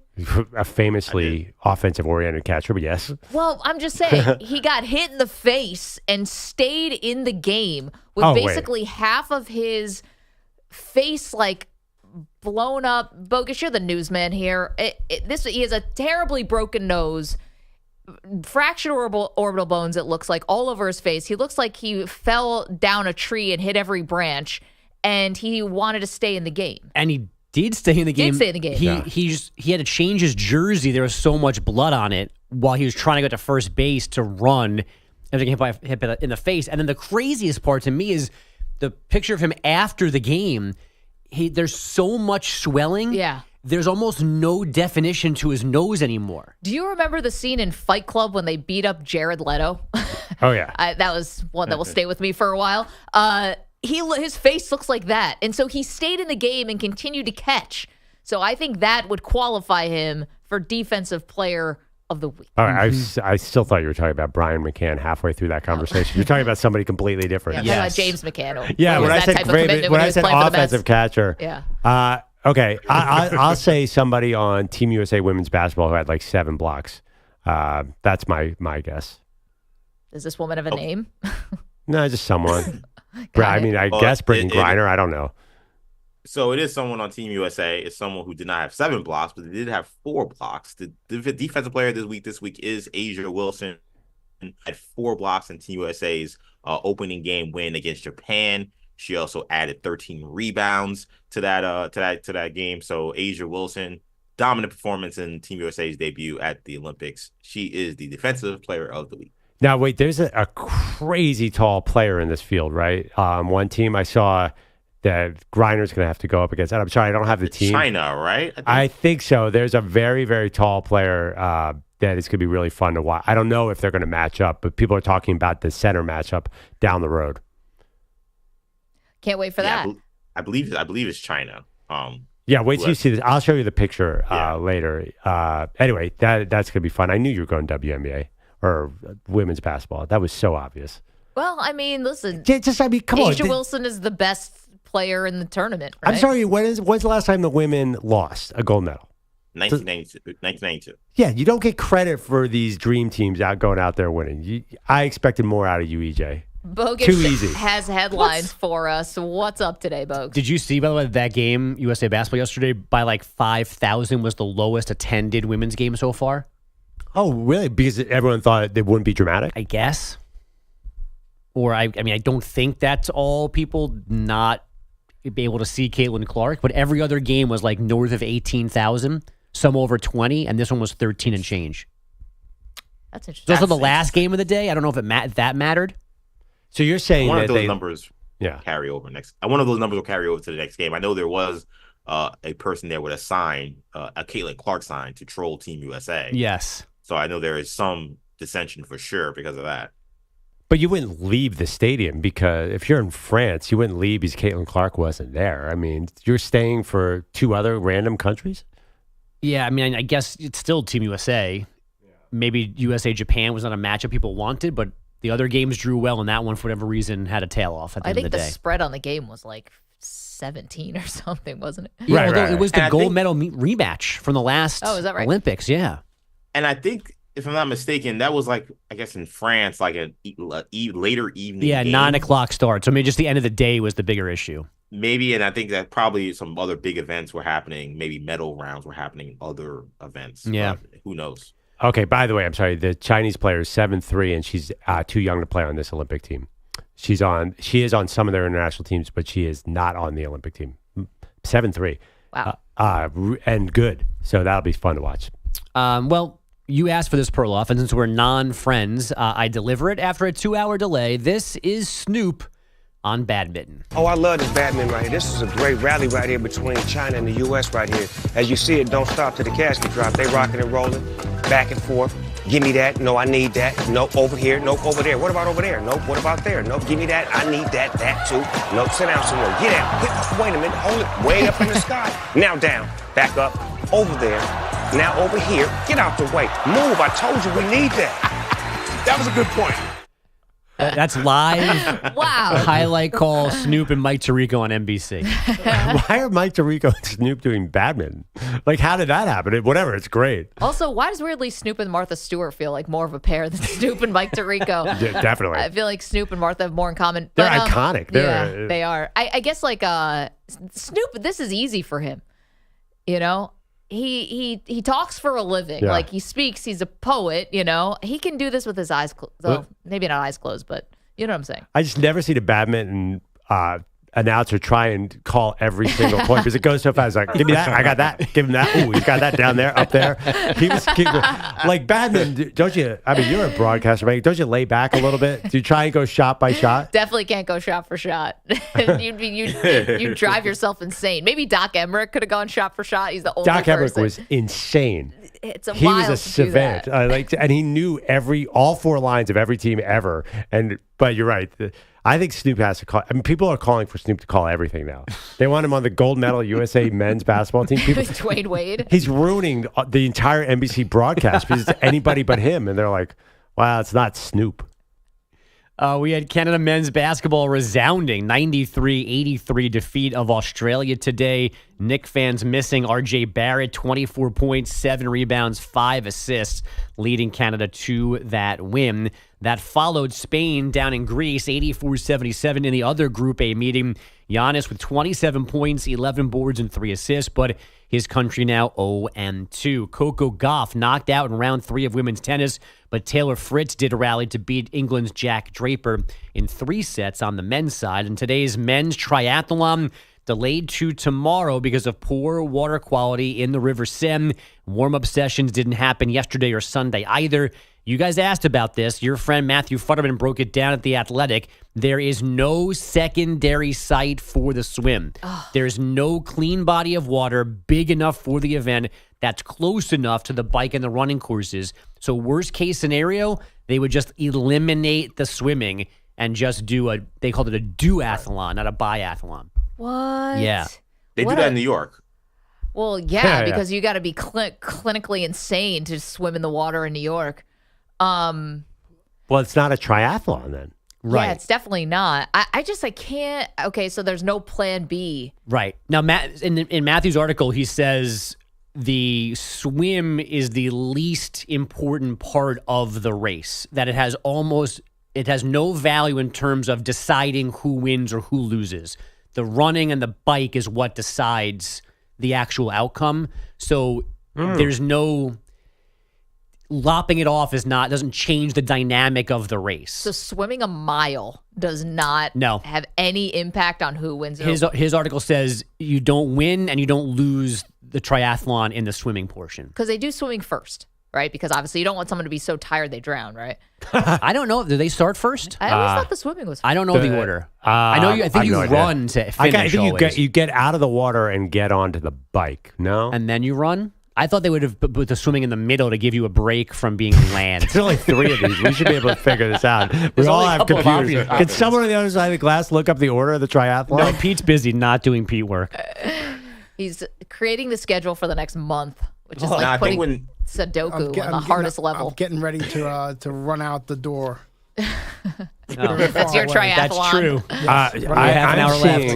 I'm seeing on the internet a swim followed by cycle followed by run. Okay. I thought it was always swim first because you don't want someone to be so tired that they would drown. I'm talking about for like amateur people, not the Olympic people. I was about to say, is that a real fear that people are going to drown? I don't know. Yeah, it does make sense. It just makes that seems odd to me. So you could come in dead last in swimming. You could be 10 minutes behind the last person, and it has no impact on whether you win the race. Totally with Maggie. That does not. I don't buy it. I got to see the analytics. So call your friend, Matt Futterman. Yeah. Yeah, call him, Perloff. Typical Futterman. Yeah, I'm last week. Typical So Futterman. Discounting swimming. That's so like him. Now, my question is, should they have to do either biking or running twice? I think in the New York City, when they did the New York City Triathlon, I was covering it, and I think when they couldn't do swimming for some reason, it was weather or whatever, they had to do, I think, running twice. Like they did the run, then they did a bike, then they ran again. I think you should have to do 3 different things or 3 stages. So I think they should have to either run a bike again. Honestly, let's get creative here. How about breakdancing for the first, and then you get on the bike, and then you run? Or let's, What's something that you could race? Why don't you just get in a pool? Rollerblade. Rollerblade. Get in a pool. Why not just get in the pool? It's not bad. Oh, have them do like a certain amount of laps, maybe. Exactly. Yeah. Like do 100 laps and then go. You know how cool that would be to have them? I mean, maybe it would be an outdoor pool, but if it was an indoor pool, have them in an indoor pool and then watching them run out of the arena. Like, you want to make this a real Put the shoes on as they're running. Make this a fan interactive. Like they gotta run through like the crowd. They gotta run up the stairs through the stands to get outside the building to then run. It'd be funny, if you had people in the way trying to like mess them up. If it was in our building, you would never get out. Because my God. You have to go through a maze now to get into our building that I don't even know how to describe. Like Alice in Wonderland. You need about 7 key cards, too. It's like that scene where Ray Liotta walks through the back of the restaurant in Goodfellas. That's us every morning. It's like Get Smart when you're walking through the doors. Like 5 doors. I don't know if this must be the new trend in office buildings because it's like trying to create some sort of outdoor space when it's clearly inside. So everything's now covered in moss. Right. So what I don't understand, flowers in places where there's no sunlight. And there's no need for it. Like this is, I think, is going to last for a while, but this is not like the permanent way we're going to come into the building down the road. So like we're walking through like back halls and like the freight area. It does not need to be decorated. No. So it's like funny. Buy me pens and microphone covers. I don't need moss. So chairs. My walk to the elevator feels nicer. Easy, Bogish. Microphone covers. I mean, let's not get crazy. Those pens will get stolen so fast, Bogish. It's not even worth it. The flowers off the wall are going to get pilfered. We should do Instagram live of this, of the new entrance of the building. We're going through it. If you're listening, we're just going through a different way, and it's the fanciest lobby I've ever seen. Yeah. And then it leads to this other more fancy things. It so does not fit this place. Let me just put it that way. And also, there's one section that's so tight, I get a little dizzy going through it because you also like lose the air conditioning, so it's like stagnant. Yeah. It's weird. It's weird. And they're like little signs like, this way, you're almost there. It's like, am I being led to my death?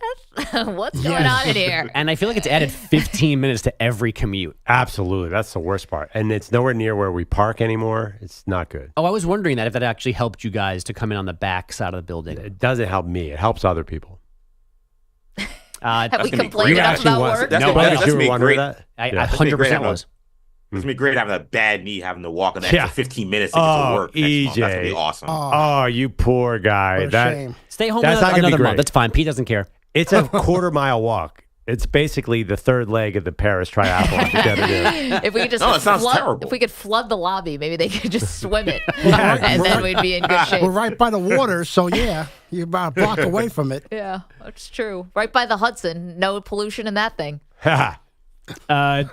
Technically, it was the Yankees, but in reality, there are no winners when the Yanks and Phillies play. Chisholm hits it in the air to deep left. Back to the wall goes Hayes. Up against the wall, leaps.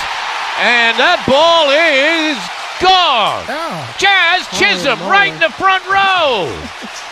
Oh, how about that? Smooth Jazz. His first one as a Yankee and number 14 on the season. Maggie hates it. I know. I love Ricky Ricardo. I have a is that Ricky? Oh, yeah. God, yeah. Oh, the best. I've got a deep... This is tough because I like all of these guys who have filled in for Sterling. You know, Emmanuel has worked on the show before. Great. He's a delight. I don't know Justin Shackle, but I think he does a great job. And sucks as a person. Sure. And he's a serial killer in real life. But Complete zero. Really got on that Domingo Germán perfect game. And then Ricky, I've hosted shows with. I have a deep respect for Ricky Ricardo. Just the Rick James stories alone is... He's friends with Rick James? You got to sit down with Ricky. Oh, he's the best. He also does Eagles games in the fall. Yeah, he he's does. The best. Yeah. So I don't like that highlight.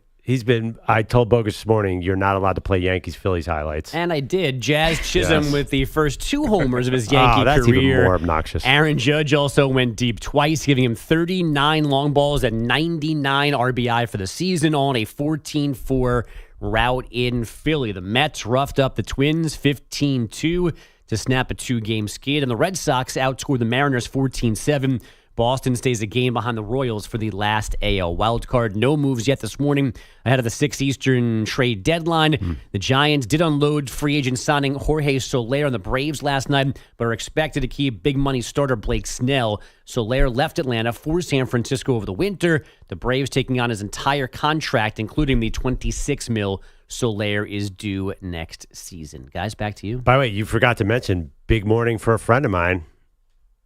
Which one? And are they still your friends after Friday? Dr. Rock? No, I saw him yesterday. He did have a big afternoon. No, I could say it, but a friend of mine had a nice game today. Today? In Paris? In Paris at the Olympics. A friend of yours? A personal friend of Andrew Perloff. World champion fencer? Nope. What's Case Keenum doing there? Case is at Texans training camp, about to win a Super Bowl. Okay. Andy Dalton, I don't think is an Olympian. No. Could be. That guy can fence.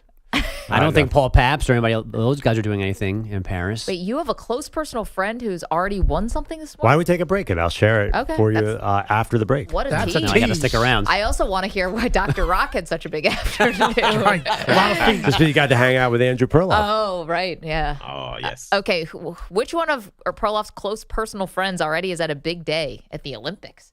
855-212-4227.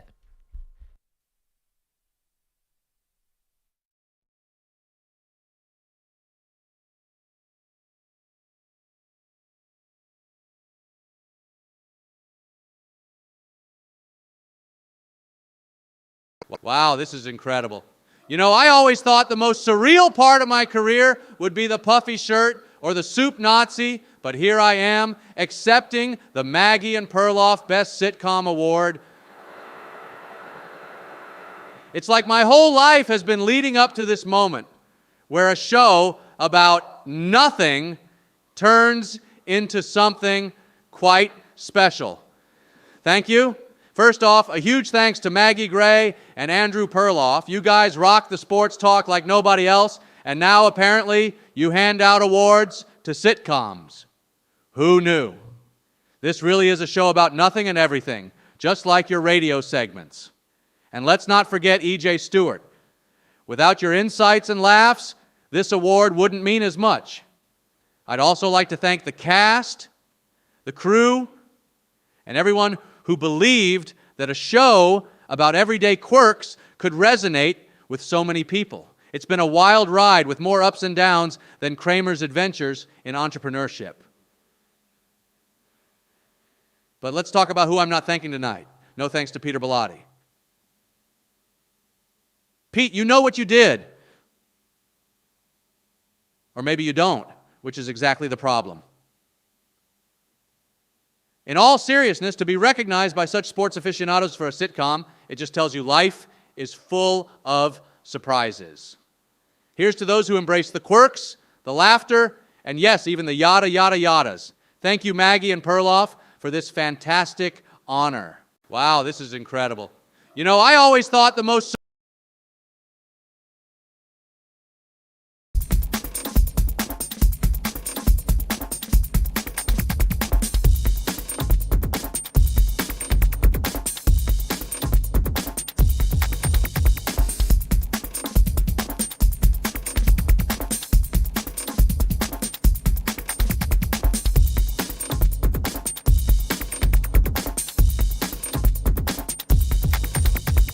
Two minutes, 30 seconds remaining.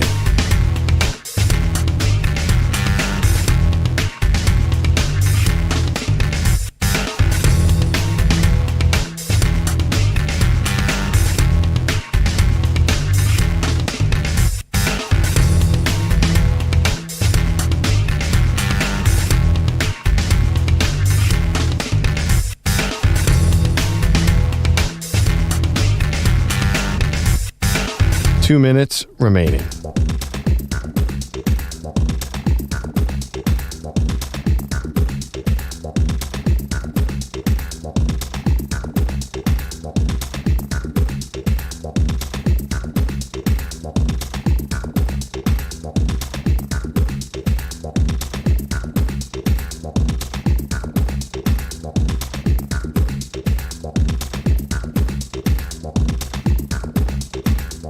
1 minute, 30 seconds remaining.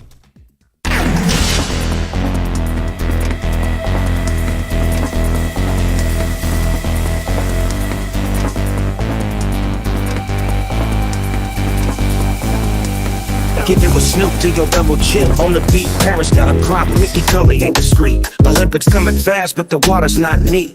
Gotta clean it up, make the competition sweet. Snoop's in the house and he's laying it down. In Paris where the river's supposed to wear the crown. But there's trouble in the water, yeah, it's going around. While Peter Buddy's on the sideline, I'm making a sound. Now Peter Bellotti ain't fazed by the fuss. While the city's in a hurry, he's missing the bus. Olympic fever high and everyone's a rush. Peter's laid back in the calm, no crush. Athletes train hard, dreams big, they trust. While Peter's in his world, the silence robust. Paris may hustle, sparkle and bust, but Peter Bellotti's mind is clear from Olympic dust. As the world tunes in for the gold, the glory, Peter's got other tales, another story. Not about the races or the podium's top. He's cool in the shadows where he doesn't flop. Back to Snoop with a message so clear, trying to fix the waters before the Olympians cheer. Yet there's Peter Bellotti sipping on his beer. Olympics might roar, but Peter just doesn't care. In a city famed for lights, art and more, Peter Bellotti finds his beats not keeping the score. While rowers row with swimmers. In 5 seconds.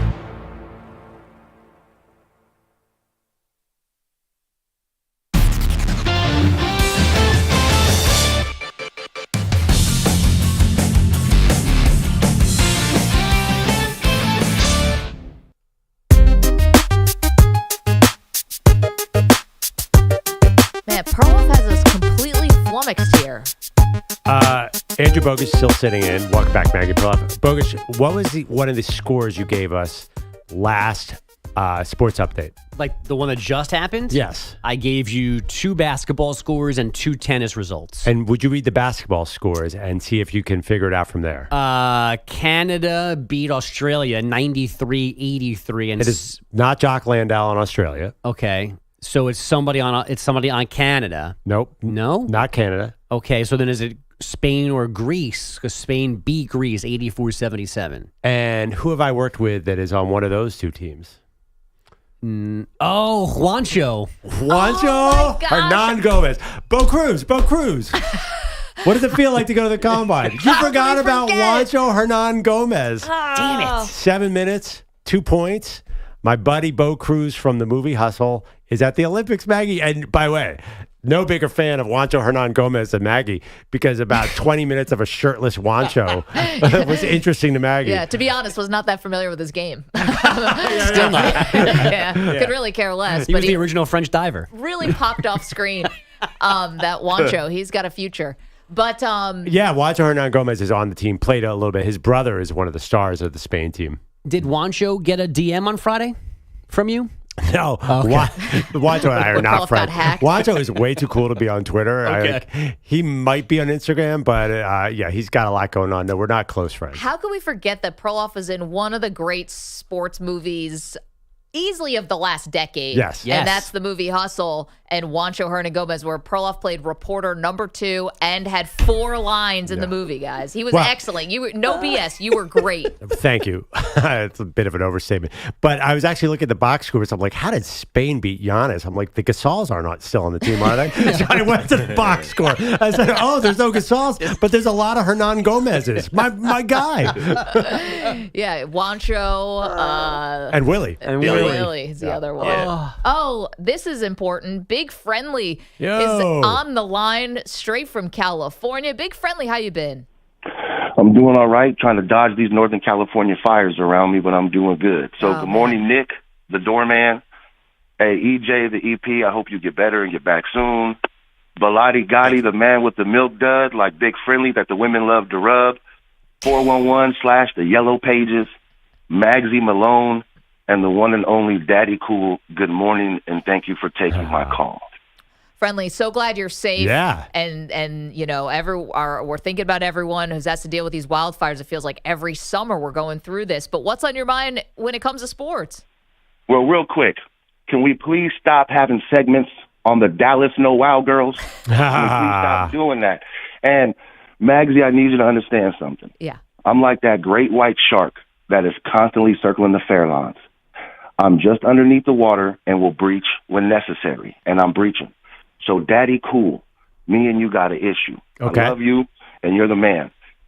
But when you went back for that second big glob of mayonnaise, for that lime jello, my man, I could have jumped through the screen. Now, that's why Maggie is the Don. Because when she took that first bite and spit it out and then went back and did the bet, nothing but respect. Yeah, thank you. No. So with that, real quick, Maggie. Yeah. You're a betting lady. Yes. And Maggie, I have a memory like an elephant. And I'm still a little heartbroken about the bubble championships disrespect. Oh. So I believe when we talked about it, you said if Buffalo won, you'd still have your face painted. You'd be a little bit of molten ice sluggish. So let's make a bet, because I just realized that Buffalo's coming to Inglewood. Now, Maggie, you're on a public platform. Every day I work in the public, going to hospitals and all kinds of things.